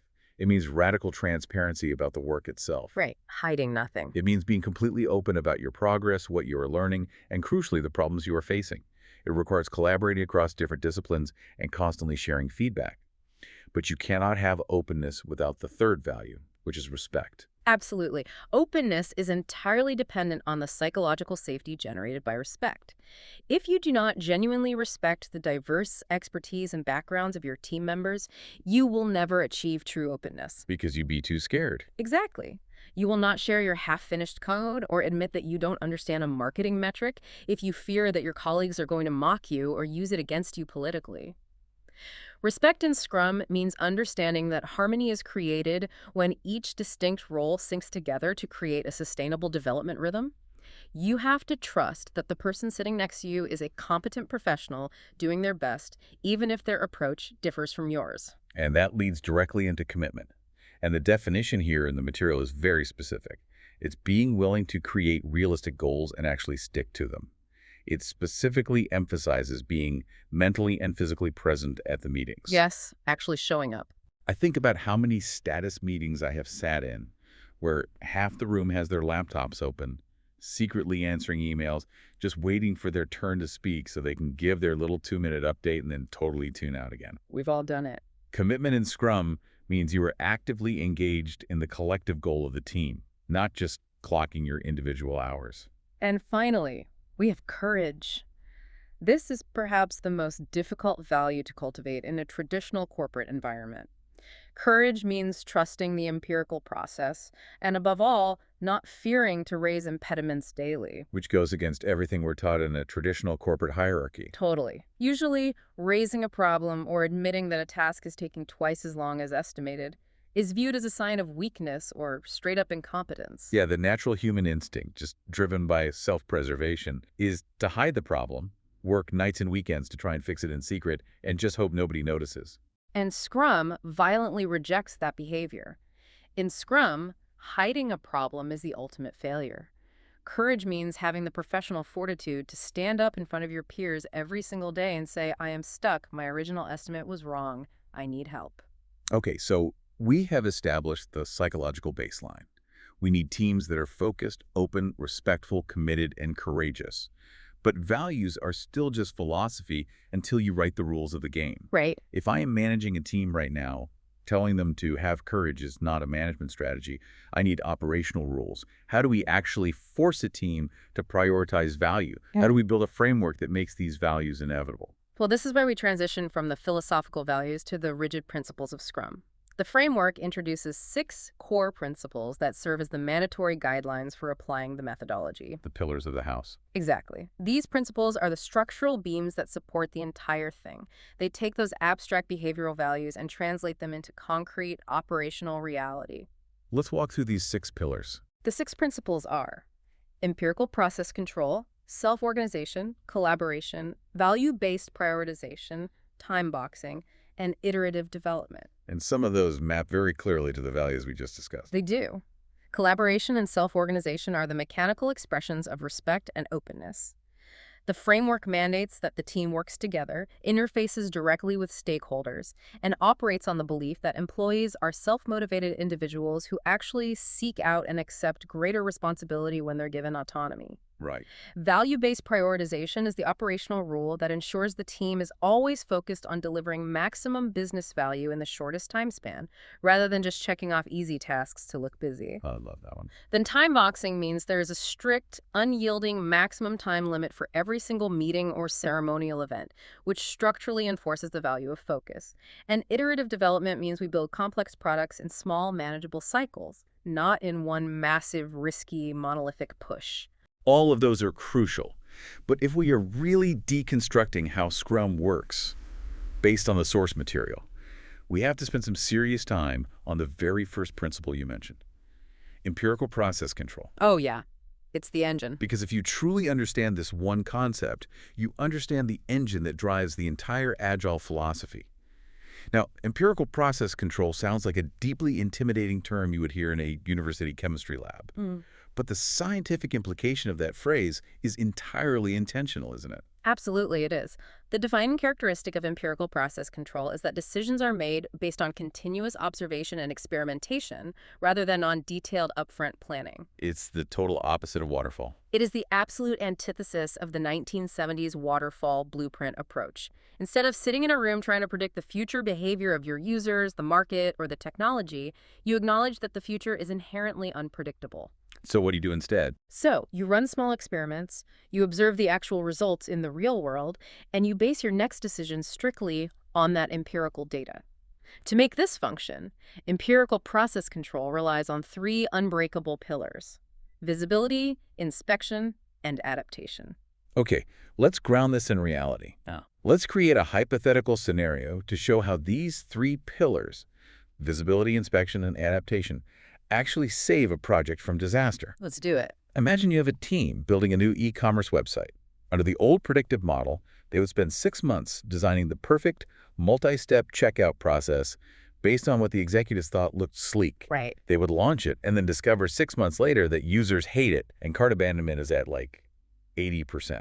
How does empirical process control change that timeline? It starts with the first pillar, visibility or transparency. Visibility means that there are no hidden agendas and no secret workflows. The true state of the project must be entirely visible to everyone responsible for the outcome. No hiding behind emails. None.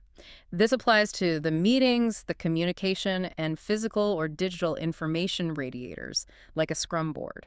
Information must be quickly accessible just by looking at a board in the team space. So in the e-commerce example, In your e-commerce example, transparency means the team's progress, the code they are writing, and the specific assumptions they are testing are out in the open. You can't hide behind a status report that says, we are 80% done.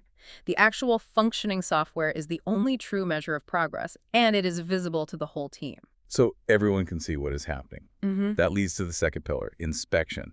Because visibility is totally useless if nobody's actually looking at the data. Exactly. Inspection is the mechanism of active observation.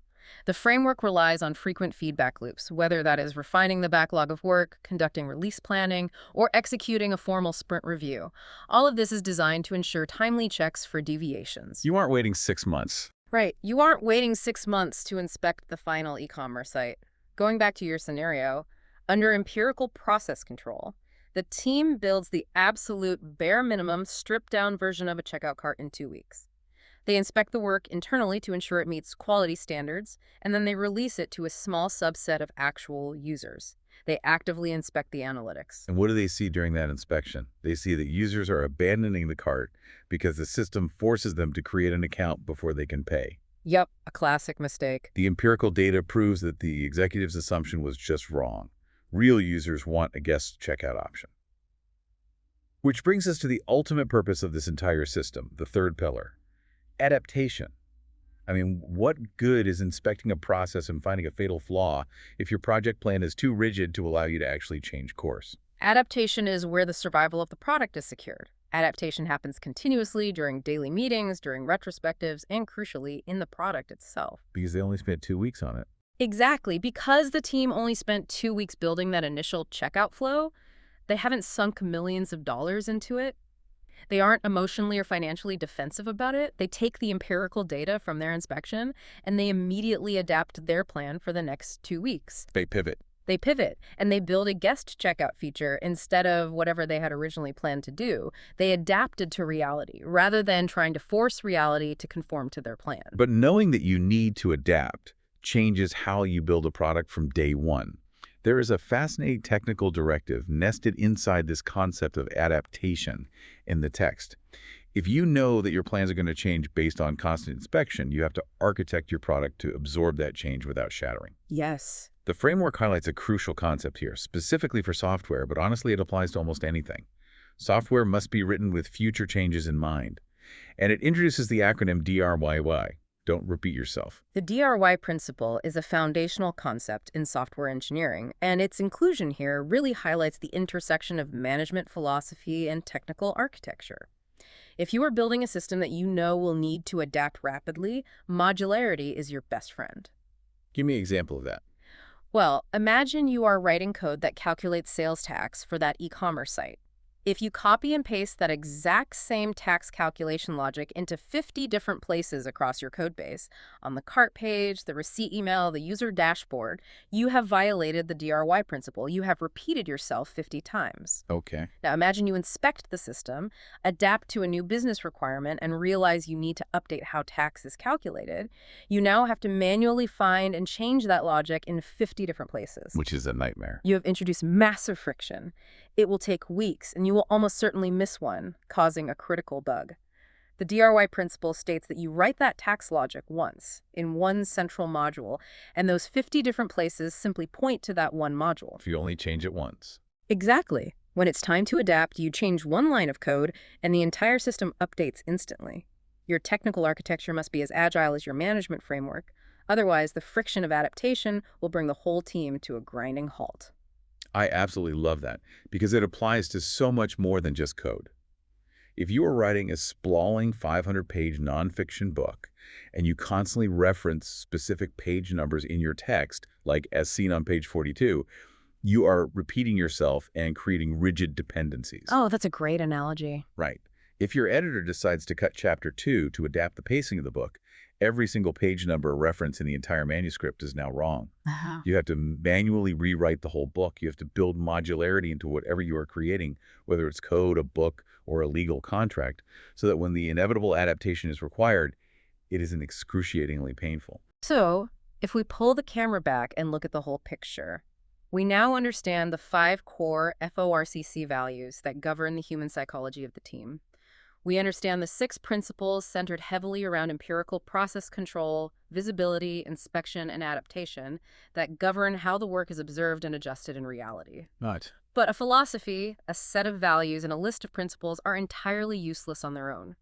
They require human practitioners to actually implement them. A framework is nothing without the people who inhabit it. And if everyone on a team is responsible for visibility and adaptation, then human nature dictates that no one will actually be responsible for it. The bystander effect. Exactly. You need designated individuals whose sole professional purpose is to protect these pillars. This brings us to the cast of characters, the very specific, highly defined, mandatory roles within a Scrum team. The cast of characters. And the framework introduces these roles using what has to be the most bizarre yet perfectly illustrative metaphor in the history of corporate management. It cites Ken Schreiber from 2004, who used an old fable about pigs and chickens to define the people involved in a project. It is a strange metaphor, but it sticks with you. The fable goes like this. A pig and a chicken are walking down the road together. The chicken looks at the pig and says, "Hey, we should open a restaurant." Okay. The pig thinks about it and asks, "What would we call it?" The chicken says, "How about we call it ham and eggs?" The pig stops, shakes his head, and says, "No thanks, I would be completely committed, but you would only be involved." I mean, it is entirely about skin in the game. Exactly. If I'm a stakeholder from another department and I demand a new feature for the product, I am a chicken. I want the breakfast to happen. I think it's a great idea, but I am not the one bleeding for it. My nights and weekends aren't on the line if the feature takes twice as long to build. Precisely. Schreiber used the term pigs to describe the core roles within the Scrum framework. These are the individuals who have made a profound commitment to the project and, crucially, have been granted the authority to actually fulfill that commitment.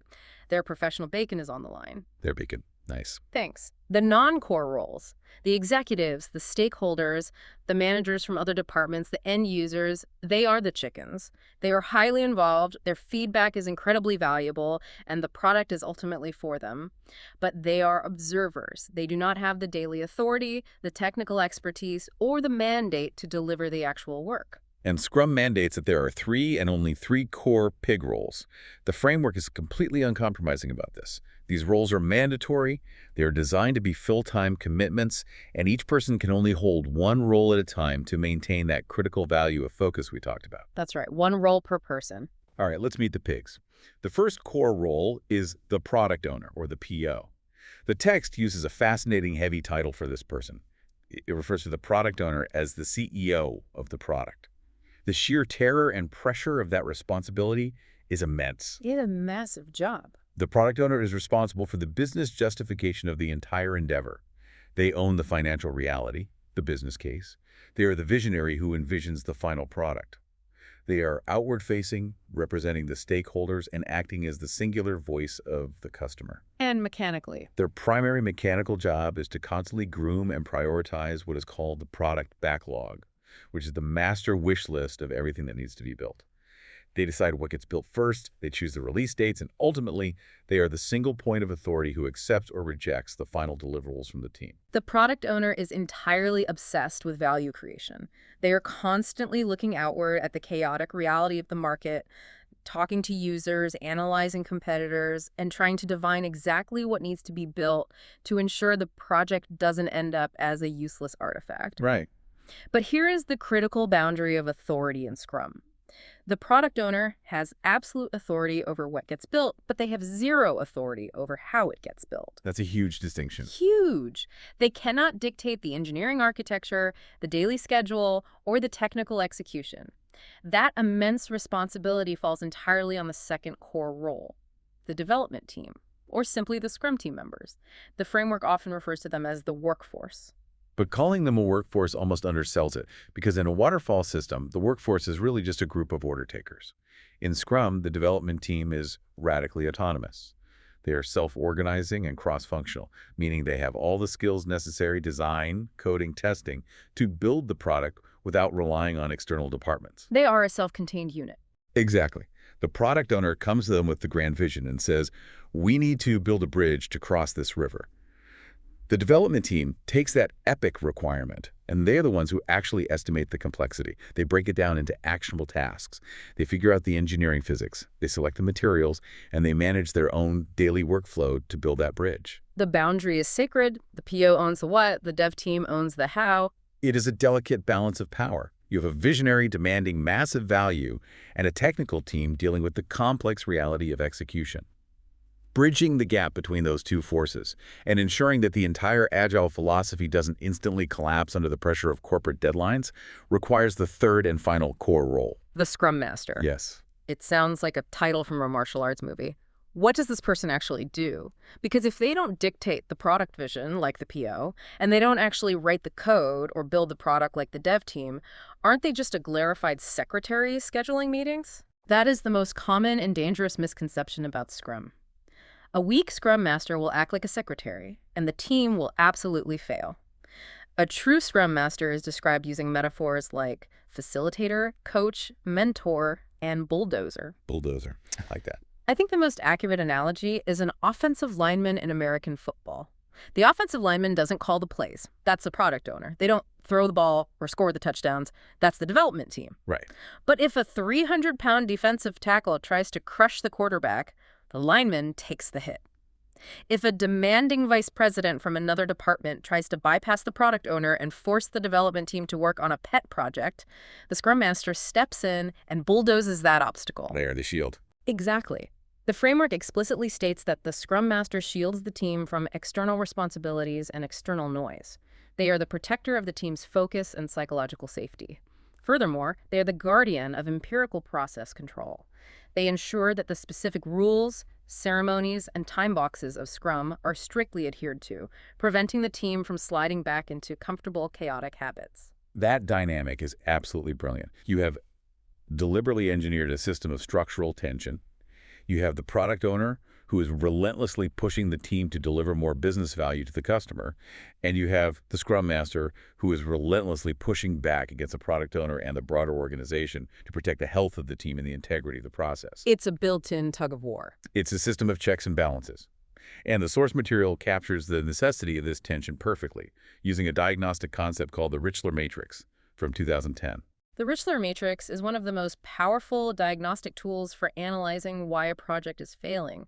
It boils down the responsibilities of these two roles into a simple 2x2 grid, plotting two axes against each other. Okay, so what's on the axis? On one axis, you have the product owner, whose sole mandate is to ensure the team is developing the right thing. Does this product have actual market value? Does it solve a real user problem? And the other axis. On the other axis, you have the Scrum Master, whose mandate is to facilitate the process and ensure things are developed the right way. Is the technical architecture sound? Is the team working at a sustainable pace? Are we inspecting and adapting? So if you map right thing or wrong thing against right way or wrong way, you get 4 distinct, really vivid outcomes. Let's explore these quadrants, because if you are listening to this, you have almost certainly lived in one of these failing quadrants. Oh, without a doubt. The ideal state, the top right quadrant, is right thing plus right way. The product owner solidly identified a burning market need, and the Scrum Master maintained a healthy, agile, highly empirical process. The code is modular, the team is happy, the product is a hit. The matrix labels this enduring success. Which is the dream. Right. But what happens when one of those roles fails? Let's start with the absolute worst case scenario, wrong thing plus wrong way. Oh boy. The product owner has completely misread the market and is demanding features that nobody wants. Meanwhile, the Scrum Master is weak or non-existent, failing to implement any kind of empirical process control or shield the team. The developers are burning out, cutting corners, and building garbage code to meet arbitrary deadlines for a totally useless product. Just a total nightmare. The Matrix labels this quadrant fast failure. It is chaotic, it is miserable, but honestly, in the brutal calculus of business, fast failure is sometimes better than the alternatives. At least the project collapses quickly, the bleeding stops, and you can reallocate your budget. Fast failure is merciful compared to the other quadrants. Okay, what about the scenario where you have the right thing, but the wrong way? Right. So in this scenario, the product owner is a genius. They have a brilliant vision, and the market is absolutely begging for this specific product. But the Scrum Master is ineffective. The team has no discipline. They're just hacking it together. Exactly. They ignore the DRY principle, they skip the daily stand-ups, they write massive blocks of entangled spaghetti code just to get the product out the door as fast as possible. The developers are working 80-hour weeks in a constant state of panic. And the Matrix calls this quick but unsustainable wins. You might launch the first revolutionary ride-sharing app, and the market loves it. But because you built it the wrong way, 6 months later, all that technical debt comes due. The servers crash every Friday, adding a new feature breaks the entire payment system, and your lead engineers all end up in the hospital from stress-induced exhaustion or just quit. You won the sprint, but you lost the marathon. Exactly. You sacrifice the sustainable how for the immediate what. And the final quadrant is perhaps the most insidious, and it is where a lot of highly structured corporate teams find themselves. Wrong thing plus right way. Tell me about this one. In this quadrant, the Scrum Master is an absolute purist. The daily stand-ups are timed to exactly 15 minutes. The burn-down charts are beautiful, mathematically perfect works of art. The code is flawlessly documented, peer-reviewed, and modular. The team is happy, working a comfortable 40 hours a week, humming along in perfect harmony. Sounds great so far. But the product owner completely failed. They are steering this perfectly optimized, well-oiled machine directly off a cliff. They built a flawless product that solves a problem no one actually has. The Matrix calls this slow failure. Wow. It is incredibly insidious because the internal metrics look amazing. The process feels so incredibly good and productive that you do not realize you are marching confidently in the wrong direction until the product launches to absolute silence and the company goes bankrupt. That quadrant honestly terrifies me because the illusion of progress is so strong. It perfectly illustrates why you need both roles to be exceptionally strong and why they need to be distinct human beings. The tension between them is the core feature of the system, not a bug. Exactly. If the PO gets too aggressive about delivery dates, the Scrum Master pushes back to protect the team's sustainability. If the team gets too obsessed with writing academically perfect code at the expense of actually shipping a product, the PO pushes them to release tangible value. Now that we have the entire cast of characters assembled and their core motives defined, the product owner defining the vision, the autonomous development team executing the work, and the Scrum Master aggressively guarding the process, we need to examine how these people actually spend their days. Right, they can't just sit there. They cannot just sit at their desks and hope empirical process control happens organically. They need highly structured, rigidly defined environments to collaborate, to force visibility, to inspect the work, and to adapt. This brings us to the mechanical heartbeat of the framework, the rhythm of delivery, which is composed of the Scrum ceremonies and artifacts. The ceremonies, again, Scrum uses these grand terms, but a ceremony is just a specific type of meeting with strict rules. And as the framework points out, Scrum hangs all its practices on an iterative, incremental process skeleton called a sprint. A sprint. A sprint is essentially a time-boxed cycle of continuous work. The document notes that a sprint is typically between 1 to 6 weeks long, though 2 to 4 weeks is definitely the industry standard. But the concept of the time box is not just about scheduling. It is a psychological tool. It creates boundaries. Exactly. During this 2-week window, the team is completely locked in. No external changes, no new feature requests, no scope creep are allowed to interrupt the flow. It contains the anxiety of the massive project into a manageable 2-week horizon. So how does a team actually kick off one of these sprints? It begins with the sprint planning meeting, Yeah. and the framework breaks this down into a very deliberate 2-part structure. This ceremony is heavily time-boxed, usually capped at 2 to 4 hours, depending on the length of the sprint. It requires the entire Scrum team to be present. Okay, part 1. In the first part of the meeting, the product owner takes the stage. They present the highly prioritized wish list, the product backlog. They explain the overarching goal for the upcoming sprint. Based on the development team's known historical velocity, meaning the empirical data of how much work this specific group of humans has consistently completed in past sprints, the team negotiates and commits to a certain subset of work. And then there's a fascinating structural shift right in the middle of the meeting. The text states, after the Scrum team's commitment, the product owner leaves the sprint planning. I really want to highlight the psychology of that rule. The CEO of the product, the person paying for the project, physically leaves the room. It seems harsh, but it's essential. Why? Because the second part of the meeting is where the development team breaks that committed work down into specific actionable tasks and assigns hourly estimates to them. If the product owner is sitting there staring at the developers, it creates massive authority bias. Oh, completely. A developer might think a task takes 10 hours, but because the PO is frowning at them, they get intimidated and say, I can do it in 4 hours. And immediately the plan is compromised by fear. By forcing the PO to leave the room, you enforce the boundary of authority. The PO defined what we are doing. Now the team needs the psychological safety and space to honestly figure out how they're going to execute it without executive pressure corrupting their estimates. It is a perfect mechanical mechanism for enabling true self-organization and honest estimation. Once that planning is done, the sprint officially begins, and the daily heartbeat of that execution is the daily stand-up, or the daily scrum. The 15-minute rule. The rules for this are draconian. Every single day, at the exact same time, the dev team and the scrum master meet. It is strictly time-boxed to a maximum of 15 minutes. The reason they call it a stand-up is that physically standing up creates slight discomfort, which naturally limits people's desire to ramble or pontificate. It forces absolute brevity and focus. I don't even want to stand around forever. Exactly. During those 15 minutes, every team member must answer 3, and only 3, highly specific questions. What have I done since the last meeting? What do I plan to do before the next meeting? And what impediments or obstacles are currently blocking my progress? Those 3 questions are a masterclass in driving empirical process control. What have I done? Forces daily, visible accountability. What will I do? Creates a public commitment to your peers. And what are my impediments? Requires that core value of courage we talked about. It brings it all together. You have a dedicated 15-minute window every single day to raise your hand and say, I am stuck, the database isn't working, or I don't understand this code. It prevents a minor 2-hour technical issue from festering in silence and destroying a 3-week sprint. If you admit you are stuck, the Scrum Master hears it, logs it, and the moment the 15-minute meeting ends, they put on their hard hat and go bulldoze that obstacle so you can get back to work. It is the ultimate expression of the frequent feedback loop. It forces the team to inspect their daily reality and adapt immediately.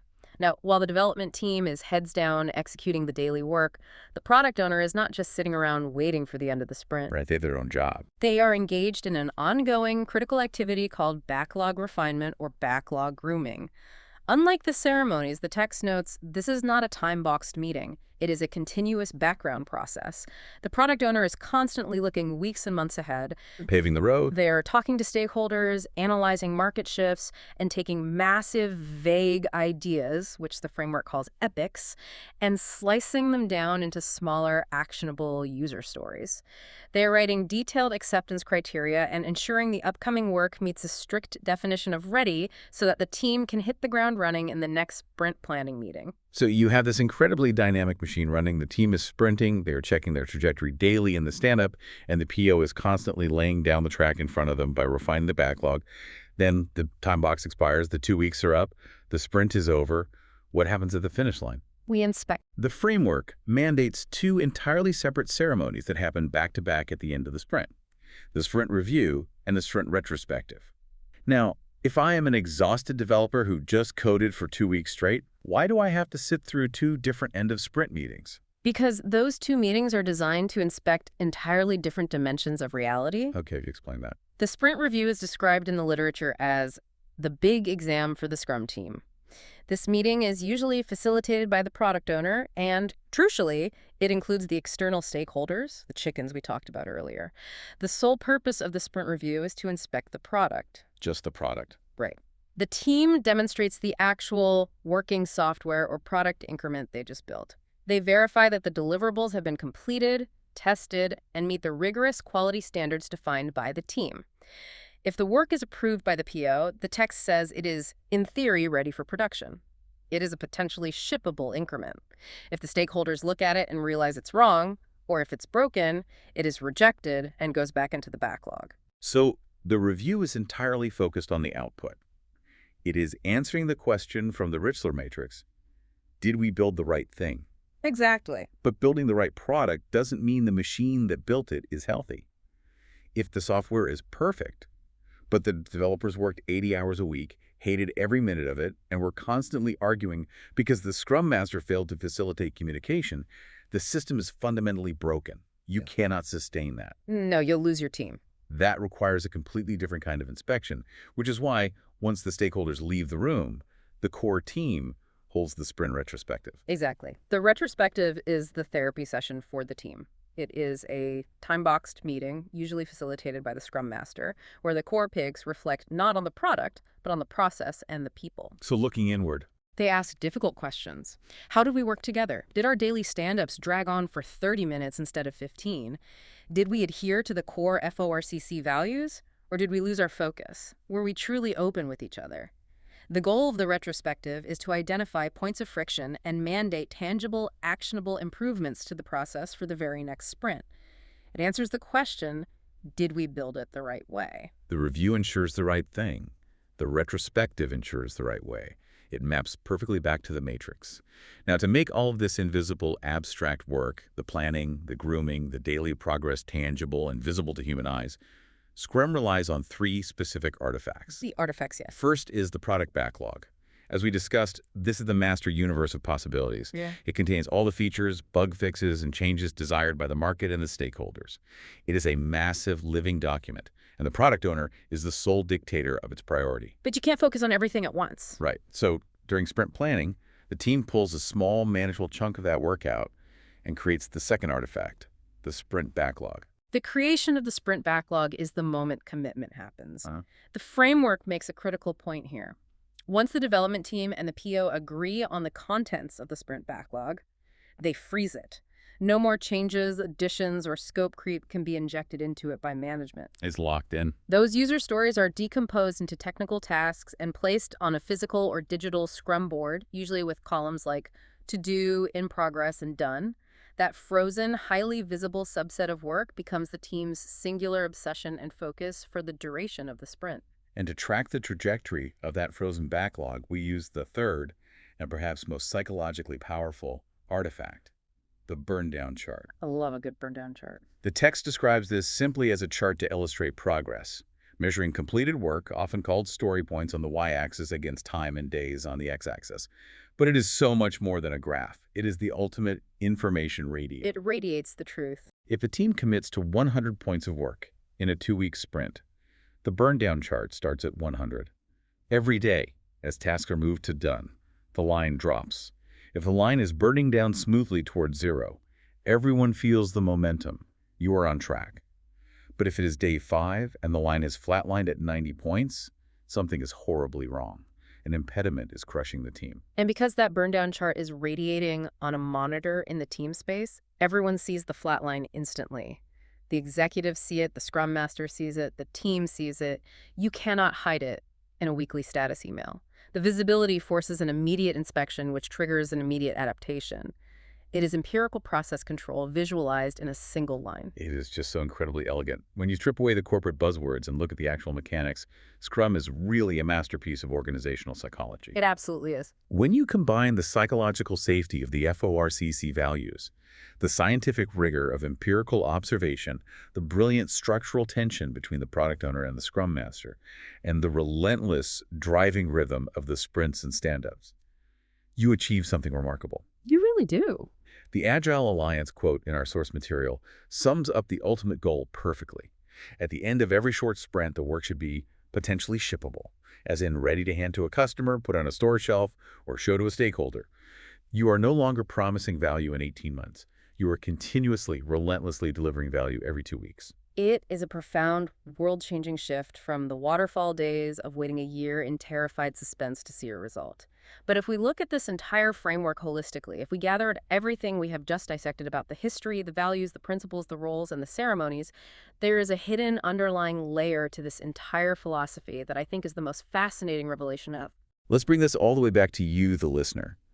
Think about your own inbox right now. Think about the projects you are managing, whether you are coding a complex new banking infrastructure, writing a sprawling fantasy novel, or simply trying to redesign a dysfunctional HR onboarding process. Yeah. If you are feeling that familiar dread of a project spiraling out of control, the core mechanisms of Scrum apply directly to your survival. Break the massive, terrifying scope of work down into small, digestible 2-week chunks. Designate someone to relentlessly protect your team from outside corporate distractions. Stand up and check in with each other honestly for 15 minutes every single day. And ruthlessly, empirically inspect both your final output and your internal team dynamics. And here's the final provocative thought I want to leave you with, which completely reframes everything we just discussed. It is a fascinating paradox buried within our source material. The overarching title of the chapter we analyzed today is Scrum and Continuous Risk Management in Scrum. Yet, if you read through the dozens of pages detailing the values, the empiricism, the roles of the pigs and chickens, and the rigid ceremonies, the actual word risk is almost never used. It feels like a massive oversight by the authors. Does seem weird. But it isn't an oversight. The word risk isn't mentioned frequently because Scrum itself is fundamentally a continuous risk management tool in disguise. It is a risk management framework wrapped in the language of product development. That reframes the entire methodology. It's completely baked into the DNA of the system. Think about the mechanics we just explored. Every strict 15-minute daily stand-up is not just about communication. It is a calculated mechanism to mitigate the risk of a team member being blocked for 5 days without anyone noticing. Wow. Every 30-day strict sprint limit isn't just a deadline. It is a forced boundary designed to aggressively mitigate the risk of scope creep and changing market conditions. The inherent tension between the product owner and the Scrum Master isn't just an organizational quirk. It is a deliberate, structural mitigation against the risk of building the wrong thing or the risk of permanently burning out the developers who are building it. It's all just risk mitigation. Exactly. The entire apparatus of Scrum, the visibility, the inspection, the adaptation, is meticulously designed to force you to find out if you are failing every few weeks.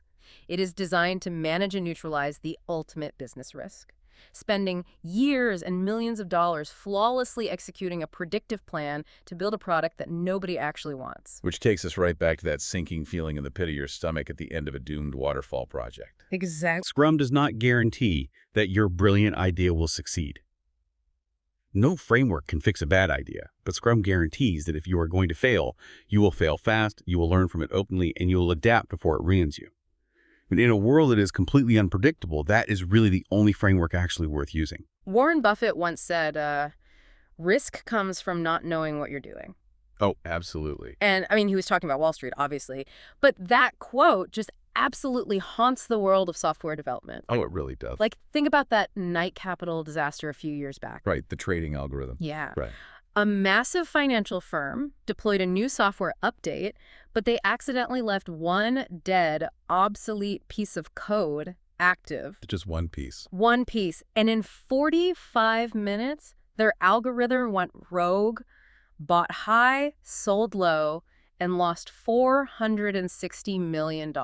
It is just staggering. 45 minutes. I mean, that is the ultimate realization of not knowing what you were doing. It's a chilling example, really, and it perfectly isolates the unique terror of, like, knowledge work and software engineering. What do you mean? Well, you aren't building a physical bridge where you can visibly see the steel buckling under too much weight.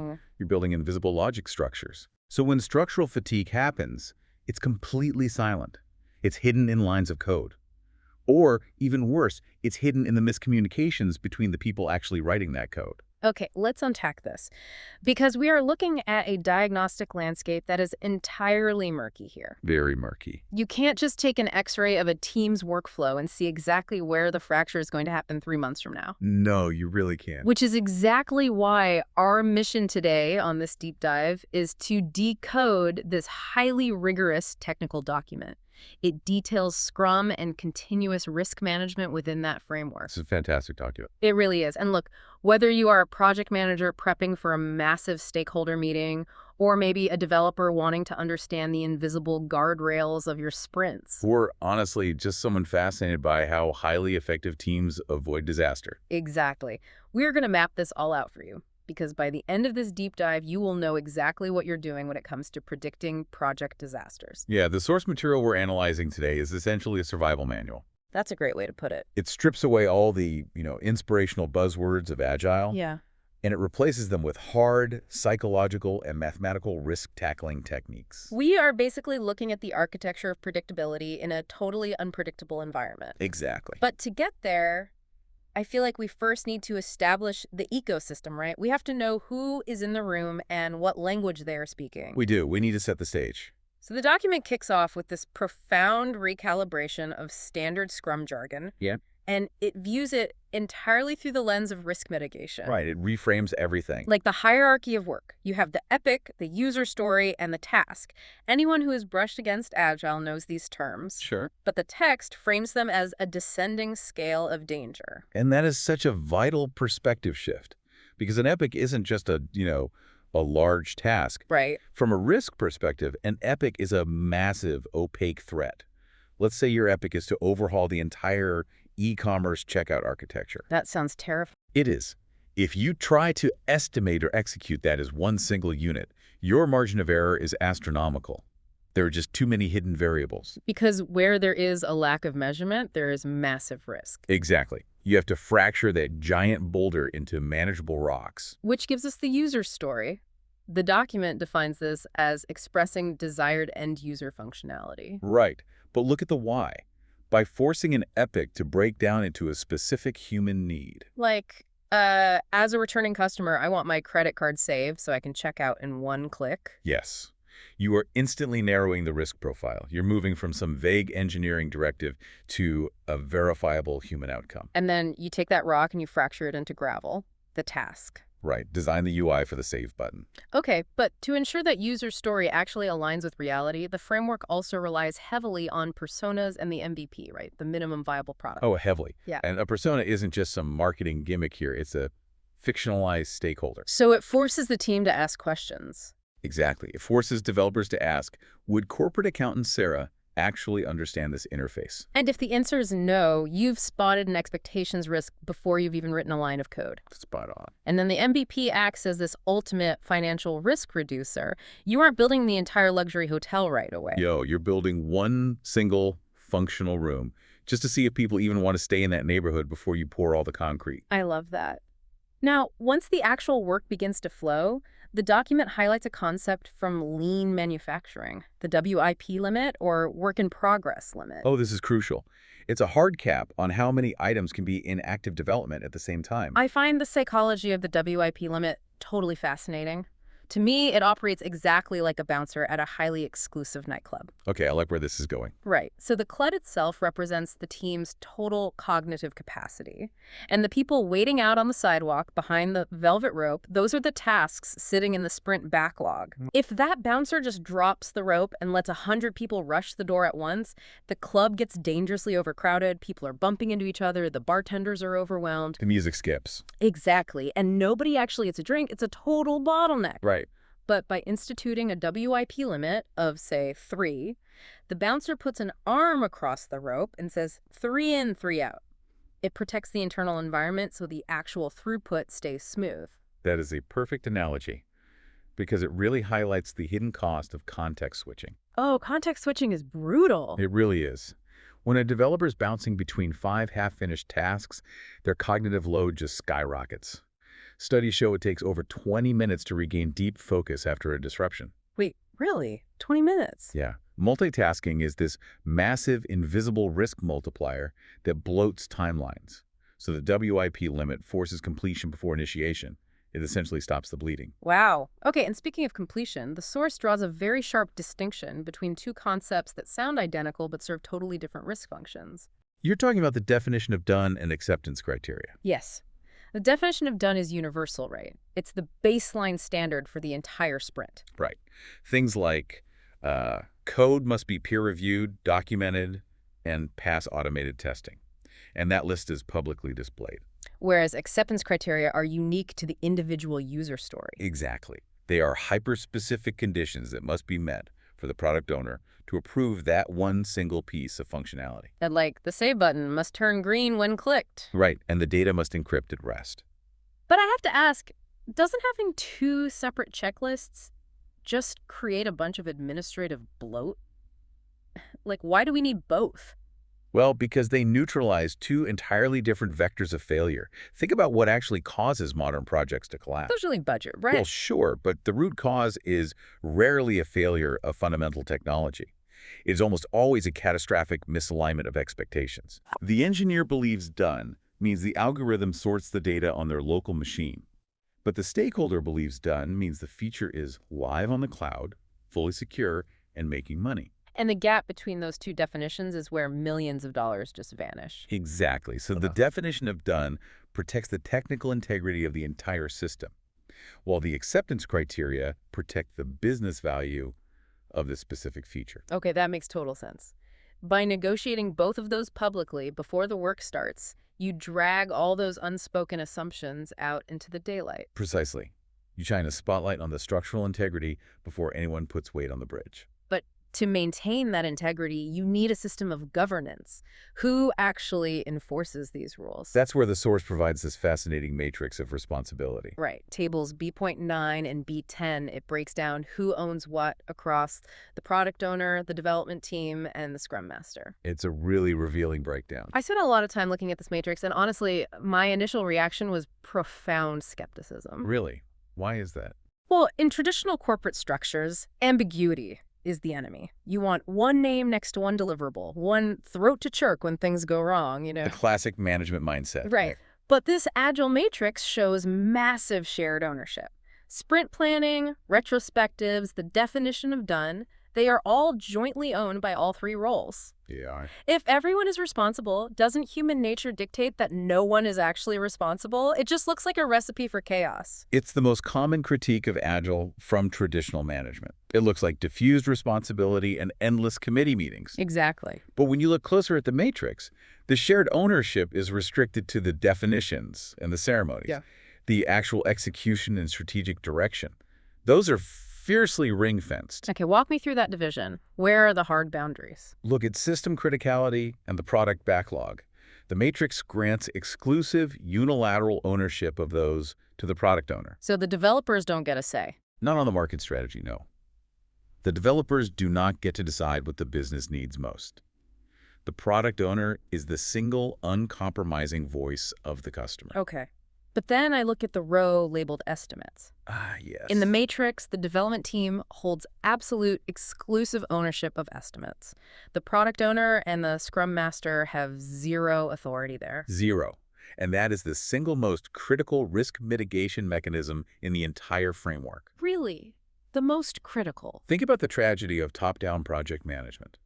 An executive promises a client a revolutionary new platform by Q3 to secure a massive contract. Oh, I've seen this movie. They mandate a deadline without ever consulting the engineering department on the actual physical laws of software architecture. So the engineers are forced into a death march. They cut corners, they skip security testing, they rack up technical debt, and the product ultimately fails. Exactly. Yeah. Executive-mandated timelines are a primary cause of catastrophic software failure. So by strictly granting ownership of estimates to the development team alone, Scrum structurally outlaws the fantasy deadline. That is so smart. Management literally cannot force an unrealistic timeline onto the people doing the work. The people touching the code tell the business how long the code takes. Right. And that structural tension is brilliant. Yeah, because the product owner demands the highest possible value, and the development team dictates the reality of time and physics. And they are forced to negotiate in the middle. The shared ceremonies, like sprint planning, are just the arena where that negotiation happens. It's a system of checks and balances designed to keep any single perspective from driving the project off a cliff. Which transitions us perfectly into the fundamental philosophy of how this framework views danger in the first place. Yes. The text uses this quote from software engineering pioneers Tom DeMarco and Timothy Lister, and it really sets the tone. They wrote, "If there's no risk on your next project, don't do it." It's a beautifully counterintuitive baseline. It really is. We spend so much time trying to eliminate risk entirely. But if a project is entirely predictable, it means it's already been done. It's routine. And if it's routine, there is no innovation, no competitive moat, probably very marginal business value. Exactly. Risk isn't an anomaly. It is the required currency you pay for the opportunity to build something new. But the text is also incredibly sober about what that risk actually looks like on the ground. It details these everyday grinding problems. Right, like work not finishing within a sprint. Or business requirements being fundamentally misunderstood. Or teams pushing code with a high defect rate that breaks existing features. And the text labels these as multipliers. They are multipliers because, in complex systems, failures compound. How so? Well, if you misunderstand the business requirement month 1 and spend 3 months building the wrong architecture, you haven't just lost 3 months. Oh, right. You've lost the initial 3 months, plus the month it takes to untangle the bad code, plus the new 3 months to build it correctly. A single hidden risk just acted as a 7x multiplier on your timeline. What's fascinating here is how the source defines the whole objective of risk management. It isn't just about playing defense. No, not at all. It's about maximizing the zones where the team has direct control and aggressively illuminating the zones where cause and effect linkages are hidden. Traditional project management tries to manage risk by creating these monolithic 200-page Gantt charts at the start of a project.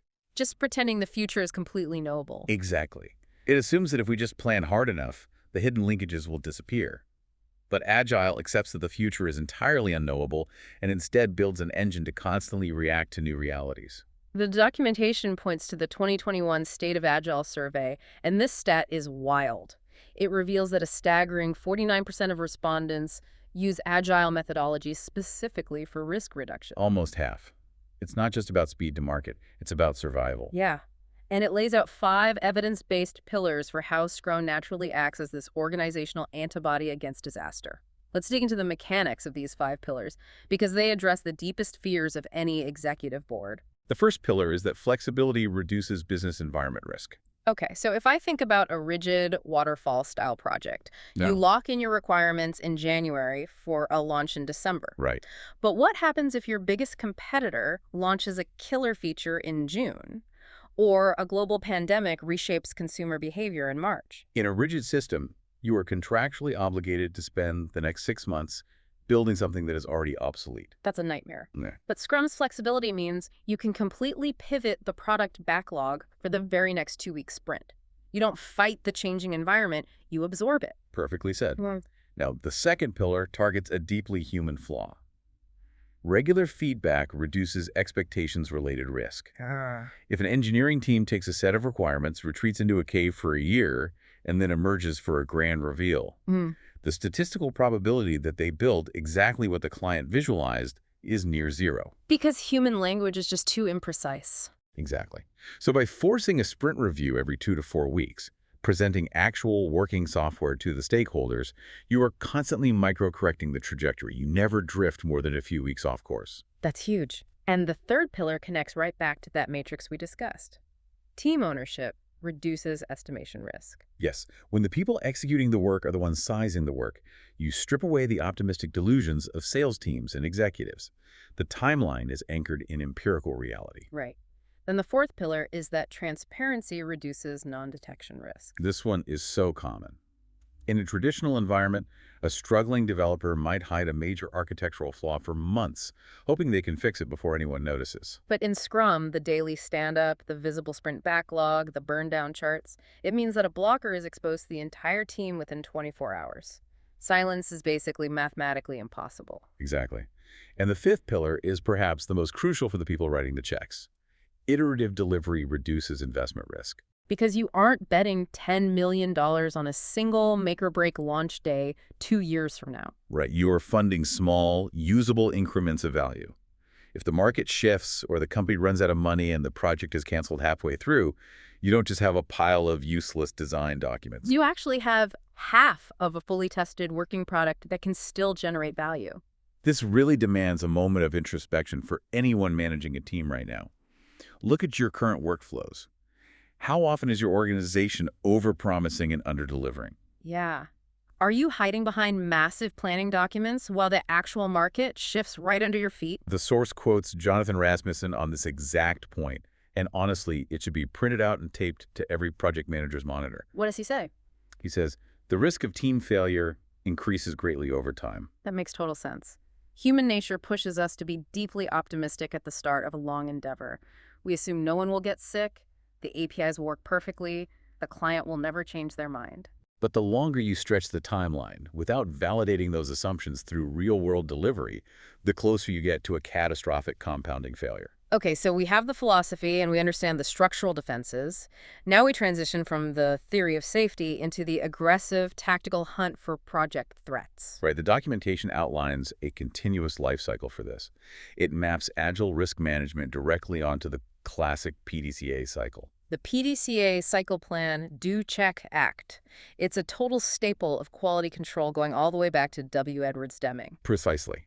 And the framework brilliantly adapts it for agile risk. Plan becomes identifying the risk. Do becomes assessing its impact. Check becomes reviewing the risk continuously. And act becomes the specific response to mitigate it. But what really sets this apart is the cadence, isn't it? In a traditional corporate environment, risk assessment is a quarterly meeting in some windowless room. Yeah, very static. But in Scrum, Risk identification is embedded into the daily biological rhythm of the team. It happens in sprint planning, in the daily scrum, in the retrospective. It is just an ambient, persistent process. It's continuous. And how they actually execute that identification is wildly interesting. The documentation provides a whole catalog of specialized techniques, and they are deeply rooted in behavioral psychology. Right, because it's not just, hey everyone, let's sit in a circle and brainstorm what might go wrong. Unstructured brainstorming is notoriously terrible at uncovering real threats. It really is. So I've categorized these techniques, and I want to dive into the friction of why they work. Let's start with what I call the isolator techniques, specifically the Delphi method and wideband Delphi. The Delphi method has such a fascinating history. It was actually developed by the Rand Corporation in the 1950s and 60s. Really? For what? Originally, to forecast the impact of technology on warfare during the Cold War. Wow. Yeah. The core mechanism is asking a panel of experts to identify risks or forecast outcomes. But they are physically or virtually isolated. They never speak directly to one another. No, I have to push back on this. The entire ethos of Agile is team cohesion, daily stand-ups, and radical collaboration. Isolating experts sounds completely antithetical to the framework. Why intentionally destroy that collaborative synergy? Because in the earliest stages of risk identification, collaboration is actually a liability. How so? Due to the halo effect and groupthink. Imagine you have a room with a brilliant, introverted junior engineer and a highly charismatic senior chief architect. Okay. If the senior architect confidently declares that the database migration will be seamless, the junior engineer, who has spotted a fatal flaw in the legacy code, is psychologically heavily incentivized to stay silent. Ah, it's the HIS-type PPO problem. The highest paid person's opinion dominates the room. Exactly. People self-censor. They don't want to contradict the boss, or they just assume the senior person knows something they don't. So by isolating the experts in the Delphi method, you strip away the social hierarchy. You get pure, uninfluenced data points. Right. You synthesize those anonymous responses, distribute the aggregate back to the experts, and have them refine their answers. It systematically filters out the ego and leaves only the objective risk assessments. And wideband Delphi takes this concept and applies it to team estimation and risk consensus. That is a brilliant bypass of human nature. It really is. Okay, the next category of techniques I call the time traveler. The documentation heavily emphasizes the pre-mortem. Yes. This taps straight into the cognitive psychology of Daniel Kahneman and Amos Tversky. Perspective hindsight. Walk me through the mechanics of that. How does it work? Well, in a standard post-mortem, the project has already failed, and you are trying to figure out why. In a pre-mortem, you gather the team before the project even begins, and you establish a highly specific hypothetical scenario. Like role play. Exactly. You say, it is 1 year from today. This project was an unmitigated disaster. We have lost our biggest client, the software is unusable, and our reputation is ruined. Now, why did it happen? And just by changing the temporal framing, you completely alter the team's psychology. Entirely. Because if I sit in a planning meeting and just ask, what are our potential weaknesses?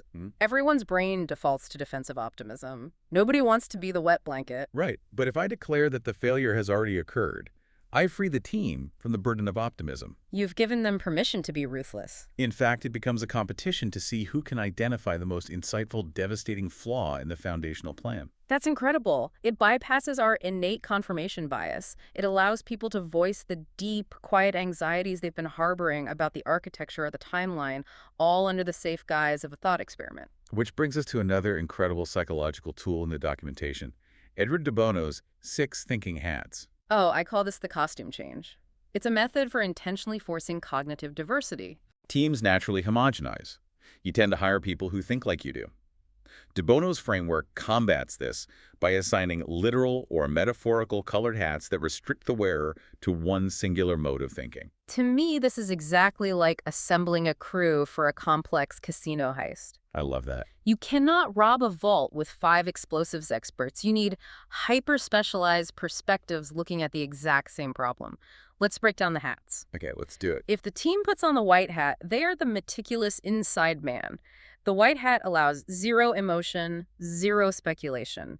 It is only about empirical data, budgets, historical defect rates, and hard timelines. But data alone doesn't account for human volatility. So the Scrum Master tells the team to take off the white hat and put on the red hat. The red hat is pure intuition and raw emotion. You don't need evidence to speak. This is huge. A developer can just say, I have a terrible gut feeling about this third-party vendor, or I am completely overwhelmed and burnt out by the pace of these sprints. Right. Often the subconscious brain identifies a risk pattern long before the analytical brain can articulate it. The red hat validates that intuition as critical project data. Then you swap to the black hat. This is the pessimist, the hacker looking for the exploit. Yes, the black hat's only job is to aggressively poke holes in the plan, to locate the fatal flaws, and to explain exactly why the project will fail. But to prevent the room from spiraling into despair, you follow it immediately with the yellow hat, the optimist. Right. If the black hat spots the lasers in the vault, the yellow hat believes the crew can successfully navigate them. What are the best-case scenarios? If this risky technology actually works perfectly, how much market share do we capture? Next to the green hat, representing explosive creativity and lateral thinking. If the primary plan is blocked, what is the most bizarre, out-of-the-box alternative? This is the brainstormer. And finally, the blue hat, the mastermind of the heist, the control mechanism, usually worn by the Scrum Master, ensuring that the team isn't mixing up their thinking. Right. You can't have someone bringing data into a red hat emotional session or pessimism into a green hat creative session. It keeps the cognitive streams pure. It guarantees that a problem is examined from a 360-degree psychological perspective. But if a team prefers a more rigid, tactile approach, the documentation details the Crawford slip method. Ah, the sticky note method. Yes. It's a highly structured 9-step process. You define a specific question, pass out slips of paper or sticky notes, and have participants silently write down risks. They then place them on a wall, group them into affinity categories, and evaluate them. Now, what's the deep value here? Some might say it just sounds like standard corporate brainstorming. Honestly, the value is the physical separation of the idea from the ego. Exactly. When someone verbally pitches a risk in a meeting, they naturally become defensive if it's challenged. Their identity gets attached to the idea. But when you force them to write it on a sticky note and put it on a wall with 50 other identical sticky notes, the idea is instantly democratized. It belongs to the wall, not the person. Right. The team can objectively critique, group, or discard the risk without anyone feeling personally attacked. It drastically lowers the emotional temperature of risk assessment. But if you want to raise the emotional temperature, the framework offers my worst nightmare. Oh, this one is wild. You literally sit down and draw your most terrifying project outcome. Imagine being in a boardroom and a senior engineer draws a stick figure of the cloud infrastructure melting down while a giant monster labeled scope creep devours the marketing budget. It sounds absurd, but visual processing triggers an entirely different set of risk associations than writing bullet points. It's totally visceral. It really is. And all of these techniques, the isolators, the time travel, the hats, the sticky notes, they generate a massive, chaotic pile of potential threats. So the identify phase is complete. Now the PDCA cycle moves to assess. We have to look at this mountain of anxieties and scientifically determine which ones actually require action. Right. The documentation divides assessment into two lanes, qualitative and quantitative. Qualitative is the baseline. And it relies on a very simple matrix of 2 dimensions, probability and impact. Exactly. How likely is this event to occur and how catastrophic will the damage be if it does? You score them, perhaps high, medium, low, or on a 1 to 5 scale. And the crucial part here is visibility. The framework demands that this assessment is not hidden away in a project manager's Excel file. It must be mapped onto an information radiator. Right, like a giant physical board or a universally accessible dashboard. Everyone touching the project needs to see that third-party API deprecation is sitting in the high probability, high impact quadrant. Because transparency is safety. But for projects operating at a massive scale, say aerospace engineering or high-frequency trading platforms, qualitative assessment isn't enough. No, you need the quantitative lane. The documentation lists advanced mathematical models like decision tree analysis, failure mode effect analyses, and Monte Carlo simulations. Okay, wait. Explain how a Monte Carlo simulation actually functions in this context. Well, a Monte Carlo simulation deals with the reality that estimates are never single numbers. They're ranges. A developer might say a feature will take between 5 and 15 days. If you have a project with 100 features, each with its own range of uncertainty, human brains cannot calculate the cumulative probability of hitting a launch date. Right, there's just too much math. So a Monte Carlo simulation uses algorithms to randomly select a duration from within the estimated range for every single task. and runs the entire project timeline from start to finish. And then it does it again and again, 10,000 times. Oh, wow. Simulating 10,000 different alternate realities of the project. Exactly. And it spits out a probability curve. It doesn't tell you the project will take 80 days. It tells you there is a 5% chance it finishes in 60 days, a 50% chance it finishes in 80 days, and a 95% chance it finishes in 110 days. It transforms vague anxieties into hard, actionable mathematics. Yes. So we have identified the risks using our heist crew of psychological hats, and we have assessed their probability and impact. Now we transition to the respond phase, the act part of our cycle. Right. What do we actually do when we find a threat? And this is where the documentation forces a massive paradigm shift. It doesn't just deal with negative risk. It explicitly compares negative risk responses to positive risk responses. This is a hallmark of highly mature project management. We are conditioned to view risk purely as a threat.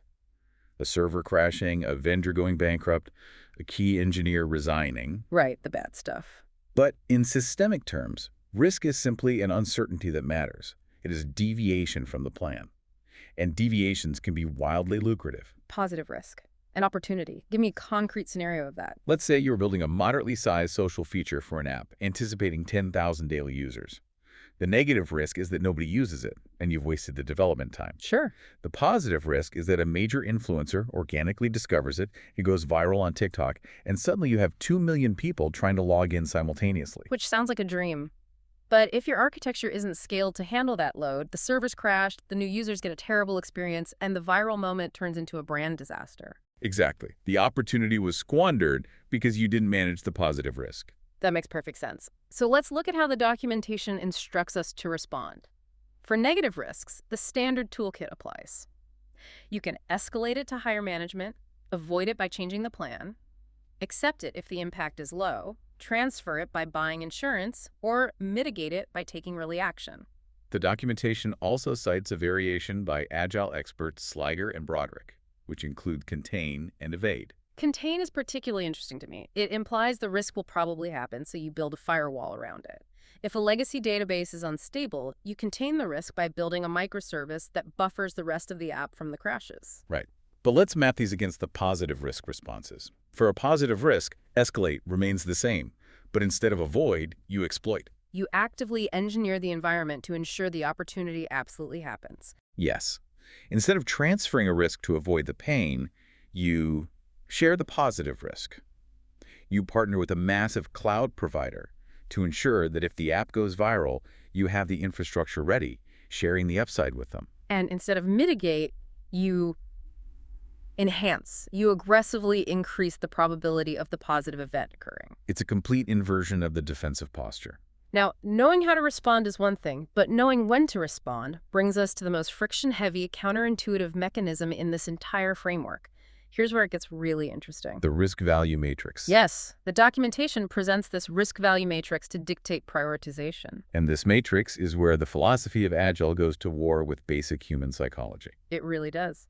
The matrix graphs risk against business value across 4 quadrants. Let's start with the easy one, low risk, low value. The framework says, do this last, it's safe, but it doesn't move the needle for the business. Save it for the end. Completely logical. But then we look at the opposite quadrant. High risk and high value. The most complex, dangerous, terrifying unknowns that also hold the highest potential reward for the company. The framework's mandate is absolute. Do these first. Tackle them immediately in sprint 1. Yes. And if I'm understanding human nature correctly, this is incredibly difficult to actually implement. When a team starts a massive new initiative, the instinct is to seek momentum. Absolutely. You want to pick off the easy, low-risk, high-value items, the quick wins. You want to go to the stakeholders after a month and say, look at all these features we built. We were moving so fast. You naturally want to procrastinate on the integration with the terrifying 10-year-old legacy database. Why does Agile demand that we run straight toward the highest risk? Because of the principle of failing fast. Momentum built on untested assumptions is an illusion. It is a financial mirage. Break that down. Imagine you have a year-long runway and a $5 million budget to build a revolutionary fintech platform. The core, high-value differentiator of this platform requires a highly complex, unproven integration with international banking APIs. That is your high-risk, high-value item. Okay, I'm with you. If you follow human nature, you spend the first 8 months building the beautiful user interface, the onboarding flow, the settings menus. It's all low-risk, high-value work. The team feels incredible. The executives are thrilled with the progress. Right. You spent $4 million. Then in month 9, you finally tackle the international API integration, and you discover a fundamental, insurmountable regulatory blocker. The integration is literally impossible. Oh, wow. The entire premise of the platform is invalid. Yes. And because you waited until month 9 to discover the fatal flaw, you didn't just fail. You wasted $4 million of company capital building a beautiful interface for a product that cannot legally exist.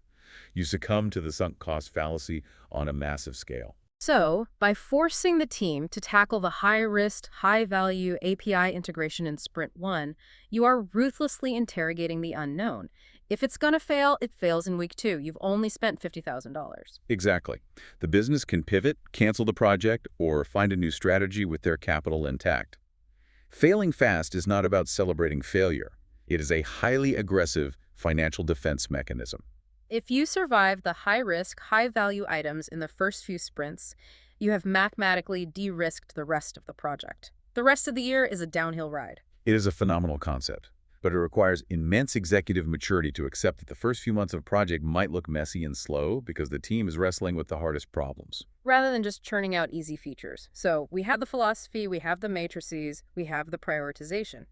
Now, to bring this all into reality, the documentation provides 3 tactile artifacts, tools to actually manipulate this risk in the daily workflow. Let's start with the risk-adjusted product backlog. The backlog is the master to-do list of the product, but a standard backlog only ranks items by their potential business value or ROI.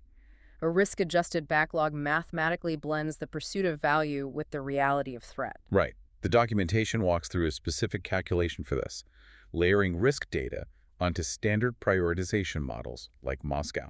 Moscow being the acronym for must have, should have, could have, and won't have. It establishes the unyielding business priorities. Right. So you have a list of features, and the product owner calculates the expected return on investment for each.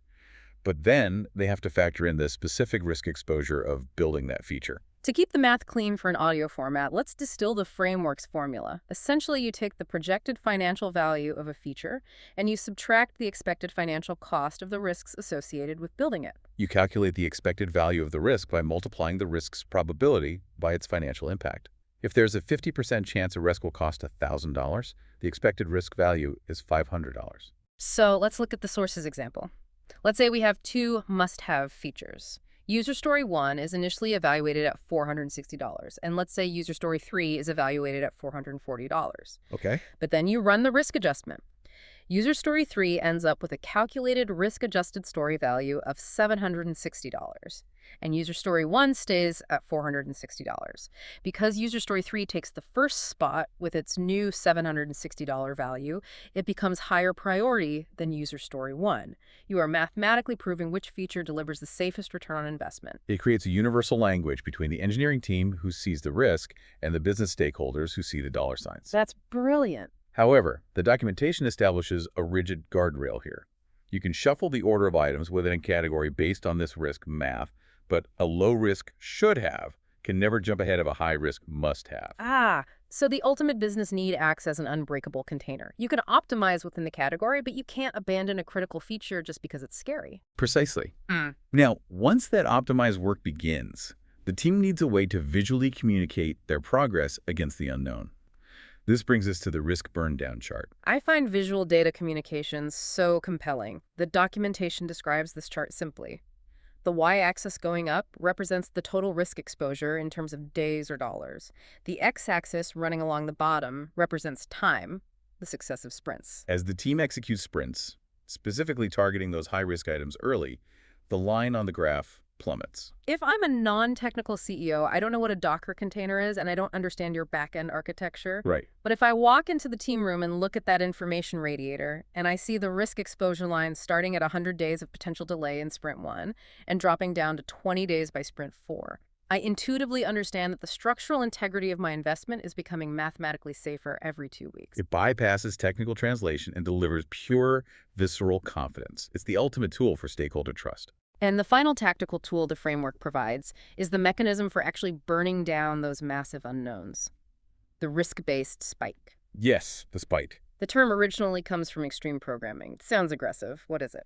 A spike is deployed when the team hits a fork in the road, or a user story that is so shrouded in mystery that the developers cannot even provide a credible estimate. It's a black box. And you cannot commit a black box to a sprint backlog because it breaks the predictability of the entire system. Exactly. So instead of guessing or padding the estimate with weeks of buffer time, the framework prescribes a spike, a strictly time-boxed technical investigation.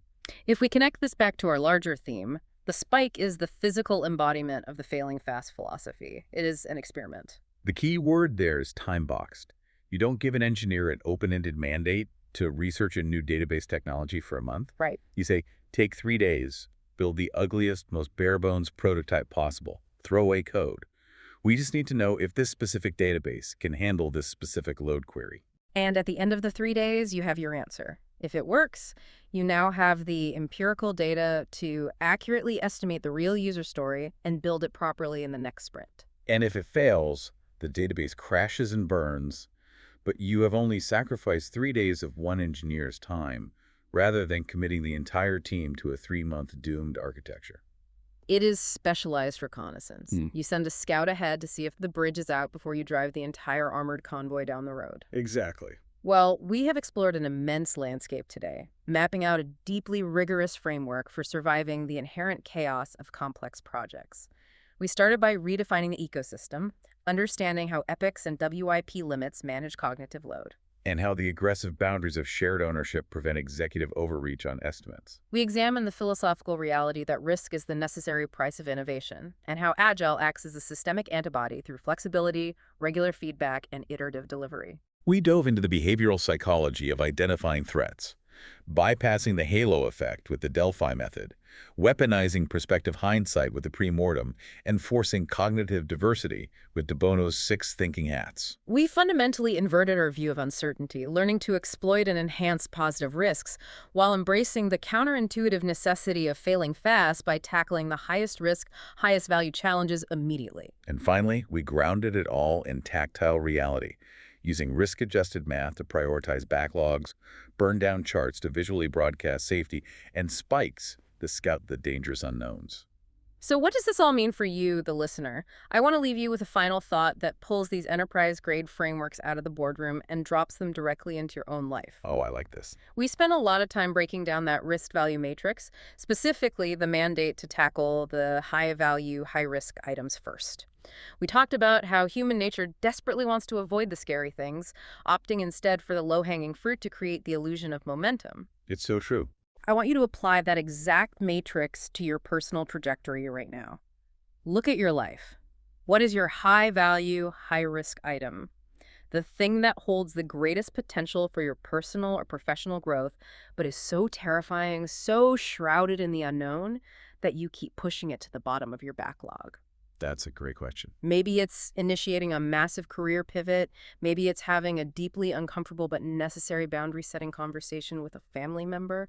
Maybe it's finally showing your creative work to the public. Are you spending your weeks checking off low-value, low-risk chores, answering emails, organizing your garage, doom-scrolling LinkedIn, just to feel a false sense of productivity, while the most important, riskiest initiative of your life is quietly suffering from structural fatigue? It's easy to hide behind busy work. What if you treated your own life with the rigorous discipline of a Scrum Master? What if you decided that tomorrow morning you are going to initiate a time box spike on that terrifying unknown? You aren't committing to the whole journey. You're just taking 3 days to run reconnaissance on your biggest fear. It's a small experiment. What if you drew your own personal risk burn-down chart and proved to yourself that by facing the hard things first, your life is actually becoming more aligned with your ultimate values every single week? The tools of continuous risk management aren't just for software architecture. They are fundamental algorithms for navigating the chaos of the unknown in any complex system. And the most complex, high-stakes system any of us will ever be tasked with managing is the trajectory of our own lives. The structural fatigue is there, whether we choose to look at it or not. Remember Warren Buffett's warning. Risk comes from not knowing what you are doing. But now you have the psychology, the frameworks, and the matrices to interrogate the dark. The best way to survive the unknown isn't to draft a flawless 5-year plan, it's to walk directly into the friction, iteratively, testing the ground one sprint at a time. We'll see you on the next deep dive. What if I told you that the best way to manage like a massive project risk isn't to build this giant, impenetrable fortress of planning? Right. Like, what if the absolute smartest thing you could do when faced with a multi-million-dollar unknown is to just build something quick, completely dirty, and then literally throw it in the trash? I mean, it goes against every single instinct we have in modern business, doesn't it? Totally. We're basically trained to view discarded work as this huge failure of efficiency. Like it's a burn rate we have to constantly justify to stakeholders. But when you are dealing with profound uncertainty, optimizing for efficiency over learning is, well, it's actually the fastest path to a catastrophic failure. Yeah, because we usually crave a very specific type of certainty. Think about a medical diagnosis. You break your arm, you go to the hospital, and the x-ray shows that jagged white line right on the bone. Exactly. The doctor points at the screen and says, there is the problem. It's binary, it's clean. You either have a broken radius or you don't. And we want our projects to be exactly like that x-ray. For sure. We want that clarity. But when you step into the world of complex project management, specifically software development, or really any modern collaborative work that X-ray machine is just broken, we're looking at a landscape of risk and uncertainty that is incredibly murky. Well, the medical analogy really highlights the core difference between, complicated systems and complex systems. Right. Like a broken bone is complicated. You can fix it with a known procedure. Yeah. But building a software architecture that has literally never existed before for a user base whose behaviors are changing every single day, that is complex. It's a totally different beast. Exactly. Yeah. The risks aren't visible on an X-ray because, honestly, in many cases, you don't even know what part of the anatomy you're supposed to be scanning. You're just dealing with these diagnostic muddy waters. Which brings us to our mission for you today. Welcome to the deep dive. We are opening up an incredibly insightful, really tactical source document today. It's excerpts from a document titled 23riskmanagement.pdf, specifically focusing on Appendix B. Yeah, the section on Scrum and continuous risk management in Scrum. Exactly. Our goal for you, the listener, is to decode exactly how agile teams conquer this kind of complex uncertainty.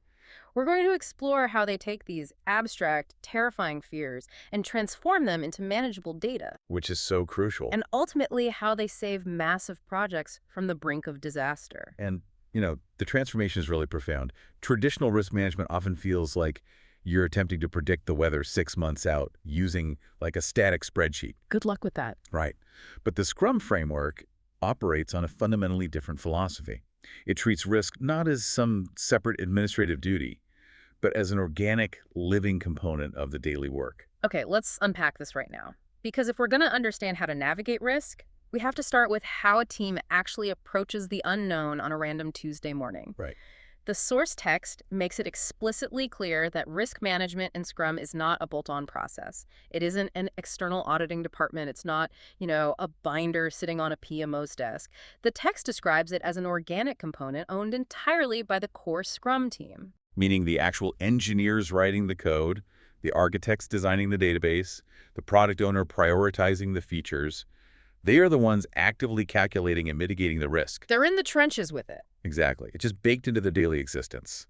And the most tactical tool they use to execute that mitigation on the ground is this concept known as a spike. A spike. I mean, it's a really aggressive term. It sounds like you're driving a steel tent peg into the ground to anchor something in a storm. It does sound intense.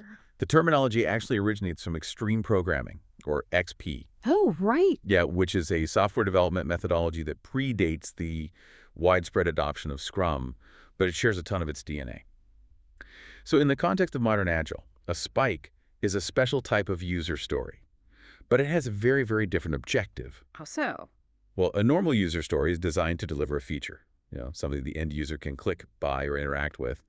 But the sole purpose of a spike is to drive out risk and uncertainty. It delivers knowledge, not a feature. Okay, that's a huge distinction. The text defines it as a thin slice of the entire application, built specifically to evaluate a potential architecture or solution. Yeah. And here is where we get back to that hook I threw out at the beginning. The text explicitly states, often, a spike is a quick and dirty implementation, a prototype that will be thrown away. That throwaway part is key. Right. And sometimes this happens before the real work even begins in what the text calls sprint zero, just to prove a technological approach is even viable. And the thin slice concept is really vital to understand structurally here. Like, if you are building a massive e-commerce platform, you don't build the entire database layer and then the whole middleware layer and then all of the user interface. That would take months. Exactly. A thin vertical slice means you build one tiny fraction of the UI connected to a really rudimentary piece of middleware and tie it to just a single table in the database. Okay. You're testing the integration of the entire stack with the absolute minimum amount of code possible. Let's use a culinary equivalent to ground this for you. Imagine you are a master chef hired to cater this massive high-end gala, and you've decided to serve a 50-gallon vat of a completely experimental soup. Sounds risky already. Right. It's a flavor profile involving molecular gastronomy that literally no one has ever attempted. Now, you wouldn't just dump 50 gallons of incredibly expensive ingredients into a massive industrial pot and cross your fingers. That would be an unacceptable financial risk. Huge risk. Instead, you would take a single tasting spoon. You'd mix a fraction of a gram of the compounds, a single drop of the broth, and you would taste that one thin slice of the recipe. Right. If the chemical reaction tastes like battery acid, well, you haven't ruined the gala and you haven't bankrupted the kitchen. You just washed the spoon. That tasting spoon is your spike. That's a great way to put it. The tasting spoon isolates the variable of flavor without committing the volume of the ingredients. But, the pushback you often hear from stakeholders when dealing with software spikes is really rooted in the physical artifact. Like, when you wash the spoon, you still have the spoon. But when developers write throwaway code, stakeholders feel like they're basically paying for air. I'm so glad you brought that up because I have to push back on this on behalf of anyone who has ever managed a P&L. Go for it. Wait, you're telling me we deliberately spend time, meaning we are actively burning the client's or the company's budget building something just to literally throw it in the trash? How is that not a massive waste of the listener's time and budget? I hear this all the time. I mean, if I'm paying a senior cloud architect $150 an hour, I want them building my production infrastructure, not building digital trash. It's a totally rational financial objection. It really is. But it is deeply rooted in the sunk cost fallacy. We've been conditioned by physical manufacturing to value the artifact. Yep. The physical brick, the line of code. Right, something we can see. Yeah, we value that more than the actual knowledge gained by its creation. And the source text addresses this tension head on. It states, spike solutions are a learning technique based on performing small, concrete experiments. Small, concrete experiments. Right, because when you're dealing with profound architectural uncertainty, the fastest way to burn through $1 million is to build the wrong architecture flawlessly. Oh, wow. So it's literally just the scientific method applied to software. Precisely. You have to isolate your variables. Think about a monolithic legacy code base. We're talking millions of lines of code. If you introduce a brand new payment gateway directly into that production environment and the whole system crashes, your diagnostic landscape is infinite. It could be anything. Exactly. The text highlights this exact dilemma. It asks, if something does not work as expected, is it because your understanding of the technology is wrong? Or is it due to an unseen interaction with the production code or test framework? You're just drowning in noise at that point. You don't know if the new payment gateway is fundamentally broken or if it just triggered a bug in a piece of code someone wrote 6 years ago that has absolutely nothing to do with payments. Which is exactly why the text concludes that standalone spikes eliminate this uncertainty. By building the integration quick, dirty, and entirely separated from the main code base, you get a pure, unadulterated answer to a very specific technical question. Like a yes or no answer. Right. Does API A talk to database B within the required latency? Yes or no? Once you have that answer, the code you use to get it is actually a liability. It's unoptimized, it's not secure, it's dirty. So you throw it away? You throw it away. You aren't paying for code. You are paying for an insurance policy against building a catastrophic failure right into your foundation. That reframes the financial argument completely. You are buying validated learning. Exactly. And the source text actually details 4 specific scenarios where a team should deploy these spikes. Let's walk through them because I think it illustrates the versatility of this tool. Let's do it. The first reason listed is basic research. A spike is used to familiarize the team with an innovative technology or a completely new domain. We see this constantly when teams transition between paradigms. For example, moving a massive relational database over to a NoSQL structure. The team might be absolute experts at SQL, but NoSQL behaves fundamentally differently. Right. So they need to run a spike to understand how data retrieval operates in this new paradigm before they even attempt to migrate, like a terabyte of customer data. Makes total sense. Now, the second reason is really fascinating from a project management perspective. The text notes that a story might be too big to be estimated appropriately. So the team uses a spike to analyze the implied behavior in order to split the story into estimable pieces. This targets the paralysis that hits teams during planning all the time. If the product owner brings a requirement that says, build an AI recommendation engine, The team is just going to stare at them. they're going to freeze. They cannot give you a timeline because the variability is just way too vast. But a spike allows them to test just the data ingestion pipeline. Just one piece. Exactly. Right. Once they understand the data ingestion, they can say, okay, building the ingestion will take 2 sprints. Training the model will take 3. The spike acts as a decomposition tool. It breaks a monolith of unknown work into discrete, estimable blocks. The third reason is mitigating significant technical risk. This feels like the classic prototyping scenario, right? Gaining confidence in a technological approach. Yeah, totally.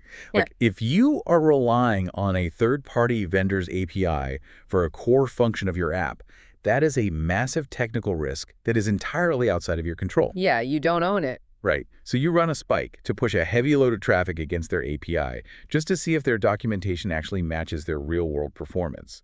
You are basically testing the structural integrity of your dependencies.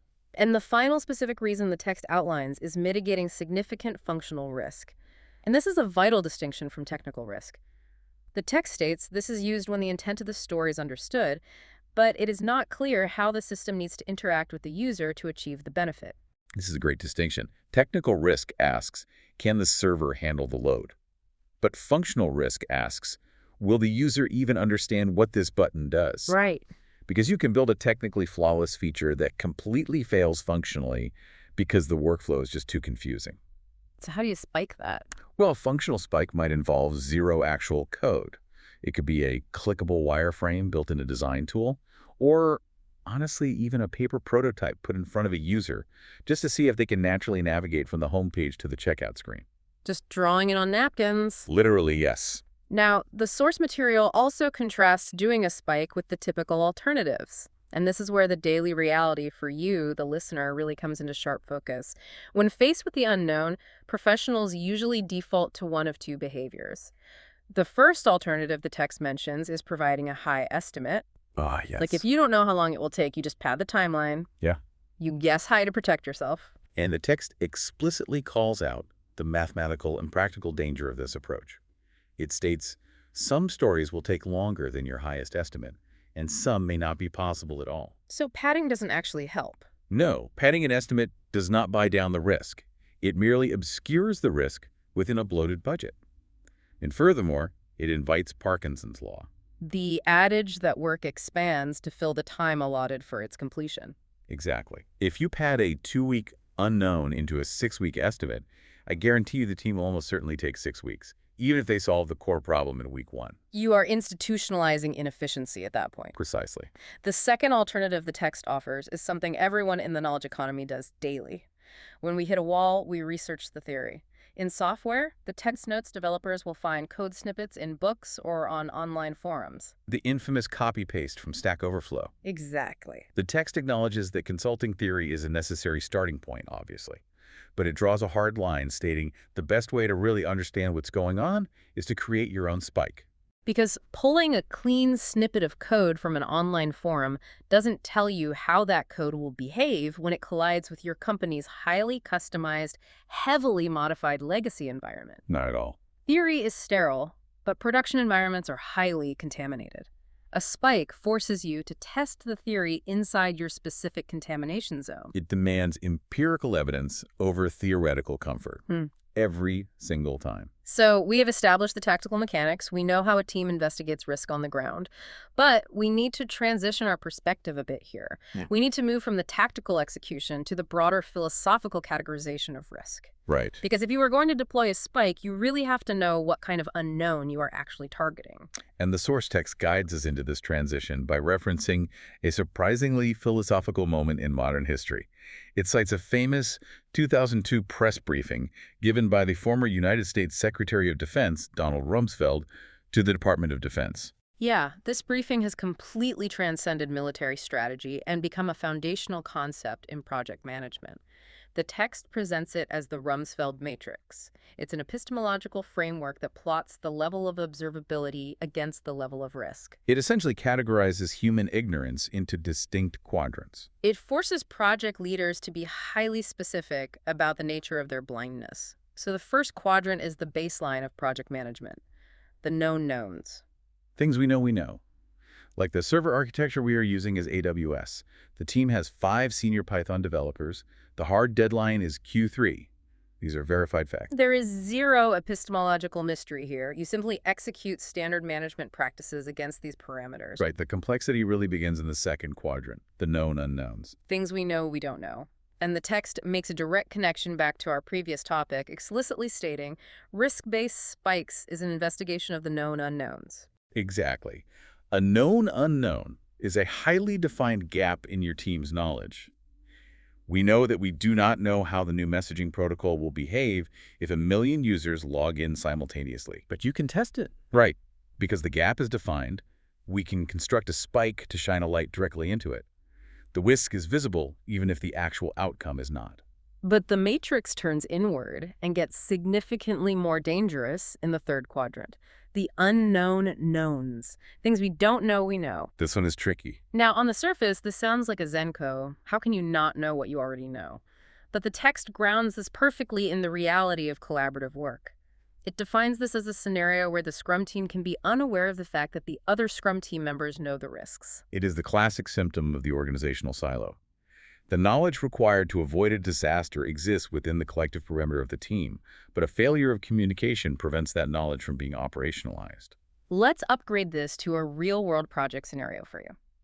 Imagine you have a back-end database engineer who is intimately aware that a legacy API is scheduled to be completely deprecated in 45 days. Okay. To that engineer, the deprecation is a known known, but they assume everyone else knows it, so they never bring it up in the daily stand-up. Meanwhile, your front-end development team is spending 60 hours a week building a massive new user dashboard that relies entirely on that exact API. Oh, man. The risk there is literally a ticking time bomb. Yes. The knowledge exists inside the organism of the company, but to the product manager and the front-end team, it operates as an invisible landmine.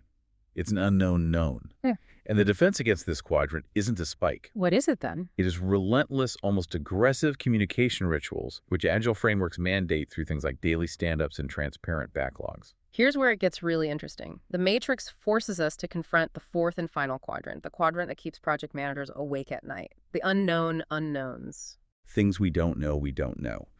The text identifies this as the ultimate frontier of risk management.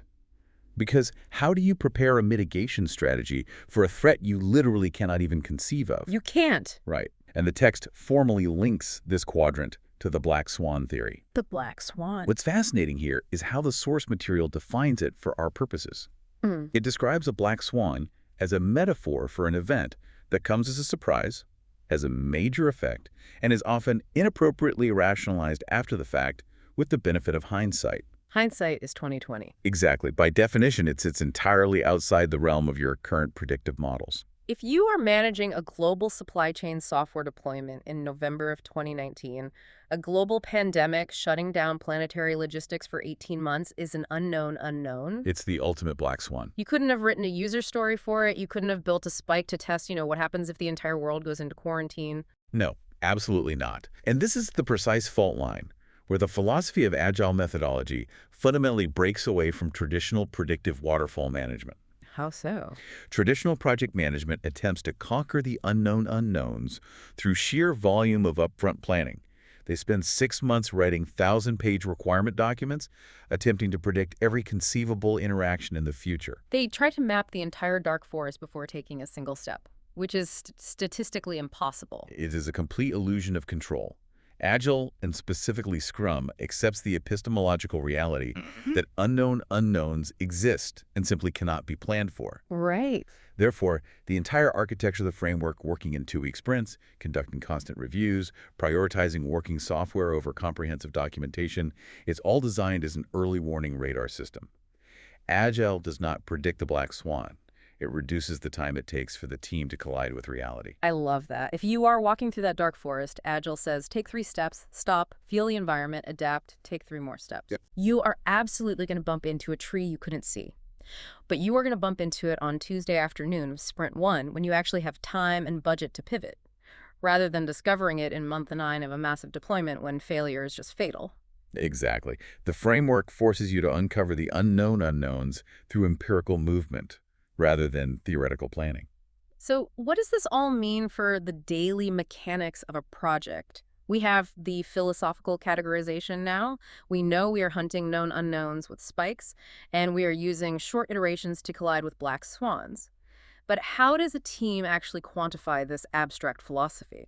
Well, the source text shifts our focus to the Scrum Risk Toolkit here, and it begins by reiterating a principle we established earlier. Yeah. Risk management in Scrum is an organic process. Right. It follows standard steps: planning, identifying, qualifying, quantifying, and assuring proper actions, but it executes them continuously. The text makes a really interesting concession here, actually. It doesn't just grow out traditional management science.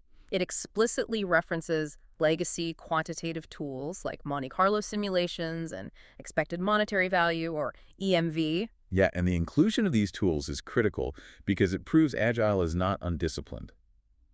Let's break down how an Agile team actually uses a Monte Carlo simulation. Let's do it. This isn't just a buzzword, it's a rigorous statistical method. Instead of a project manager blindly guessing a delivery date, the team takes their historical velocity. Say they normally complete between 30 and 50 story points per sprint. Okay, so that's the input. Right. They feed that historical variance, along with the estimated size of the remaining backlog, into a Monte Carlo algorithm.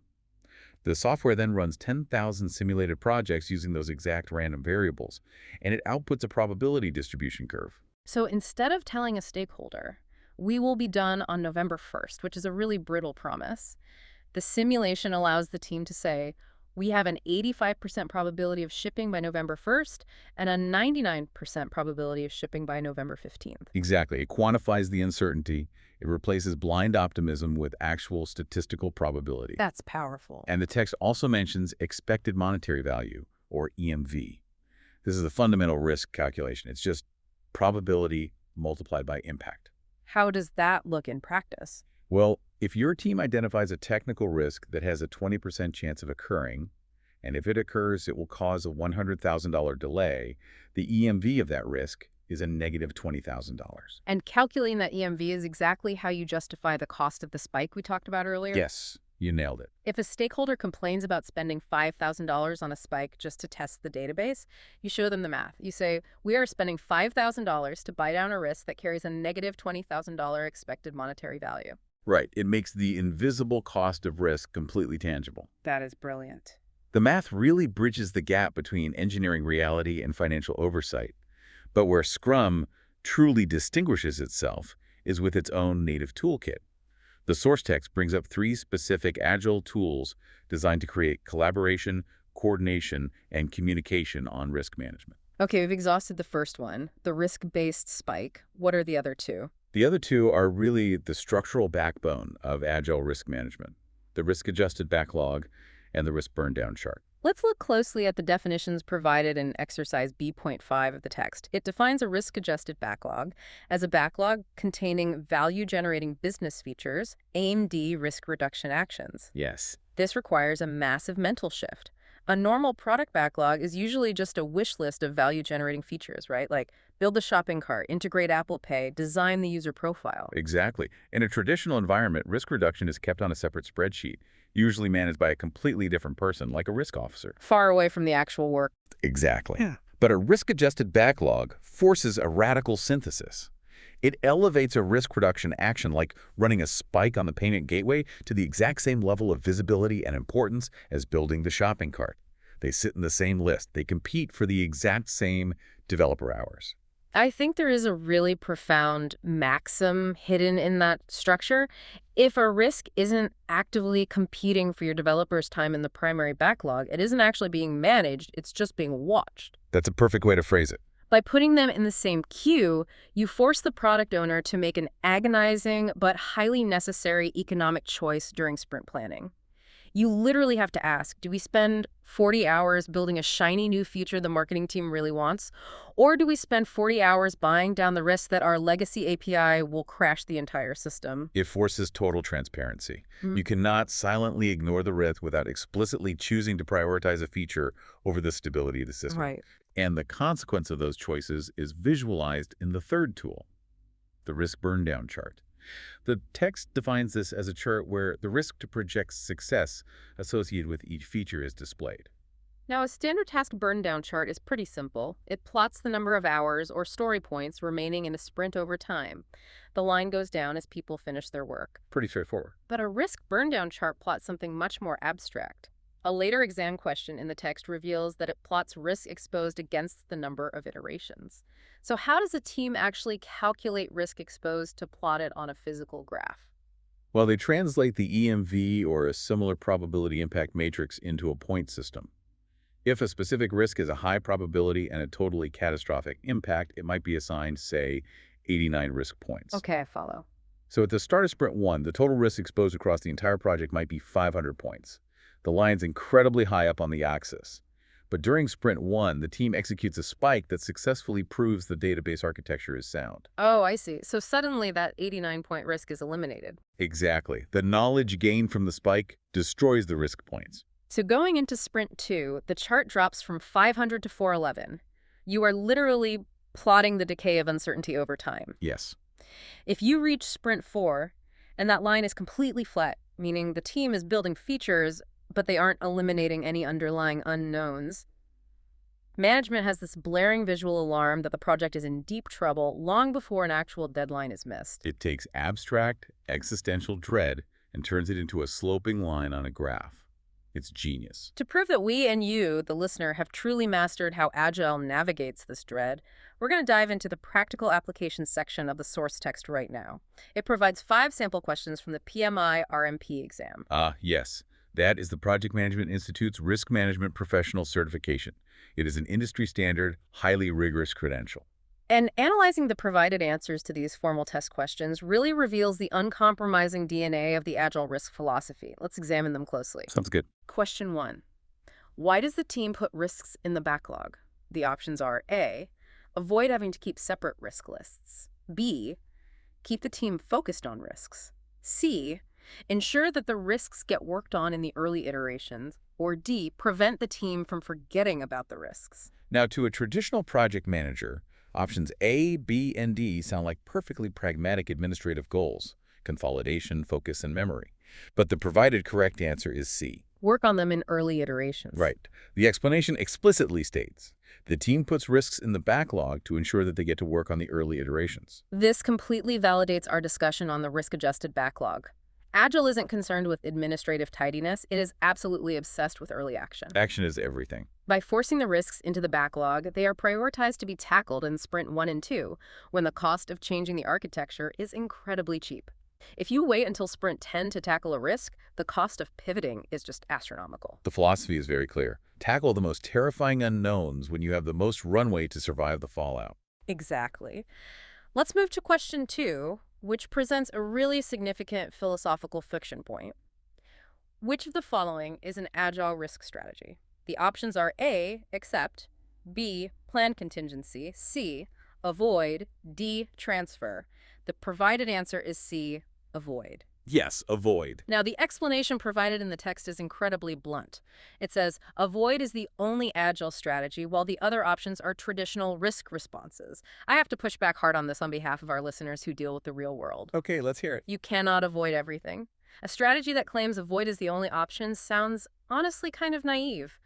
Why is Agile rejecting transfer or accept as valid strategies? Sometimes it rains and you just have to accept you were getting wet. Well, if we connect this to the bigger picture of Agile's ultimate goal, which is delivering working software that provides continuous value to the user, the rejection of those traditional strategies actually makes perfect sense. Tell me how. Let's analyze what accepting a risk means in a traditional waterfall project. It means a committee logs the risk in a massive registry, shrugs their shoulders, and says, well, if the third-party server goes down in month 11, we'll just deal with the outage then. Right. They are passively accepting a catastrophic disruption of value to the end user. They're essentially accepting failure as an option. Precisely. And transferring risk is often just a legal or financial maneuver, not an actual engineering solution. Buying an insurance policy transfers the financial liability of a server crash to an underwriter, but it absolutely doesn't stop the server from crashing. The user still experiences a broken app. That's a great point. Agile demands extreme ownership of the product's value. Okay, that significantly redefines the word avoid in this context. It doesn't mean hiding from the risk. It means aggressively maneuvering the project architecture around the cliff rather than just buying insurance for the fall. That's a perfect metaphor. If the database is too risky, they avoid the risk by building a spike, learning its limits, and actively choosing a completely different database before the architecture even solidifies. They alter the reality of the project to eliminate the threat entirely. Wow. Okay, let's examine question 3. During risk management, the team uses the review process to examine which of the following. The options are sprint planning, sprint review, sprint retrospective, or daily scrum. And the answer provided is C, the sprint retrospective. The retrospective. Yeah, this really highlights the self-healing nature of an agile team. The sprint retrospective occurs at the absolute end of the sprint cycle. It is the ceremony where the team stops looking at the product and starts looking inward at themselves. It's reflection time. Exactly. Yeah. They ask, did our risk identification process actually work this week? Did a known unknown slip past us? Why didn't the back-end engineer tell the front-end team about the API deprecation? How do we fix our communication so that never happens next sprint? It's basically the team examining its own immune system. They aren't just managing the risk of the product, they are continuously improving the team's ability to manage risk. Exactly right. Okay, question 4. Which risk-based spikes can be used across all Agile projects? The options are A, sensitivity analysis and decision tree analysis, B, expected monetary value analysis and simulations, C, A and B, or D, qualitative and quantitative measurements. The correct answer here is C, encompassing both A and B. Right, which solidifies our earlier discussion. It does. A spike isn't just a developer hacking away randomly in a basement. It is a real vessel for rigorous analytical techniques. You can execute a spike to gather the exact data required to run a decision tree analysis or a Monte Carlo simulation. It bridges the gap between the hackers and the mathematicians. Agile embraces high-level data science. It just executes it in 2-week bursts. Well said. And finally, question 5, which we decoded earlier, but serves as the visual capstone of the toolkit. What does the risk burn-down chart display? The options are risk exposed, number of iterations, risk assessment, or A and B. And the answer is D. It plots risk exposed against the number of iterations. So if we synthesize the answers to all 5 of these exam questions, a really unified theory of agile risk management emerges.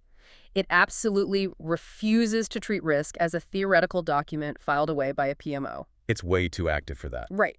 Risk is treated as active priority work. It must be forced into the backlog early. It must be actively avoided through continuous architectural adaptation. The mechanics of how the team handles it must be fiercely critiqued in the retrospective, and the remaining severity of those unknowns must be visually tracked sprint over sprint for literally everyone to see. It takes the chaos of the Rumsfeld matrix and systematizes it into a highly disciplined, repeatable cadence. It completely normalizes the fear of the unknown. Which brings us to the end of our deep dive into the source material today. We have covered immense ground, decoding how to navigate the complex, diagnostic, muddy waters of modern projects. We really have. We started by exploring the deeply counterintuitive power of the spike, learning that the fastest way forward is often to isolate your variables, build something quick and dirty, and just throw away perfectly good code to harvest that validated learning. And then we elevated our perspective using Donald Rumsfeld epistemological framework. We learned to target our known unknowns, to aggressively dismantle the organizational silos that create unknown knowns, and to rely on Agile's rapid iterations to act as an early warning system against unpredictable black swans. We brought that philosophy back down to earth by visualizing it through the Scrum Toolkit. We discussed the mathematical rigor of Monte Carlo simulations and EMV. Right. We established the maxim that if a risk isn't in your risk-adjusted backlog competing for developer hours, it's not actually being managed. And we learned how to plot the decay of uncertainty on a risk burndown chart. Visualizing that decay is so crucial. Absolutely. Finally, we tested our operational mindset against the PMI certification questions, proving that Agile demands extreme ownership. Avoiding risk through relentless adaptation rather than just passive acceptance. Our goal was to arm you with this knowledge quickly, thoroughly, and with the mathematical backing required to defend it in your next planning session. And as you take this framework back to whatever complex, unpredictable initiative you are currently steering, there's one final, larger implication I really want you to consider. What's that? Well, this raises an important question based on everything we've read about black swans and the limits of predictability. If the unknown knowns are simply failures of human communication, and unknown unknowns are those completely unpredictable, world-altering events, is the ultimate goal of Agile to construct a process that completely eliminates the unknown? Or is the framework actually designed to force us to rapidly, aggressively collide with the unknown as early as possible? Because the frontier of the unknown is the only place where true innovation actually lives. Wow. So what does this all mean for you? It means that if you manage a project so defensively that you completely eliminate all contact with the unknown, you are practically guaranteed to build something that has already been built 1,000 times before. Exactly. To build something truly new, you have to purposefully wade right into that dark forest. You just have to make sure you bring your tasting spoon. Thank you for joining us on this deep dive. Keep questioning your assumptions, keep isolating your variables, and keep digging deep. You know, when we think about building a massive, 100-story skyscraper, there's this default expectation of just rigid, unyielding strength. Right, absolutely. You assume the whole goal is to dig a massive hole, pour tens of thousands of tons of concrete, and bolt together this steel skeleton that is designed to just never, ever move. Yeah. I mean, it feels binary, right? Yeah, it really does. It's either standing perfectly still or it's falling down. It is incredibly comforting to think of structural engineering that way, honestly. I mean, we naturally crave permanence. We do. We want things to just stay put. Exactly. We want the things we build, whether they are, physical towers or corporate organizations, to be completely solid and entirely predictable. But then you step into the reality of modern architecture in a place like Tokyo or San Francisco. Oh, right. The earthquake zones. Exactly. They are building these breathtaking massive towers right on top of active fault lines. And in that environment, suddenly that rigid, unyielding steel skeleton isn't a strength anymore. No, it's a massive risk. It is actually a huge liability. If an earthquake hits, a perfectly rigid building will just snap in half. You don't want it to be stiff.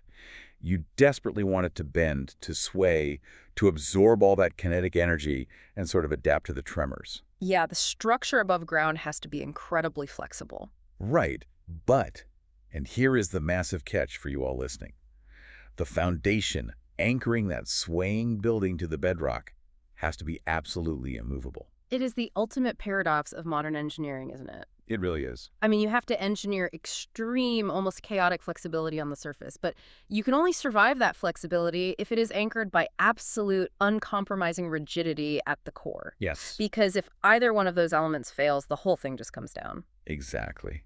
And, well, welcome to the deep dive. Glad to be here. Whether you are prepping for a major steering committee meeting tomorrow, trying to wrangle an unwieldy distributed team across 3 different time zones, or you're just insanely curious about how modern professional work actually gets done behind the scenes, this session is custom tailored for you. It really is. Because today, we are taking that exact skyscraper metaphor and applying it directly to your daily professional life. Yeah, we are synthesizing some incredibly dense, high-level frameworks today. We're specifically looking at the bleeding edge of risk management and organizational behavior. Heavy stuff. The really heavy stuff. And what's fascinating here is how the data perfectly captures that exact tension we just talked about. Right. On one hand, we are looking at the massive, undeniable rise of hybrid project management, which, represents that surface-level flexibility. Yeah. The swaying and bending with market tremors. And on the other hand, we are examining the invisible, absolute guardrails of professional ethics. That's the immovable bedrock that keeps the whole thing from collapsing. the mission for our deep dive today is to decode how we actually get things done in an increasingly volatile world where the old, rigid, step-by-step frameworks are completely failing us. They really are failing. We want to understand the mechanics of the messy middle, where most of us actually work. And more importantly, we're going to unpack why having an uncompromising ethical foundation beneath these highly flexible, chaotic projects isn't just some nice corporate slogan.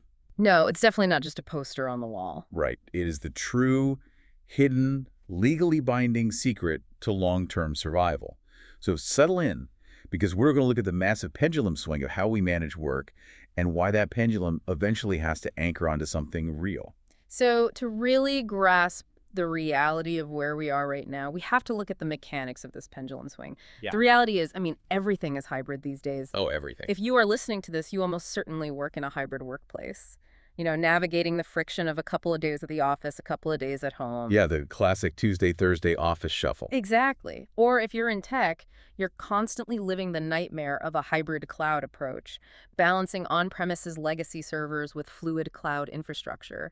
It is just a pervasive state of being. Okay, let's unpack this specifically for project management. Now look, everyone listening to this knows the age-old waterfall versus agile debate. Oh yeah, beaten to death. It has been beaten to death in every seminar and LinkedIn post for the last decade. We know the history. We know the traditional predictive approach, going all the way back to Winston Royce in the 1970s. Right, the original waterfall model. Yeah, where you gather requirements, you design, you build, you test, in a perfectly sequential waterfall. And we know that by the late 1990s, the tech world realized that spending 2 years writing a requirements document meant your product was completely obsolete before you even wrote the first line of code. Totally obsolete. So we got the Agile Rebellion, based a lot on Barry Boehm's spiral development approach. Sprints, iterations, adaptability. Right, but what we don't talk about enough is the trauma of that pendulum swing for the people actually doing the work. It's a trauma. That's a strong word, but I like it. Well, it is. Agile was presented as a silver bullet. And for a specific type of software development, it was. But when organizations tried to scale that pure, unadulterated agility across entire global enterprises, it hit a brick wall. Oh, a massive brick wall. Because Agile completely failed for certain types of projects. Surprise, surprise, building a mobile app is fundamentally different from building a nuclear submarine. Or rolling out a global financial compliance system, right? Exactly. You can't just fail fast with a submarine. No, please don't fail fast with the submarine. Which brings us to the actual reality: we all live in hybrid. We aren't fully predictive, and we aren't fully agile. We are living in that messy middle. And if we connect this to the bigger picture, this messy middle isn't a failure to commit to a methodology. I think that's a huge misconception. Oh, really? How so? It is an intrinsic, unavoidable need to deal with a fundamental organizational trade-off. Every single company faces the tension between the need for absolute project control and the need for market agility. Right. The executives versus the market. Yes. The executive board demands predictability. They need to know exactly what they are getting for their $10 million budget, and they need to know what day it will launch. That strictly requires predictive methods. But the customer base demands agility. Exactly. They want you to pivot instantly when a competitor releases a new feature. So we have executives demanding a map and customers demanding an off-road vehicle. That's a great way to put it. And the project manager is stuck in the driver's seat trying to provide both. Let me use an analogy here. Okay, let's unpack this with cooking. Cooking. Okay, I'm listening. So waterfall is like baking a cake. You need precise measurements, a strict order of operations, and if you change anything mid-bake, it is a complete disaster. True, you can't unbake a cake. Right. Agile, on the other hand, is like making a stir-fry. You're constantly tasting it, tossing it around, adding a little soy sauce on the fly, adjusting the heat. Okay, I like that. So what's hybrid? Hybrid is realizing you're hosting a massive dinner party and you need to bake a cake for dessert while simultaneously stir-frying the main course. Wow. Yeah, that sounds stressful, but accurate. And the premier institutions in the world have finally had to admit this reality. Have they? Yes, the governing bodies of project management, like in the PMBOK guide, specifically the Agile Practice Guide, they have officially adopted the stance that there is no single best development approach. Really? They officially surrendered the one-size-fits-all idea. They did.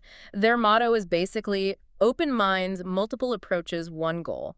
The mandate now is to actively combine techniques from both worlds to increase the probability of organizational success. So if you're listening and leading a team right now, this is your permission slip to stop feeling guilty that your process isn't pure. Absolutely. Ditch the guilt. Because you have undoubtedly felt the immense, soul-crushing friction of being forced to use a methodology that just doesn't fit the task at hand. You've been in that room where leadership demands a 50-page requirements document for a tiny experimental software update. Oh, the worst. Or, conversely, you've been told by some consultant to just be agile and fail fast while you are building physical hardware where a mistake literally costs millions of dollars and takes 6 months to remanufacture. Right, and that friction is exactly why pure methodologies are dying out. The future and the present is entirely about mixing and matching. But here is where it gets really interesting. Mixing and matching sounds incredibly liberating in theory. It sounds like a utopia where everyone just uses the right tool for the job. In theory, yes. But logistically, how do you actually structure that without creating complete operational chaos? I mean, if half my team is running 2-week sprints and the other half is building an 18-month Gantt chart, how does the company not just tear itself apart? That is the million-dollar question. And to answer it, we have to look at the actual anatomy of a hybrid approach. Okay, let's dissect it. We can look to the conceptual frameworks developed by researchers like Mike Griffith. He brilliantly breaks down this chaos into a concept called layering. Layering. Because if you don't layer these methodologies intentionally, you don't have a hybrid system. You just have anarchy. Let's dissect the anatomy of this layering. Walk us through them. So the first, and perhaps most common in large enterprises, is horizontal layering. Horizontal. Got it. This is where predictive and agile are happening simultaneously, but at different altitudes within the company. So imagine your executive steering committee. Okay, suits in a boardroom. Right. They are operating in a strictly predictive, traditional manner. They have locked in an annual budget. They have defined the overarching strategic milestones, and they demand strict governance reports every quarter. That is the top horizontal layer. The rigid layer. Exactly. But down in the trenches, underneath that rigid umbrella, the actual delivery teams are operating purely agile. So the budget and the ultimate deadline are fixed horizontally at the top. But the daily tasks, like the specific features they build on any given Tuesday, are completely fluid. Precisely. The executives get the financial predictability they crave, and the engineers get the workflow flexibility they need. Okay, I can see how that works, but I can also see the tension there. I mean, the executives are constantly going to ask, what exactly are we getting for our money next quarter? Right. And the agile team's response is basically, we'll tell you in 2 weeks. That requires an immense amount of trust. What is the alternative if an organization doesn't have that kind of trust? Then they often utilize vertical layering. Vertical layering, how is that different? This is entirely sequential. Instead of different altitudes, you are applying predictive or agile to various stages of a project over time. You process the project in massive chunks. Oh, like phases. Exactly. For example, the entire organization might spend 3 months doing upfront predictive planning. You map the dependencies, secure the vendor contracts, define the exact scope. It is pure waterfall. But then once the paperwork is signed, you flip the switch. Exactly. You shift entirely into agile development to actually build the product. Yeah. You run sprints, you adapt to testing feedback, you iterate. Okay, and then, once the product is viable, you flip the switch again. You shift back to a rigid, predictive rollout phase. Because you can't be agile when you are deploying new software to 10,000 hospital terminals globally. Yeah, that would be terrifying. You need a highly coordinated predictive launch. So it goes predictive planning, agile execution, predictive deployment. Okay, that makes logical sense. Yeah. But I know there is a third variant that gets talked about in these frameworks, the so-called superficial approach. Ah, yes. The superficial approach. And I have to push back on this terminology immediately, because when I hear superficial hybrid, I instantly think of all the teams I've seen in my career that are just blatantly faking agile. Faking it. Yeah, like is superficial just a polite academic word for a company doing exactly what they did in 1998, but now they force everyone to stand up for 15 minutes every morning and they slap the word Scrum on the calendar invite? Are they just pretending? It's a very fair suspicion. I mean, we have all seen agile in name only, and in many cases, your cynicism is entirely justified. I knew it. But, and this is a big but, the research actually reframes the superficial label in a really insightful way.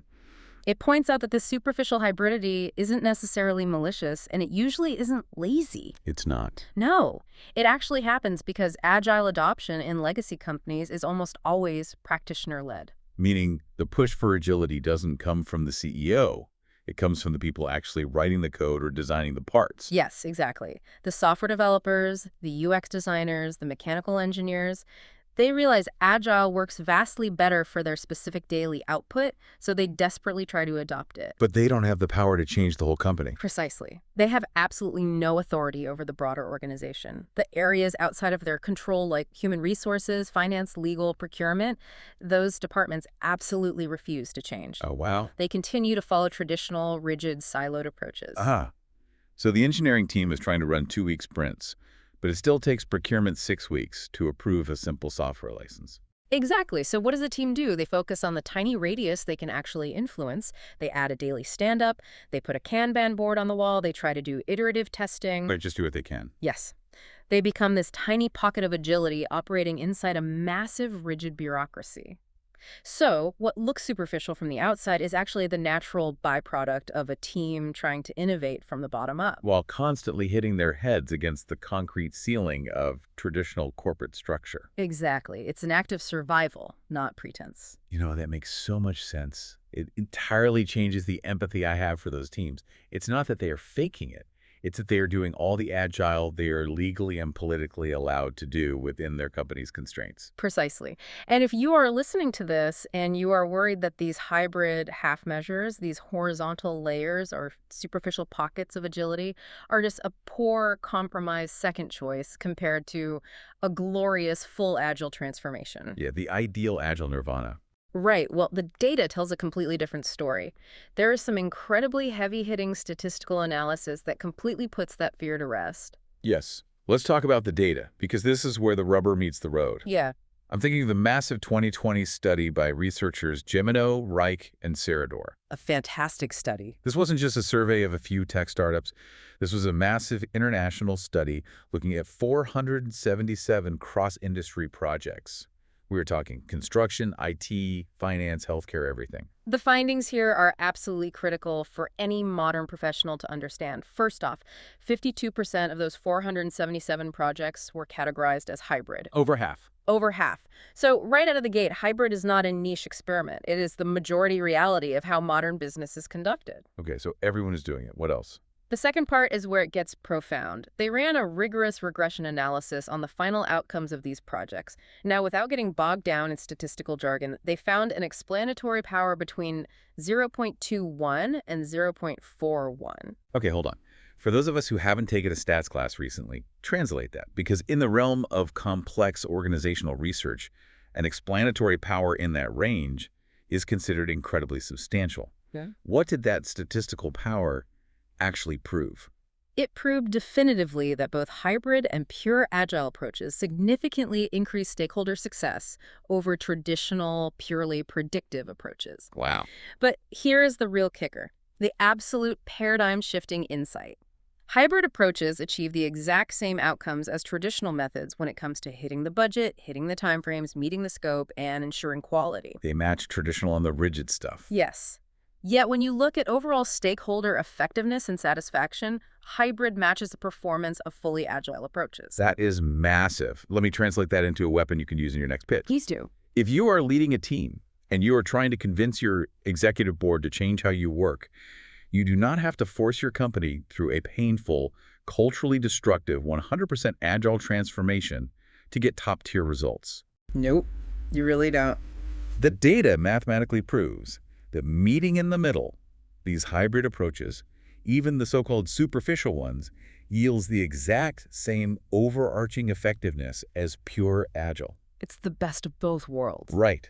Because you are layering it, you are maintaining the strict budgetary and scope safety that executives absolutely demand from traditional methods while getting the agility on the ground. It completely validates the hybrid approach. It proves that hybrid is not a failure to commit to a philosophy. It is a highly optimized, intensely pragmatic solution to the realities of modern capitalism. But of course, there is always a catch. Always a catch. While hybrid delivers incredible results, Mixing these totally different methodologies causes some massive industry confusion on a day-to-day basis. Oh. And there is one specific area where this collision of worlds creates absolute tangled chaos. Oh, I know where you're going with this. Yep.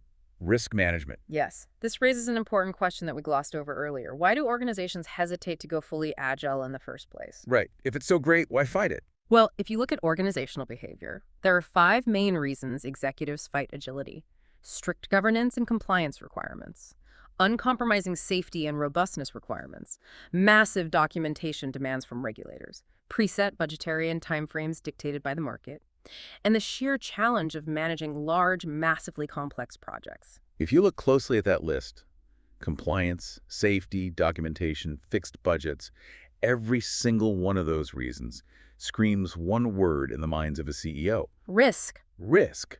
Companies are terrified of risk, and they believe agility equals unpredictability, which equals risk. Exactly. And that is because traditional predictive risk management is incredibly structured. It's heavily sequential and obsessively documented. Of the spreadsheets. Right. If you are a traditional project manager, you don't just react to risk. You plan risk management, you systematically identify the risks, you conduct qualitative analysis to rank them, you do complex quantitative analysis to assign financial probability to It that. sounds exhausting just listing it. It is. You meticulously plan your risk responses, and you document every single terrifying detail in a formal, centralized risk register. It is thorough, it is rigid, and it is designed to ensure no one gets sued. Whereas pure agile risk management is radically different.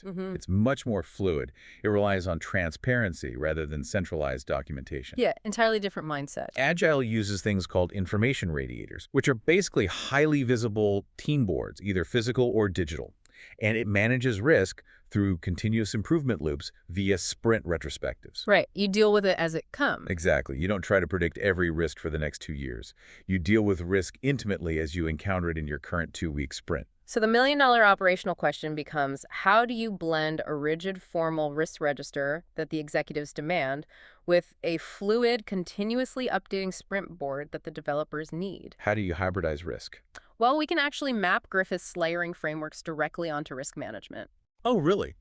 Okay, let's look at how this actually plays out in the real world. Let's start with the superficial risk hybrid. How does that work? This is where you take your highly traditional predictive risk register, that massive spreadsheet of doom, but you force an agile cadence onto it. Okay, so you just speed it up. Basically, you might physically print that document and place it on the team's agile board so everyone can see it daily. Or, more likely, you make it a mandatory time-boxed agenda item to review during every single sprint retrospective meeting. Ah, I see. You are using an old-school, rigid tool, but you are examining it and updating it with a rapid, agile rhythm. So instead of looking at the risk register once a quarter, you are forcing the team to look at it every 2 weeks. Okay, what about the horizontal risk hybrid? Because this seems like the most common scenario for big companies. Yes, definitely the most common. In a horizontal risk hybrid, you maintain that formal predictive risk register at the management level. The PMO, the project management office, owns it. To keep the bosses happy. Right. They keep the executives and the compliance officers happy, but the actual risks identified in that register don't stay in the spreadsheet. They are actively funneled down and converted into actionable items on the team's product backlog. So, if the executives identify a massive cybersecurity risk for Q3, the Agile delivery team takes that risk, turns it into a user story or a specific technical task, and prioritizes it just like they would manage building a new customer feature. that's brilliant. It is. They manage the mitigation of the risk within their sprints. Management gets their pristine documentation. The team gets their actionable, integrated workflow. And finally, the vertical risk hybrid, the sequential one. Honestly, this sounds exhausting. It can be, but it's totally necessary for things like physical infrastructure or highly regulated tech. You start the project with a massive, traditional, predictive risk workshop. It's like a retreat. Sort of. You lock all the subject matter experts in a room for a week, you brainstorm every possible disaster scenario, and you populate a comprehensive, finalized risk register. And then what? Then, you literally put that document on a virtual shelf.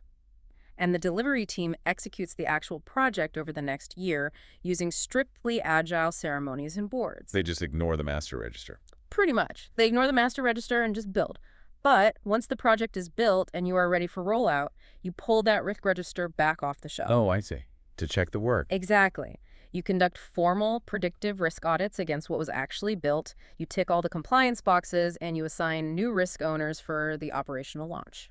So what does this all mean? As I'm listening to you explain these risk hybrids, it sounds incredibly precarious. It sounds like there are endless combinations. Endless. Is the key to surviving this complexity just breaking things down? Yeah. Do we just modularize our deliverables so the risk is contained? Is that what the literature says? You know, you've hit on the exact phrase that comes up repeatedly in modern project management literature regarding hybrid risk. In fact, if you read deep into the foundational texts on this, they will literally repeat the phrase, the possible combinations are endless, over and over again. Really? Just repeating that. Yes. It almost becomes comical, but it underscores a profound, unavoidable point. There is no template anymore. You cannot download a PDF that tells you exactly how to manage risk in a hybrid environment. Wow. That is deeply unsettling for people whose entire job is supposed to be controlling variables. If the combinations are endless, you were telling them to stop looking for a cookie-cutter answer. Exactly. The ultimate takeaway is that risk management can no longer be a separate, siloed activity. It must be viewed as the absolute core of the overall hybrid project management approach. It cannot be bolted on as an afterthought. Because it's too baked into everything else. Yes. Because the different layers of your project are dealing with risks in fundamentally different ways.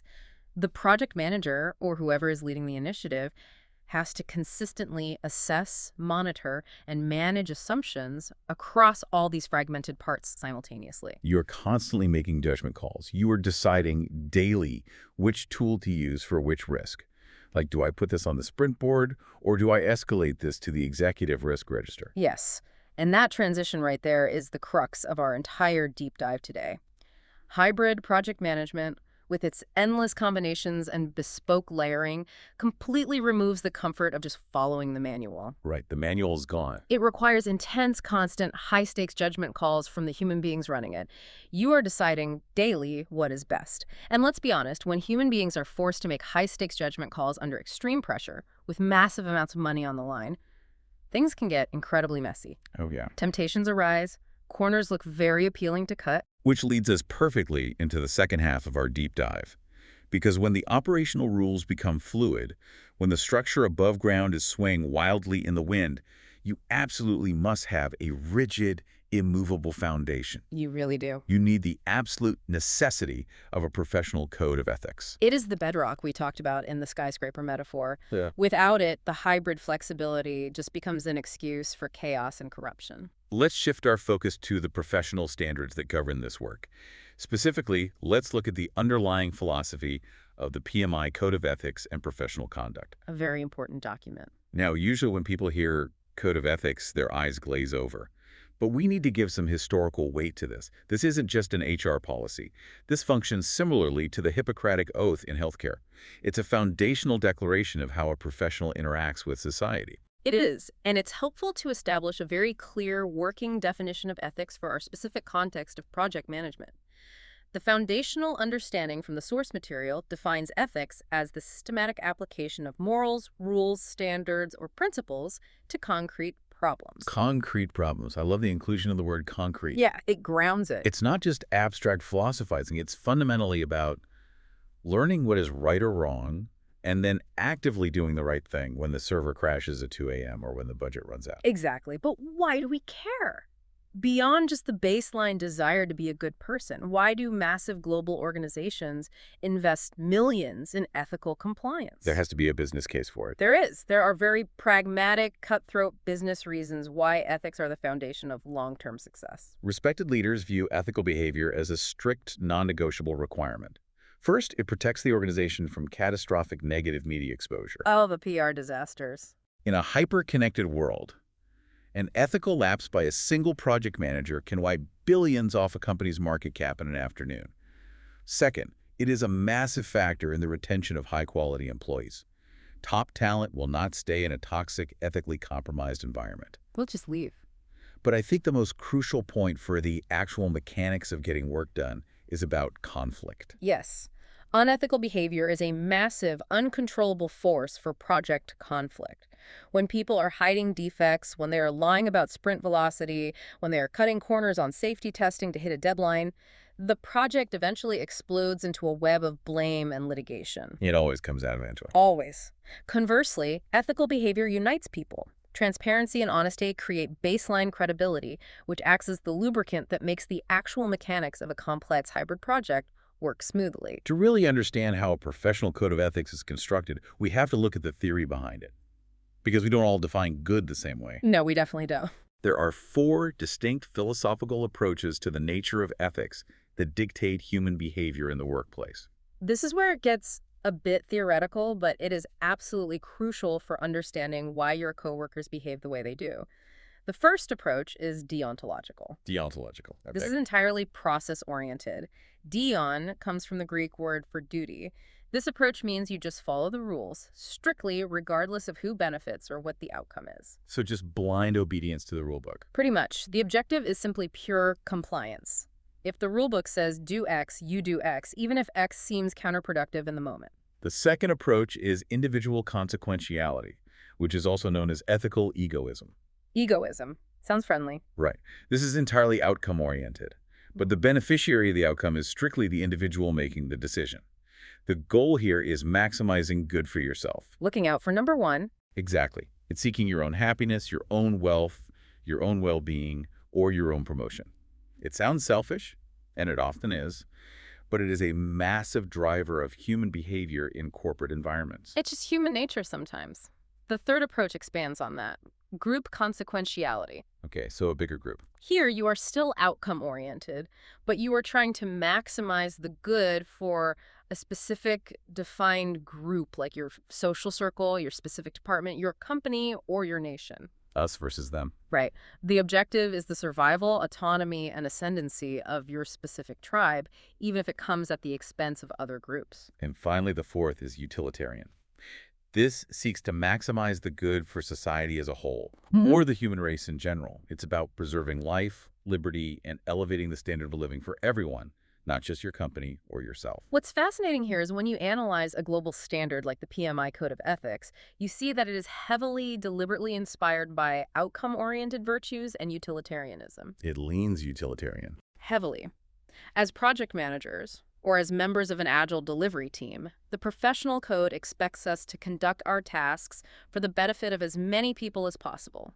Process-oriented ethics like blind deontology and pure selfishness egoism are actively kept at bay, while preserving the natural rights and safety of the public comes to the fore. Now, if you were listening to this on your commute or while staring at a massive spreadsheet, you might be thinking, okay, a philosophy lesson is great, but I work in a cutthroat, highly competitive corporate environment.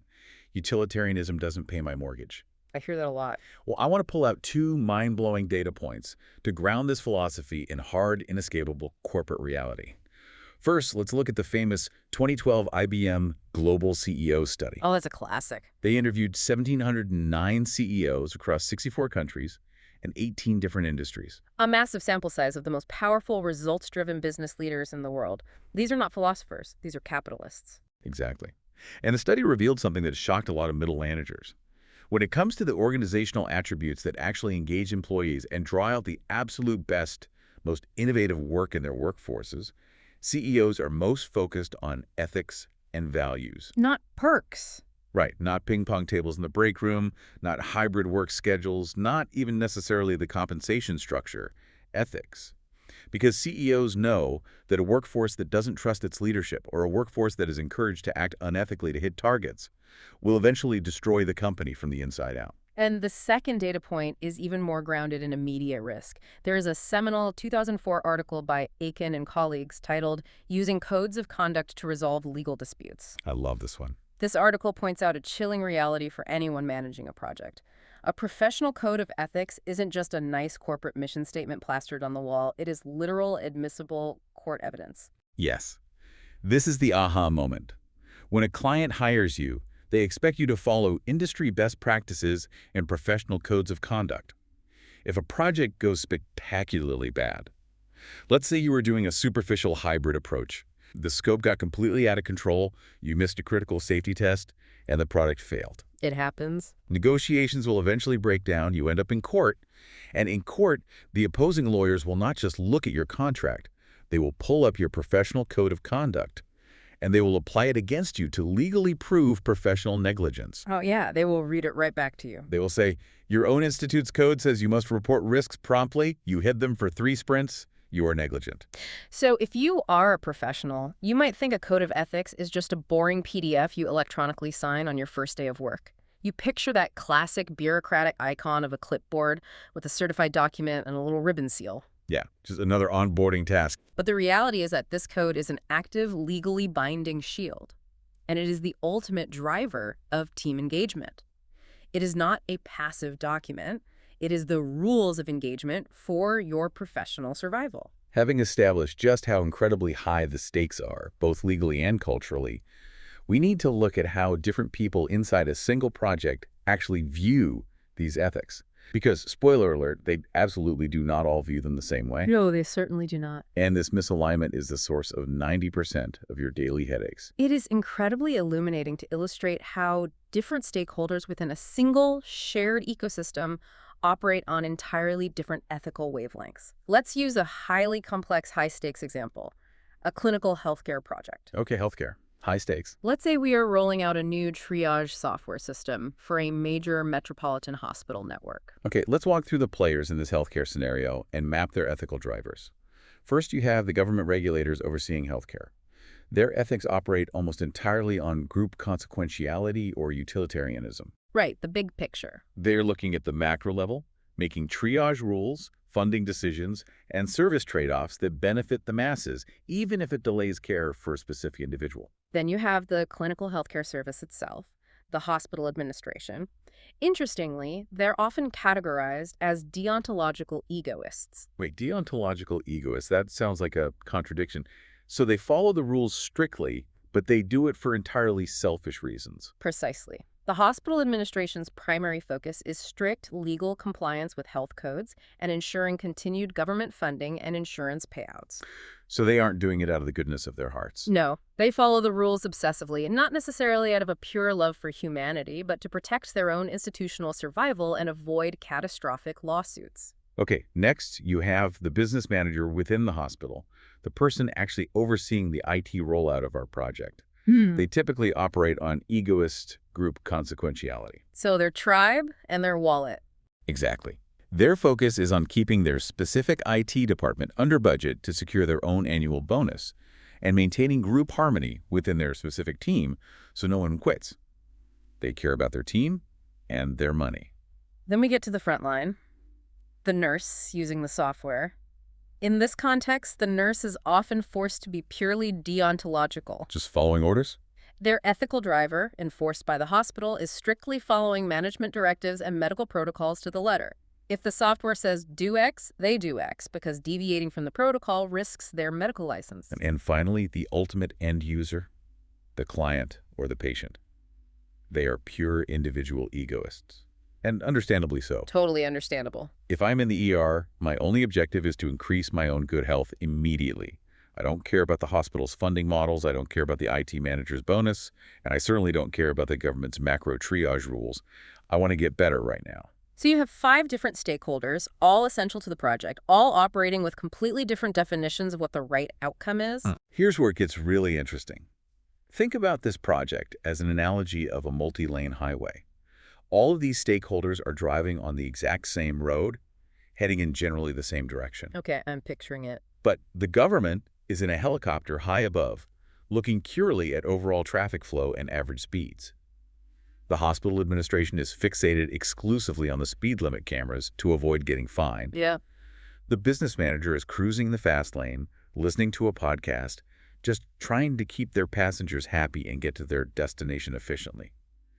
The nurse is white-knuckling the steering wheel, making sure the car stays exactly perfectly within the painted white lines, regardless of how slow they are going. And the patient. And the patient is just flooring it, weaving through traffic, desperate to get to the hospital fast. That is a brilliant visualization of extreme project misalignment.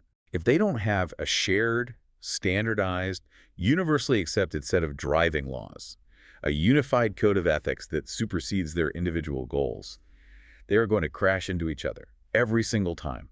The patient cuts off the nurse, the manager speeds past the camera, the government shuts down the lane. chaos. And that is exactly what you should think about regarding your own current projects. If you are listening to this right now, I want you to pause and ask yourself, which of these ethical approaches is your boss using? That's a great question. Are they a deontological egoist just trying to avoid getting fired? Is your primary client a pure egoist who only cares about their own launch date, regardless of how many weekends your team has to work? We've all had that client. Is your compliance officer strictly deontological, completely blind to the fact that their rigid rules are bankrupting the project? Recognizing this fundamental, deeply ingrained misalignment in ethical objectives is often the aha moment that finally explains why your project feels so continuously stressful and combative. You aren't arguing about the project timeline. No, you are arguing about fundamental moral philosophy. To prevent these multi-car pileups, global governing bodies like the Project Management Institute created a unified code, a universal set of traffic laws for professionals. Let's dissect the specific structure and the rules of that code because it is surprisingly granular. First, we need to clarify jurisdiction. Who does this actually apply to? The PMI code isn't a universal law for every human in an office. It applies specifically to PMI members, individuals holding a certification, those applying for certification, and volunteers. So it's a specific club. Yes, and the consequences are very real. At a formal level, failure to follow the code can result in a tribunal and expulsion from the institute, effectively ending your recognized professional standing. The structure of the code is fascinating because it recognizes human frailty. It is divided into two distinct types of standards, mandatory and aspirational. Mandatory standards establish firm, black and white requirements and strictly prohibit certain behaviors. The hard rules. Right. If you break these, you face the Ethics Review Committee. It is binary. Aspirational standards, however, are the ideals we continually strive for. Adherence to them isn't easily measured or perfectly quantifiable, but it is a baseline expectation we have of ourselves as professionals. It's not optional, but it's harder to police. The entire code rests on 4 core pillars or values: responsibility, respect, fairness, and honesty. For the remainder of our deep dive today, we are going to focus deeply on the first two, responsibility and respect, as they map most directly to the friction of hybrid project management we discussed earlier. Let's start with responsibility. The mandatory standards here are pretty clear-cut, almost legalistic. You have to actively inform yourself and uphold all relevant laws and regulations. Ignorance is not an excuse. Exactly. Ignorance is not an excuse. Yeah. You absolutely must report unethical or illegal conduct to management. You bring violations of the code to the appropriate body. Crucially, you only file ethics complaints when they are substantiated by actual facts. So there is a strict prohibition against weaponizing the ethics code to take down a corporate rival. No witch hunts allowed. Right. And very importantly, you must pursue disciplinary action against anyone who retaliates against a whistleblower. Those are the non-negotiables, the guardrails. But the aspirational standards of responsibility are where it gets deeply philosophical and highly relevant to our daily choices. How so? Well, we strive to make decisions based on the best interests of society, public safety, and the environment. We only accept assignments that are genuinely consistent with our background, experience, and skills. We proactively take ownership of our errors, we make corrections promptly, and we accept absolute accountability for any consequences. There is a really profound connection to be made here between these ethical standards of responsibility and agile methodology. An empowered, agile team, usually a tight-knit group of 5 to 9 people, naturally, structurally supports ethical decision-making. Yes, the architecture of Agile is inherently ethical. In a massive traditional waterfall project with 500 people, it is incredibly easy to hide a mistake. You just bury it in documentation. Exactly. It is easy to blur responsibility. But in a small, empowered, agile sprint team, there is nowhere to hide. If 1 or 2 practitioners are confused about what the ethical choice is regarding a piece of code or test result, the intimate group dynamic naturally guides them. Peer accountability. Right. Extreme programming, a very specific, highly disciplined type of agile, actually lists respect and courage as its core values. These map perfectly to the view on responsibility.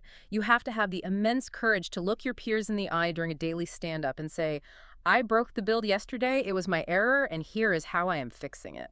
I do want to push back on one of the specific aspirational rules under responsibility, though, because when I first read it, I laughed out loud. Which one? The code literally says, we fulfill the commitments that we undertake, we do what we say we will do.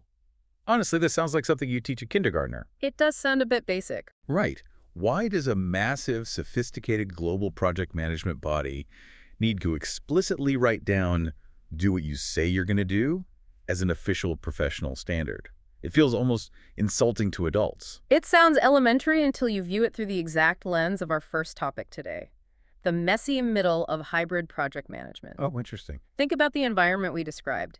In complex hybrid projects, scope is constantly, violently shifting. Deadlines blur between predictive horizons and agile sprints. Requirements change weekly. It's chaotic. In that highly chaotic, fluid environment, the temptation to quietly drop a commitment, to sweep a missed deliverable under the rug, or to claim agile flexibility as an excuse for simply not finishing a hard task is absolutely massive. Ah, I see. So it's specifically addressing the dark side of agile, we're being agile and pivoting as a convenient excuse to break promises to stakeholders. Exactly. It happens all the time. By explicitly stating we do what we say we will do as a professional baseline, the governing body is explicitly forbidding the use of a flexible methodology as a shield for unreliability. You can't just flake out and call it a pivot. No, you can't. If you commit to a sprint goal, you deliver it. And if you genuinely cannot deliver it because of an unforeseen impediment, you publicly and transparently take accountability for why you couldn't. You don't just quietly delete the ticket from the JIRA board and hope the executives don't notice. That makes a ton of sense. The extreme flexibility of a hybrid workflow demands the extreme rigidity of keeping your word. Okay, let's move to the second core value, respect. The literature surrounding this suggests that respect is perhaps the most integral human element to Agile DNA. It absolutely is. If you read the original Agile Manifesto, it explicitly states a core commitment to customer collaboration over contract negotiation. Collaboration, not fighting. Yes. That philosophy inherently implies negotiating in good faith. You are trying to find a proper, mutually beneficial solution together with the client, rather than hoarding information, hoarding power, and resorting to legal threats the moment scope creeps. Respect is also tied directly to leadership styles, specifically advocating for servant leadership in agile and hybrid environments. Servant leadership is a profound shift from traditional corporate hierarchy. It means you absolutely do not use your position of power or your deep, specialized expertise to influence decisions for your own personal ego or financial benefit at the expense of the project or others. You serve the team. A leader serves the team. They remove blockers so the team can execute. And again, the flat structure of an empowered, agile team makes it very difficult for a toxic, ego-driven manager to misuse their position without the team immediately pushing back. We also have to highlight cultural respect. Yeah. In modern hybrid models, we are almost always working in global distributed environments. You have developers in India, designers in London, and executives in New York. It's a global village now. We have to treat cultural differences and diversity as an absolute strength, a compounding advantage, not as a logistical weakness to be overcome or homogenized. Let's look at the specific standards for respect to see how this is enforced. The mandatory ones are strict. We negotiate in good faith. We do not exercise the power of our expertise to benefit personally. We strictly do not act in an abusive manner toward others. We fiercely respect the property rights of others, including intellectual property. And the aspirational standards for respect really raise the bar for professional empathy. We proactively inform ourselves about the norms and customs of others to avoid being inadvertently disrespectful. Which takes real effort. It does. We genuinely listen to others' points of view, seeking to truly understand them, not just waiting for our turn to speak. We directly approach the people with whom we have a conflict, rather than gossiping, triangulating, or CCing their boss on an aggressive email. Oh, the dreaded CC. And this is the hardest one of all. We conduct ourselves in a highly professional manner, even when it is not reciprocated by the other party. That last aspirational standard is the ultimate grueling test of professional ethics. When the client is literally screaming at you on a Zoom call, or when the vendor is blatantly lying about a delivery date, you remain professional. You do not descend to their level. You maintain the bedrock. To bring all of this high-minded philosophy right down to practical, everyday reality, there is a brilliant little exercise often used in training for these ethics codes. It's a fill-in-the-blank test regarding respect and responsibility. Oh, I know the one you mean. The finalized sentence is, in the case of a contracting arrangement, we only bid on work that our organization is qualified to perform. I absolutely love this because it is a direct, brutal check on corporate ego. It's a huge practical takeaway. It forces brutal honesty in the sales cycle, which is where most ethical breaches begin. Exactly. If you are listening to this and you are writing a proposal or applying for a new job tomorrow, the ethical code literally demands that you do not overpromise your capabilities just to win the contract or get the salary. You don't say, sure, we can build a machine learning AI in 3 weeks if you have never built one before. Because doing so sets off a chain reaction. It prevents the cascading, miserable failure of a project that was doomed from the start by an unethical, unqualified, ego-driven bid. It saves years of conflict. Okay, we have covered a truly massive amount of ground today. Let's weave these two seemingly disparate halves together. Let's do it. We started our deep dive exploring the mechanics of hybrid project management, a world defined by the relentless pendulum swing between the rigid control of waterfall and the fluid adaptability of agile. It is a world of adapting on the fly, of intentionally layering methodologies to survive corporate bureaucracy, and navigating the endless combinations of hybrid risk management. It's a highly adaptable, fiercely pragmatic, and sometimes incredibly messy daily reality. And as we established, that exact messiness, that exact fluidity, is the precise reason why we so desperately need the rigid, unmoving bedrock of a formalized code of ethics. Exactly right. In a purely predictive, traditional 1950s project, the exhaustive, step-by-step process acts as your guardrail. The manual tells you what to do. But in a hybrid world, the process is malleable. The manual is being written as you go. Therefore, your personal and professional integrity must become the guardrail. That is the ultimate takeaway. You can be incredibly agile in your workflows. You can be highly hybrid in how you structure your risk registers, but you absolutely cannot be agile with your integrity. That's a great line. You cannot be hybrid with your ethics. You cannot bend the bedrock without the skyscraper falling down. Which leaves us with a final, highly complex, and perhaps slightly provocative question to consider as you go back to your day jobs. A parting thought. We know that hybrid project management requires us to constantly evaluate what works, to pivot rapidly, and to ruthlessly discard what doesn't in order to maximize efficiency. Yet our ethical code demands we prioritize the public good, report errors promptly, and sometimes intentionally take the harder, slower, more transparent path. So what happens when the most agile, highly efficient, and profitable way to deliver a project directly contradicts the deontological compliance rules of your organization? That is the real world right there. When extreme efficiency and rigid ethics collide in a messy, high-pressure hybrid world, which one actually wins on your team? Think about that deeply the next time you have to make a rapid judgment call under pressure. Thank you, as always, for joining us on this deep dive. Keep questioning the frameworks you are forced to use every day, and remember, if you want your beautifully flexible skyscraper to survive the next corporate earthquake, make absolutely sure you know exactly what kind of bedrock you are anchored to. Imagine you are the lead engineer, right? You're bidding on this massive company-making government contract. Oh, the kind that makes or breaks a quarter. Exactly. You've spent weeks, I mean literally weeks, crunching the numbers. Your math is flawless. The baseline cost is completely locked in. Right. But then, the day before the proposal is due, your boss walks into your office, closes the door, and tells you to slash your cost estimate by 1/3. Oof.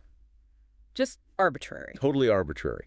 Not because you found some brilliant efficiency, but simply because, if you don't cut it, the competitor's going to win the bid. Which puts you in a horrible spot. Right, because you know for an absolute fact that if you cut that budget, the project will fail to meet the government's mandatory scope. It'll just crash and burn. It's mathematically guaranteed to fail. Exactly. So if you obey your boss, you are setting the project up for catastrophic failure. But if you refuse, you're insubordinate. You might be looking for a new job by Friday. Yeah, that is the classic nightmare scenario. And what you do in that exact high-pressure moment isn't just a question for, like, a college philosophy class. Yeah. It is actually a highly measurable, heavily scrutinized data point in the field of professional project risk management. It really is. I mean, it's the ultimate collision between the theoretical math of project planning and just the messy, unpredictable reality of corporate pressure. Which is wild to think about. Because usually when we talk about a project failing, a piece of software crashing or a supply chain breaking down, there is this comforting expectation of precision. Like it's just an engineering problem. Exactly, like engineering. A bridge collapses, and the structural analysis shows exactly which steel beam buckled under the load. You just point at the schematic, and replace the defective part. Right, you find the bad math. Yeah.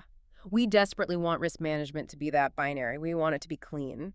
But the moment you step into the world of actual project management, you aren't just dealing with steel and math anymore, right? You're dealing with human nature. And suddenly, that precision diagnostic machine completely breaks down. It shatters. Human beings are incredibly murky variables. And that is exactly our mission for this deep dive. Yeah. Today, we are exploring the hidden machinery of project management, specifically how professionals are actually trained to identify, quantify, and survive the ultimate chaotic variable. Which is us, human beings. Us. Yeah. The human element is literally the most disruptive force in any planned endeavor. Oh, without a doubt. I always say the biggest variable in your project isn't the inflation rate impacting your materials budget, and it isn't the weather delaying your shipping schedule. It is the people. It's their ego. It's their biases, their fears, and their blind spots. So we have a really fascinating stack of sources in front of us today, pulled directly from advanced risk management texts. We're looking at excerpts from the Project Management Institute, specifically their materials on risk management. The PMI. Yeah, the PMI. We're going to start by looking at Appendix D of our source material, which covers the PMI Code of Ethics. Now, I know Code of Ethics sounds like a dry corporate handbook you sign on your first day and literally never look at again. exactly. But this actually reads much more like a psychological survival guide. It really does when you dig into it. And then later, we are going to decode Appendix E. This is this incredible cross-reference guide that maps out the exact terminology and tools used to handle these human risks across two entirely different languages. Right, the traditional predictive frameworks. And the modern agile frameworks. It's honestly a masterclass in how human beings attempt to build these rigid, logical systems to protect ourselves from our own illogical tendencies. Okay, let's unpack this.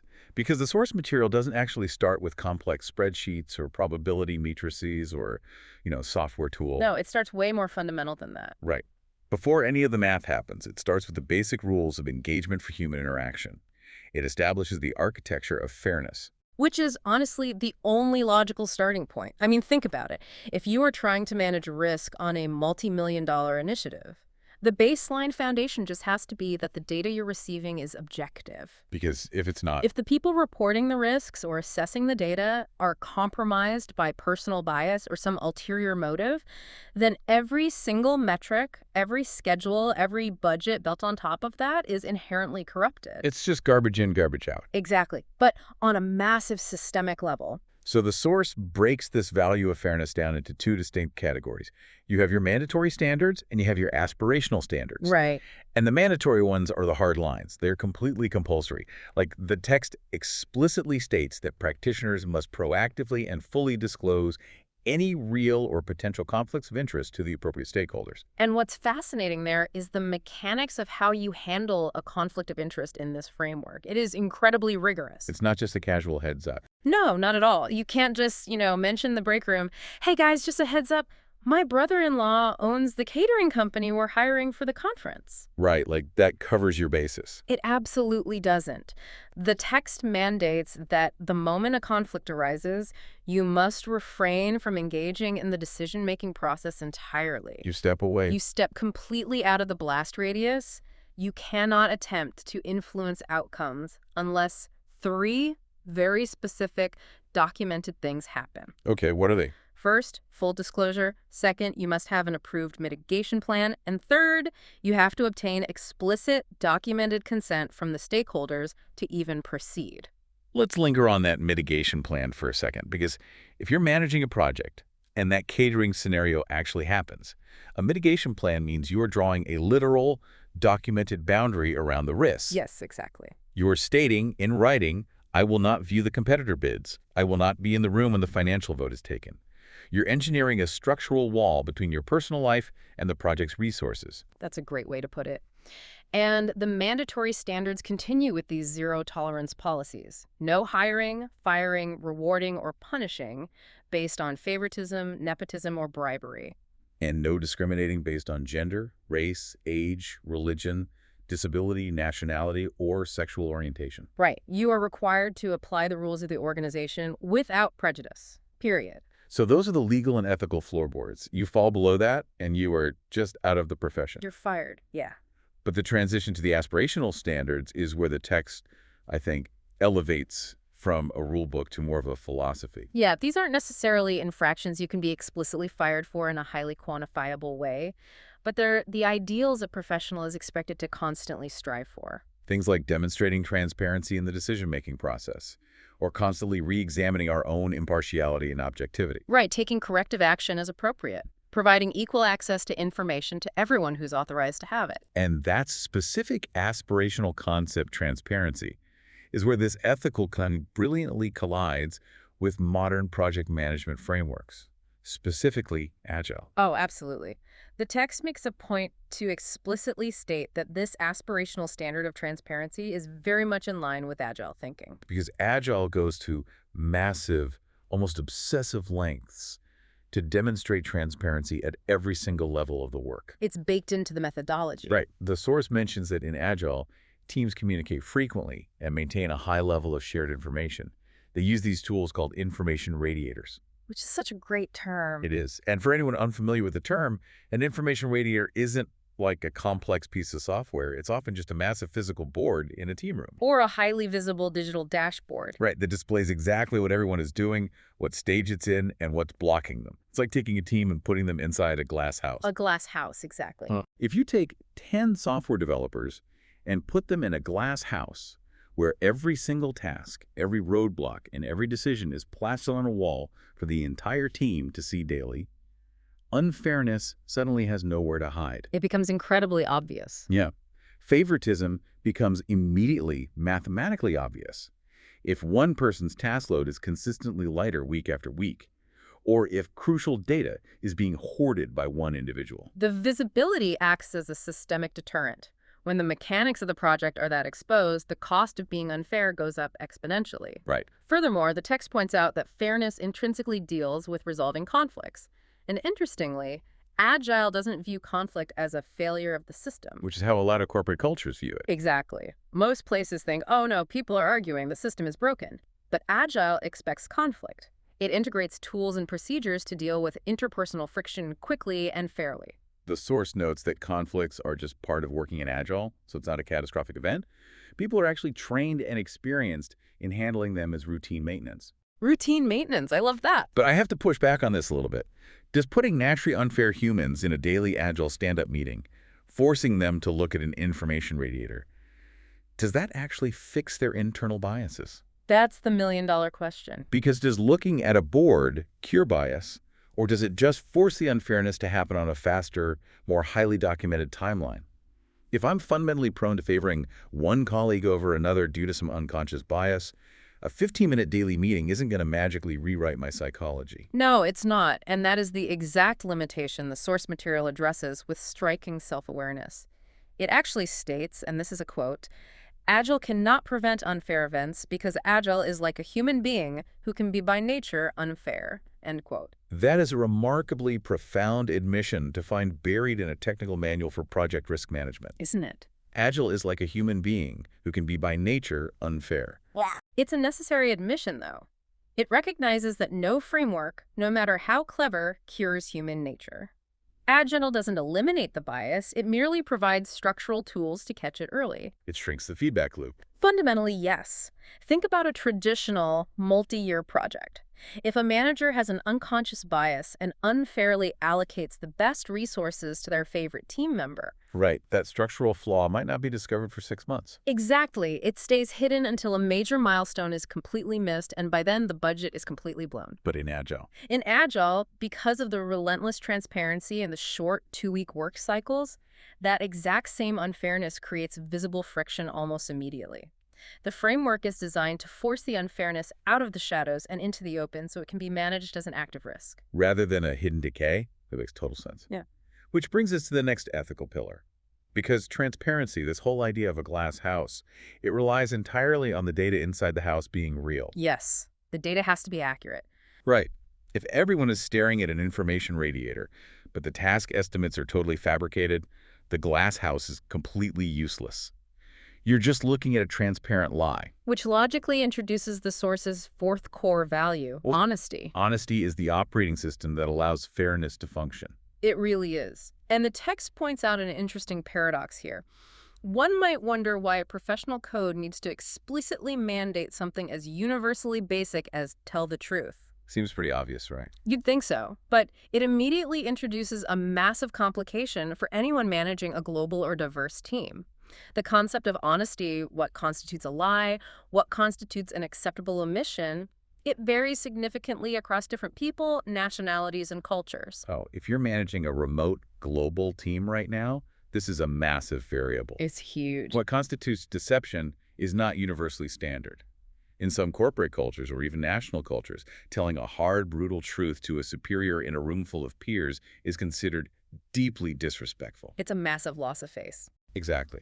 In those contexts, softening the truth, delaying the bad news, or even omitting the worst details entirely is actually seen as the more ethical, harmonious choice to maintain team cohesion. Right, it's about harmony. But in the rigid world of project risk management, that cultural variation introduces a massive systemic blind spot. Absolutely.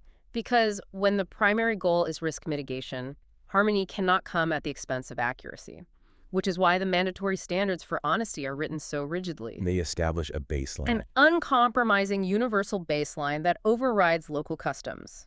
You cannot engage in any behavior designed to deceive.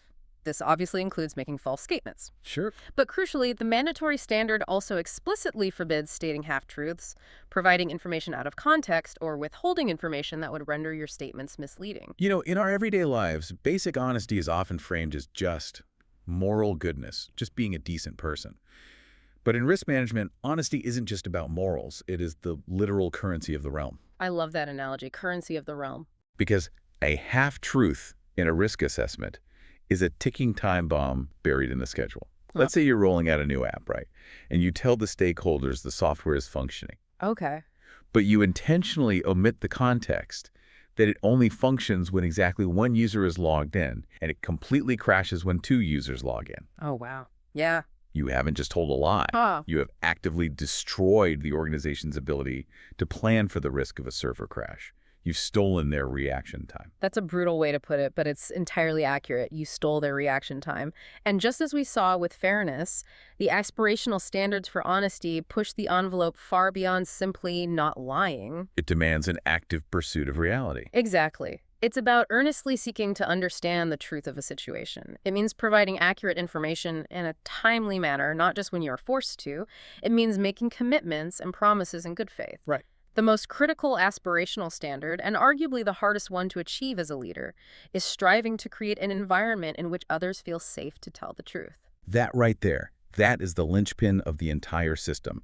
Because if you are the project manager and your own personal integrity is flawless, but you react with absolute rage or punitive measures every single time a team member brings you bad news. You have engineered a system that actively incentivizes deception. Yes. The psychology of systemic fear is a massive, unquantifiable risk factor. If your team does not feel psychologically safe telling you that a deadline is slipping, your project's risk register is no longer a diagnostic tool. It is a work of fiction. A work of fiction, exactly. And the source connects this back to Agile by mentioning techniques like value-driven development. Agile uses this to discover the actual truth of what delivers value to customers. Because half the time the customer doesn't even know what they want. Right. Quite often, even the customer doesn't honestly know what they want until they hold a prototype in their hands. In this context, honesty is an active, iterative discovery process. It's a mechanism for uncovering reality, not just a passive state of avoiding lies. So we have the theoretical foundation, the architecture of fairness, and the currency of honesty. And they sound incredibly noble on paper. They do. But how do these lofty ideals hold up when real human beings are put under extreme, uncomfortable pressure? To bridge the gap between theory and reality, our source material actually provides a set of sample exam questions for the PMI RMP certification. The Risk Management Professional Certification. Right. And these questions are essentially psychological case studies in interpersonal friction. They are brilliant diagnostic tools because they force the practitioner to apply these sterile ethical standards to incredibly messy, heated, real-world scenarios. They literally test whether your commitment to the methodology survives your own fight-or-flight response. Okay, I want to walk through question 2 from the text. I'll set the scene. Yeah. You are a project manager leading a critical risk workshop. You have a subject matter expert and SME in the room. Okay. This person strongly disagrees with a strategic decision you've made. But instead of handling it privately, They decide to be highly vocal about it in front of the entire room. They hijack the meeting to express deep doubts about your professional skills. Right. And then the tension peaks. They go so far as to suggest, in front of everyone, that your race plays a part in the way you make decisions. Wow. It is a nightmare scenario for any professional. It is high stress, deeply personal, and a completely public attack on your integrity and identity. Now, human nature screams for immediate retaliation. I mean, if someone attacks your race in front of a whole room of people, the immediate visceral desire is to defend yourself publicly right then and there. Of course it is. To use your authority as the meeting leader to shut them down, present a forceful rebuttal, and reclaim the room. Another instinct might be to immediately escalate, to stop the meeting, call their boss into the room, and demand disciplinary action. Or even the freeze response. Right. Do nothing in the moment, end the meeting, and quietly file a complaint with HR later. But according to the PMI framework, every single one of those natural human reactions is the wrong answer. Which is wild. The correct answer, according to the source, is to suggest an immediate one-on-one meeting between the two of you to discuss your differences. Let's unpack the complex psychology of why the other paths are considered systemic failures in the context of risk management. Because the absolute core principle operating here is that the PMI Code of Ethics demands you act in a professional manner even when others are acting terribly. Okay, so let's look at the do-nothing approach first. Right. Doing nothing and filing a complaint later is wrong because doing nothing in the room solves nothing in the room. It allows the toxic behavior to linger and infect the team dynamic. Makes sense. Furthermore, escalating directly to the SME's boss is viewed as circumventing the direct working relationship. It turns an interpersonal conflict into an immediate organizational crisis. But I want to push back hard on this. Here's where it gets really interesting. Because recommending a quiet one-on-one meeting after a public racially charged attack feels incredibly counterintuitive. It does. It feels like you are absorbing a massive blow to your reputation and letting the attacker off the hook in front of your peers. Why shouldn't I defend myself publicly right then and there? Why is shutting them down with a forceful rebuttal the wrong move? It is an incredibly difficult pill to swallow, and validating that emotional reaction is so important. But the source's explanation is rooted purely in risk mitigation, not ego preservation. The text explains that presenting a public rebuttal is an emotional response, not a professional one. I mean, classifying self-defense as merely an emotional response feels cold. It is cold. That's the entire point of the framework. From a strict risk management perspective, if you engage in a public rebuttal, you are matching their escalation. You're feeding into it. Exactly. You are taking a controlled, vital risk workshop and instantly turning it into a theater of personal conflict. The project's immediate objectives are entirely derailed. The risk to the team's long-term cohesion skyrockets because everyone in the room is now forced to be a spectator to a battle. Oh, wow. I see. By suggesting an immediate one-on-one meeting, you are executing a highly specific tactical maneuver. You are instantly removing the oxygen from their public performance. You deny them the audience they are seeking. That's fascinating. Simultaneously, you are de-escalating the immediate systemic risk to the workshop so the rest of the team can function. It absolutely does not mean you don't hold the SME accountable later or involve HR in that one-on-one. It means you are choosing the venue that mitigates the risk of further organizational damage. It is risk mitigation applied directly to the human ego. It requires incredible discipline. You're basically being asked to swallow the immediate burning desire for public vindication in order to protect the project's environment. Exactly. It's treating your own ego as a project variable that needs to be controlled. Wow. Now let's examine another type of internal friction from the exam. Question 3 presents a scenario where a team member is caught stealing from the company. The exam asks which specific core value is primarily violated. The options focus on responsibility, respect, fairness, or honesty. And the source material provides a really nuanced explanation here. It acknowledges that stealing is a complex violation. If you steal from the company, you are showing a lack of respect for the organization. Right. You are breaking the fairness value because you are taking resources others don't have. And obviously, the act of theft involves deception, so honesty is violated. But the exam dictates that the best and primary answer is responsibility. Which is such a tell. This specific answer reveals the underlying hierarchy of the ethical code in a corporate environment. Stealing, in this framework, is fundamentally an abdication of your fiduciary responsibility to the organization's resources. Because of stewardship. Yes. When you are part of a project team, you are explicitly entrusted with assets, whether that's physical hardware, budget, or proprietary data. Your primary duty is stewardship of those assets. The dishonesty and the unfairness are the behavioral mechanisms of the theft, but the core structural failure is the complete breach of responsibility. You failed to protect what you were entrusted with. So those scenarios cover peer-to-peer lateral conflicts, dealing with a hostile expert in a meeting or a thieving team member. Yeah. But the dynamic changes completely when the threat to your ethics isn't coming from a peer, but from the environment itself, or worse, from a direct superior who controls your livelihood. That is the ultimate pressure cooker. It really is. Yeah. And the source dives straight into this with the remaining exam questions. These are the scenarios that truly test whether a practitioner has a spine.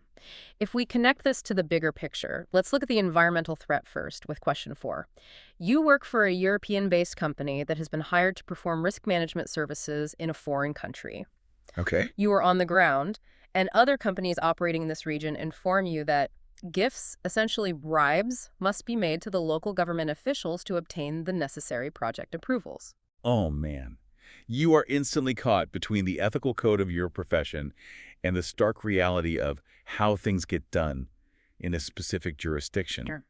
Do you offer the gifts to get the approval and keep the project moving, or do you refuse the gifts, potentially stalling the project indefinitely? The correct answer is rigid. Do not offer the gifts.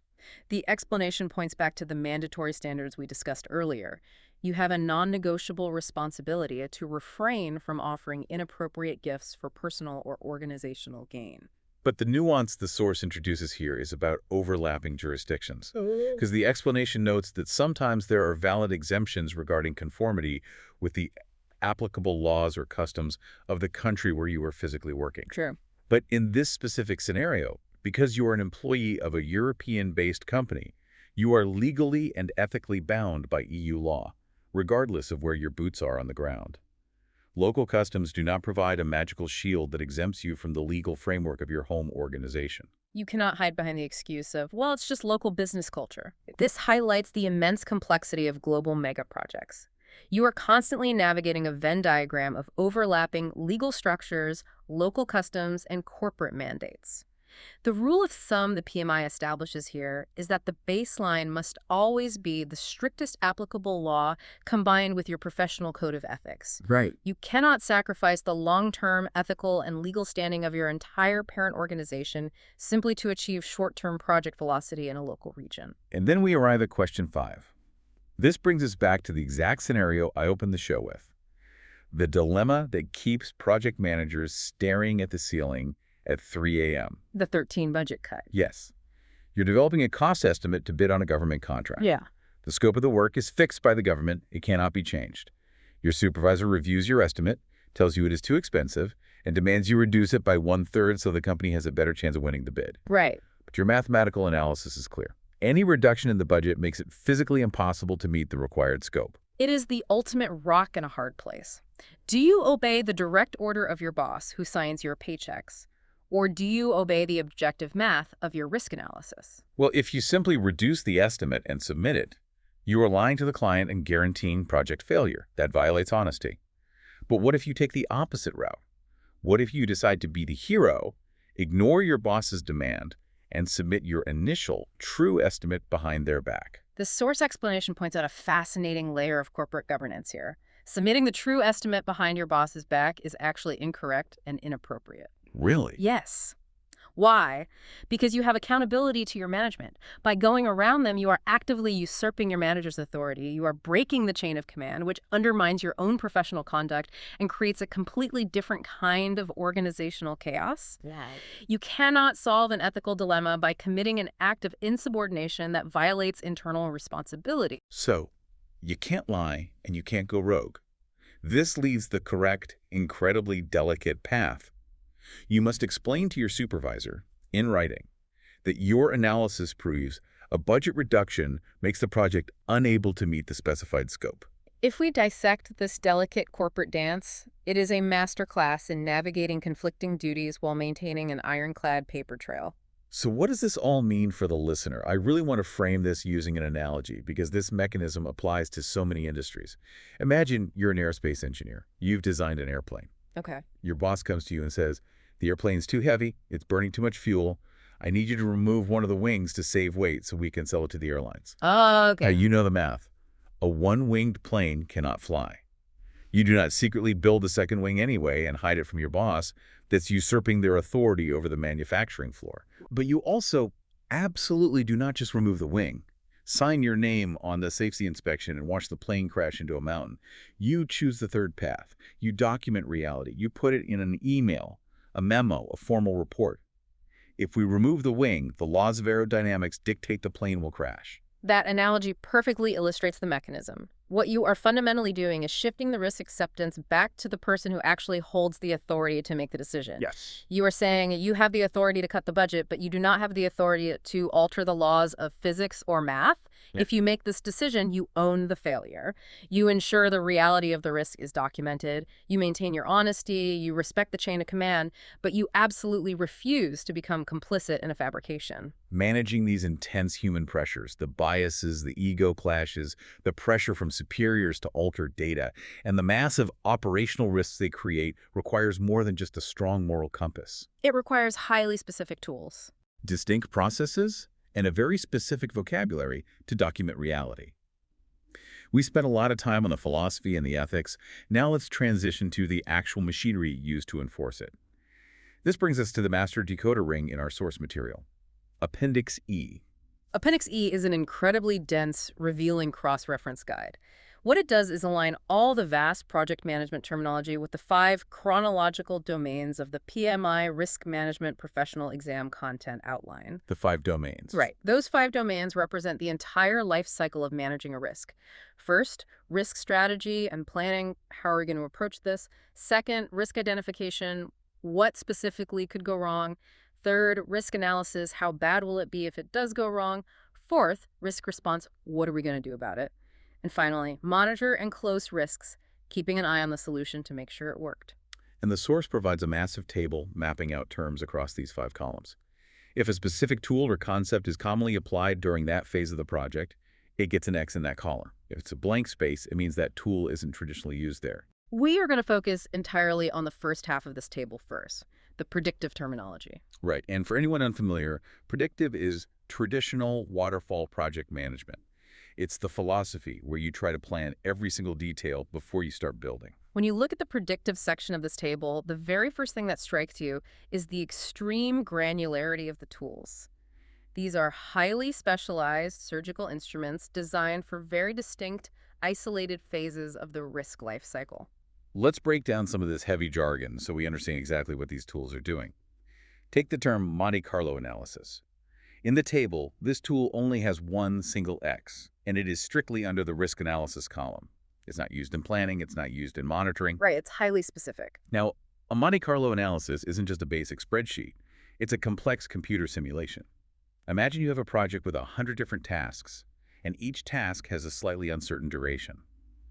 A Monte Carlo simulation takes your project schedule and runs it through a computer 10,000 times. 10,000 times. Injecting random delays and variables each time to figure out the exact mathematical probability of finishing on a specific date. It generates a bell curve of probability. It is a heavy mathematical tool pulled out specifically to analyze a schedule risk once the baseline has been identified. It's intense computational rigor. Or look at another term, expected monetary value, or EMV. This also only gets an X under analysis. EMV is a mathematical calculation where you multiply the probability of risk happening by the financial impact if it does. So it puts a dollar amount on the fear. Exactly. If there is a 20% chance of a supplier strike, and that strike will cost you $100,000 in delays, the expected monetary value of that risk is $20,000. You use that specific number to build your contingency reserves. Again, a highly specific mathematical tool for a specific phase. Then you have tools like a SWOT analysis, assessing strengths, weaknesses, opportunities, and threats. The table shows this gets an X in identification and an X in analysis, but it completely disappears in response or monitor. Because it's an early stage tool. Right. Or the RACI chart. RACI stands for responsible, accountable, consulted, and informed. It's a matrix that explicitly defines who is doing the work, who owns the outcome, who needs to be asked for input, and who just needs an email update. In the table, a RACI chart only gets an X in the strategy and planning phase. You build it at the beginning to prevent interpersonal chaos later. And you see terms like fallback plans, which only get an X in the risk response column. It is entirely siloed. To put an image to this mechanism, predictive management is like building a massive transcontinental train track. You use highly specialized tools to survey the land, that's your planning. You use different tools to lay the steel ties, that's your execution. And once the steel is locked down, the train is on the tracks. You can't steer a train, it goes exactly where the tracks go. The entire philosophy relies on the assumption that if your planning tools were precise enough, the train will arrive safely. But interspersed among all these specialized, isolated tools, the table reveals a couple of ubiquitous mechanisms that hold the whole rigid structure together. Specifically, the risk register and the lessons learned register. Yes, the registers. If you track these two terms across the table, they have an X in all 5 domains. Planning, identification, analysis, response, monitoring. They are the continuous bureaucratic threads holding the predictive framework together. The risk register is the central ledger where every single fear, mathematical probability, and assigned response is documented. And the terminology surrounding all of this is so formal. The table lists things like enterprise environmental factors and organizational process assets, which is really just a fancy way of saying the company culture and market conditions you're forced to work in and the templates and historical data you're allowed to use. It sounds intentionally heavy. It is heavy by absolute design. This vocabulary is engineered to create a comprehensive, inescapable paper trail. If you think back to the ethical dilemmas we explored in the first half of this deep dive, the unconscious biases, the immense pressure from bosses to alter estimates, the cultural variations in honesty, the predictive method attempts to combat all of those human feelings through sheer bureaucratic rigor. You literally can't bypass it. Exactly.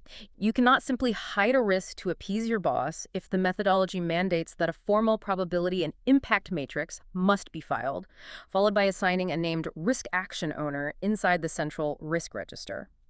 The system is designed to force unpredictable human beings to be methodical, accountable, and ideally honest by making it administratively exhausting to deviate from the documented truth. It's putting heavy iron rails on human behavior. Predictive relies on these highly specialized tools deployed at distinct phases to lock the project onto a safe trajectory. But as we all know, the modern world doesn't always move in a straight, predictable line. Technology changes, competitors pivot, pandemics happen. So how does Agile, the framework designed specifically for uncertainty, handle these exact same 5 risk domains? This is where Appendix E reveals a massive fundamental paradigm shift. When you shift your eyes down from the predictive terminology table to the Agile terminology table, the visual contrast is staggering. Just by looking at the placement of the X's on the page, you can see a completely different philosophy of risk management. It is practically a solid wall of X's. In the predictive model, the X's were scattered, forming a diagonal line across the page as tools were picked up, used for a specific phase, and then put away in the toolbox. In Agile, almost the entire vocabulary spans all 5 risk domains constantly. The terminology is omnipresent. Let's look at the core terms. Agile principles, Agile manifesto, Scrum Master, Scrum team, product owner. Every single one of those foundational concepts has an X in strategy and planning, risk identification, risk analysis, risk response, and demonitor and close. They operate in all 5 columns simultaneously. Tools like the burndown chart, which visually tracks how much work is left versus time remaining, and the information radiator we discussed earlier have X's across almost all phases. The very concept of a sprint, which includes the sprint backlog, sprint planning, sprint review, and sprint retrospective. These ceremonies touch almost every single domain of risk management. Exactly. But I'm looking at this Agile list, and something critical seems to be missing. There is no Agile equivalent to a Monte Carlo analysis. There is no expected monetary value calculation. There's no multi-criteria decision analysis. This raises an important question, doesn't it? Yeah. Does Agile just completely ignore traditional mathematical risk analysis? Are Agile teams just putting colorful sticky notes on a glass wall and hoping for the best while the project burns down around them? That is the most common and dangerous misunderstanding traditional project managers have when they look at Agile. Agile doesn't ignore risk analysis at all. Rather, the entire framework itself is a continuous risk management tool. Okay, break that down for me. Think about the mechanics. In a predictive model, risk management is often a separate, distinct activity you do to the project. You stop the work, you hold a risk meeting, you update the register, and you go back to work. In Agile, risk management is baked into the very DNA of how the work is executed daily. So how does a meeting replace a Monte Carlo simulation? Think about the mechanics of a sprint review. In Agile, work is done in short bursts, usually 2 weeks, called sprints. In a predictive model, you might have a dedicated risk monitoring meeting once a month looking at spreadsheets. In Agile, at the end of every 2-week sprint, the team and the product owner sit down and look at the actual working software they just built. That sprint review isn't just a status update. It is a live, simultaneous execution of multiple risk domains. It is risk identification. We see immediately what didn't work. It is risk analysis. The team discusses why it failed. And it is risk monitoring. We adjust the next 2 weeks based on this reality. The Scrum Master isn't pulling out a specific fallback plan matrix. The Scrum Master is a living, breathing risk response mechanism, tasked with constantly identifying and removing daily impediments before they compound. Let's bring back our transportation analogy. If predictive management is building a transcontinental train track laying steel to ensure the train goes exactly where planned, Agile is like driving a high-performance off-road vehicle across the desert. Oh, I like that. The Agile tools aren't designed to lay tracks. They are designed for real-time suspension and steering. You don't need a mathematical simulation of where a boulder might be in 6 months, because your headlights are bright, your steering is hyper-responsive, and your suspension absorbs the impact the moment you hit a bump. The risk management isn't a separate document. It is the sheer velocity, visibility, and adaptability of the team itself. That is a perfect visualization of the mechanism. And this brings the entire deep dive full circle, connecting the tools back to the ethics. Look once more at the Agile term information radiator in Appendix C. As we noted, it maps across 4 of the 5 risk domains: planning, identification, analysis, and monitoring. The information radiator. That's the glass house we talked about in the very first segment. Exactly. The information radiator, the physical or digital board showing every piece of project reality, is the exact operational mechanism used to enforce the ethical values of fairness and the aspirational standard of transparency we discussed at the very beginning of the source text. The ethical rules and the tactical tools are entirely, inextricably intertwined. You cannot have Agile risk management without the radical honesty required to keep that information radiator accurate. If people lie about their progress, the off-road vehicle crashes. And you cannot enforce fairness without the relentless transparency the radiator provides to the whole team. It is a perfectly closed loop. We started this deep dive looking at the lofty ethical peaks established by the PMI, the mandatory rules against conflicts of interest, bribery, and discrimination, the aspirational goals of pursuing transparency and creating psychologically safe environments where teams aren't terrified to tell the truth. Right. Then we waded into the murky, highly uncomfortable waters of corporate reality. We examined how these ethics are tested in real time, dealing with hostile colleagues in public meetings, recognizing theft as a failure of fiduciary responsibility, and navigating the intense pressure of supervisors demanding fake estimates to win a bid. And through those exam scenarios, we saw how the profession requires a practitioner to absorb those emotional shocks and respond with cold structural risk mitigation. Swallowing your pride and recommending a private one-on-one meeting to instantly de-escalate a public attack and protect the team environment.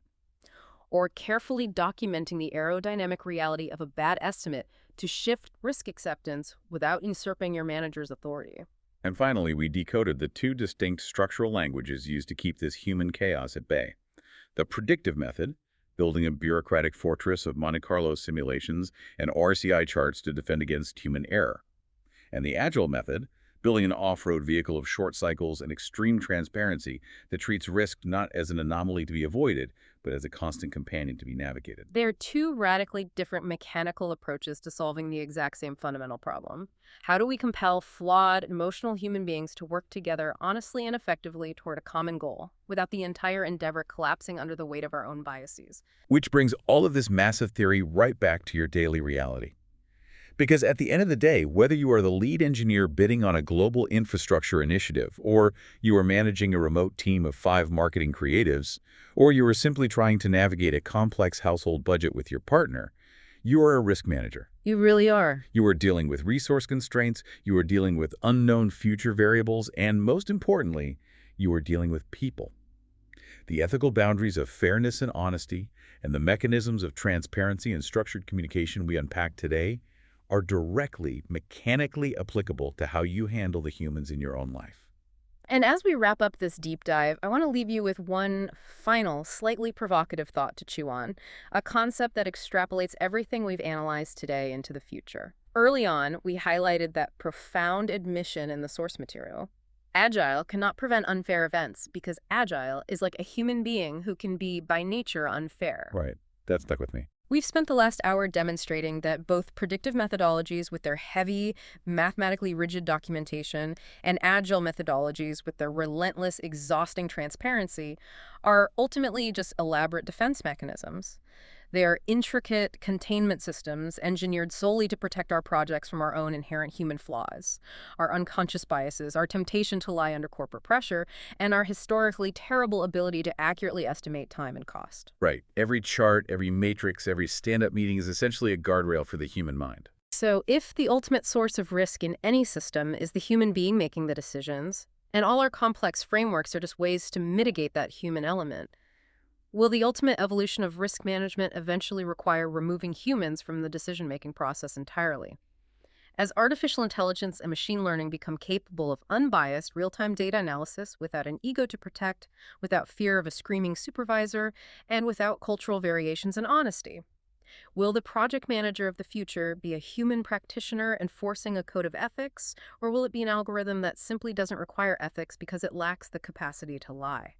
Wow. From learning how to manage human nature to the very real possibility of systematically replacing it to eliminate risk. That is definitely something to think about the next time you look at a project schedule or stare at a risk register. Thank you so much for joining us on this deep dive. We'll see you next time.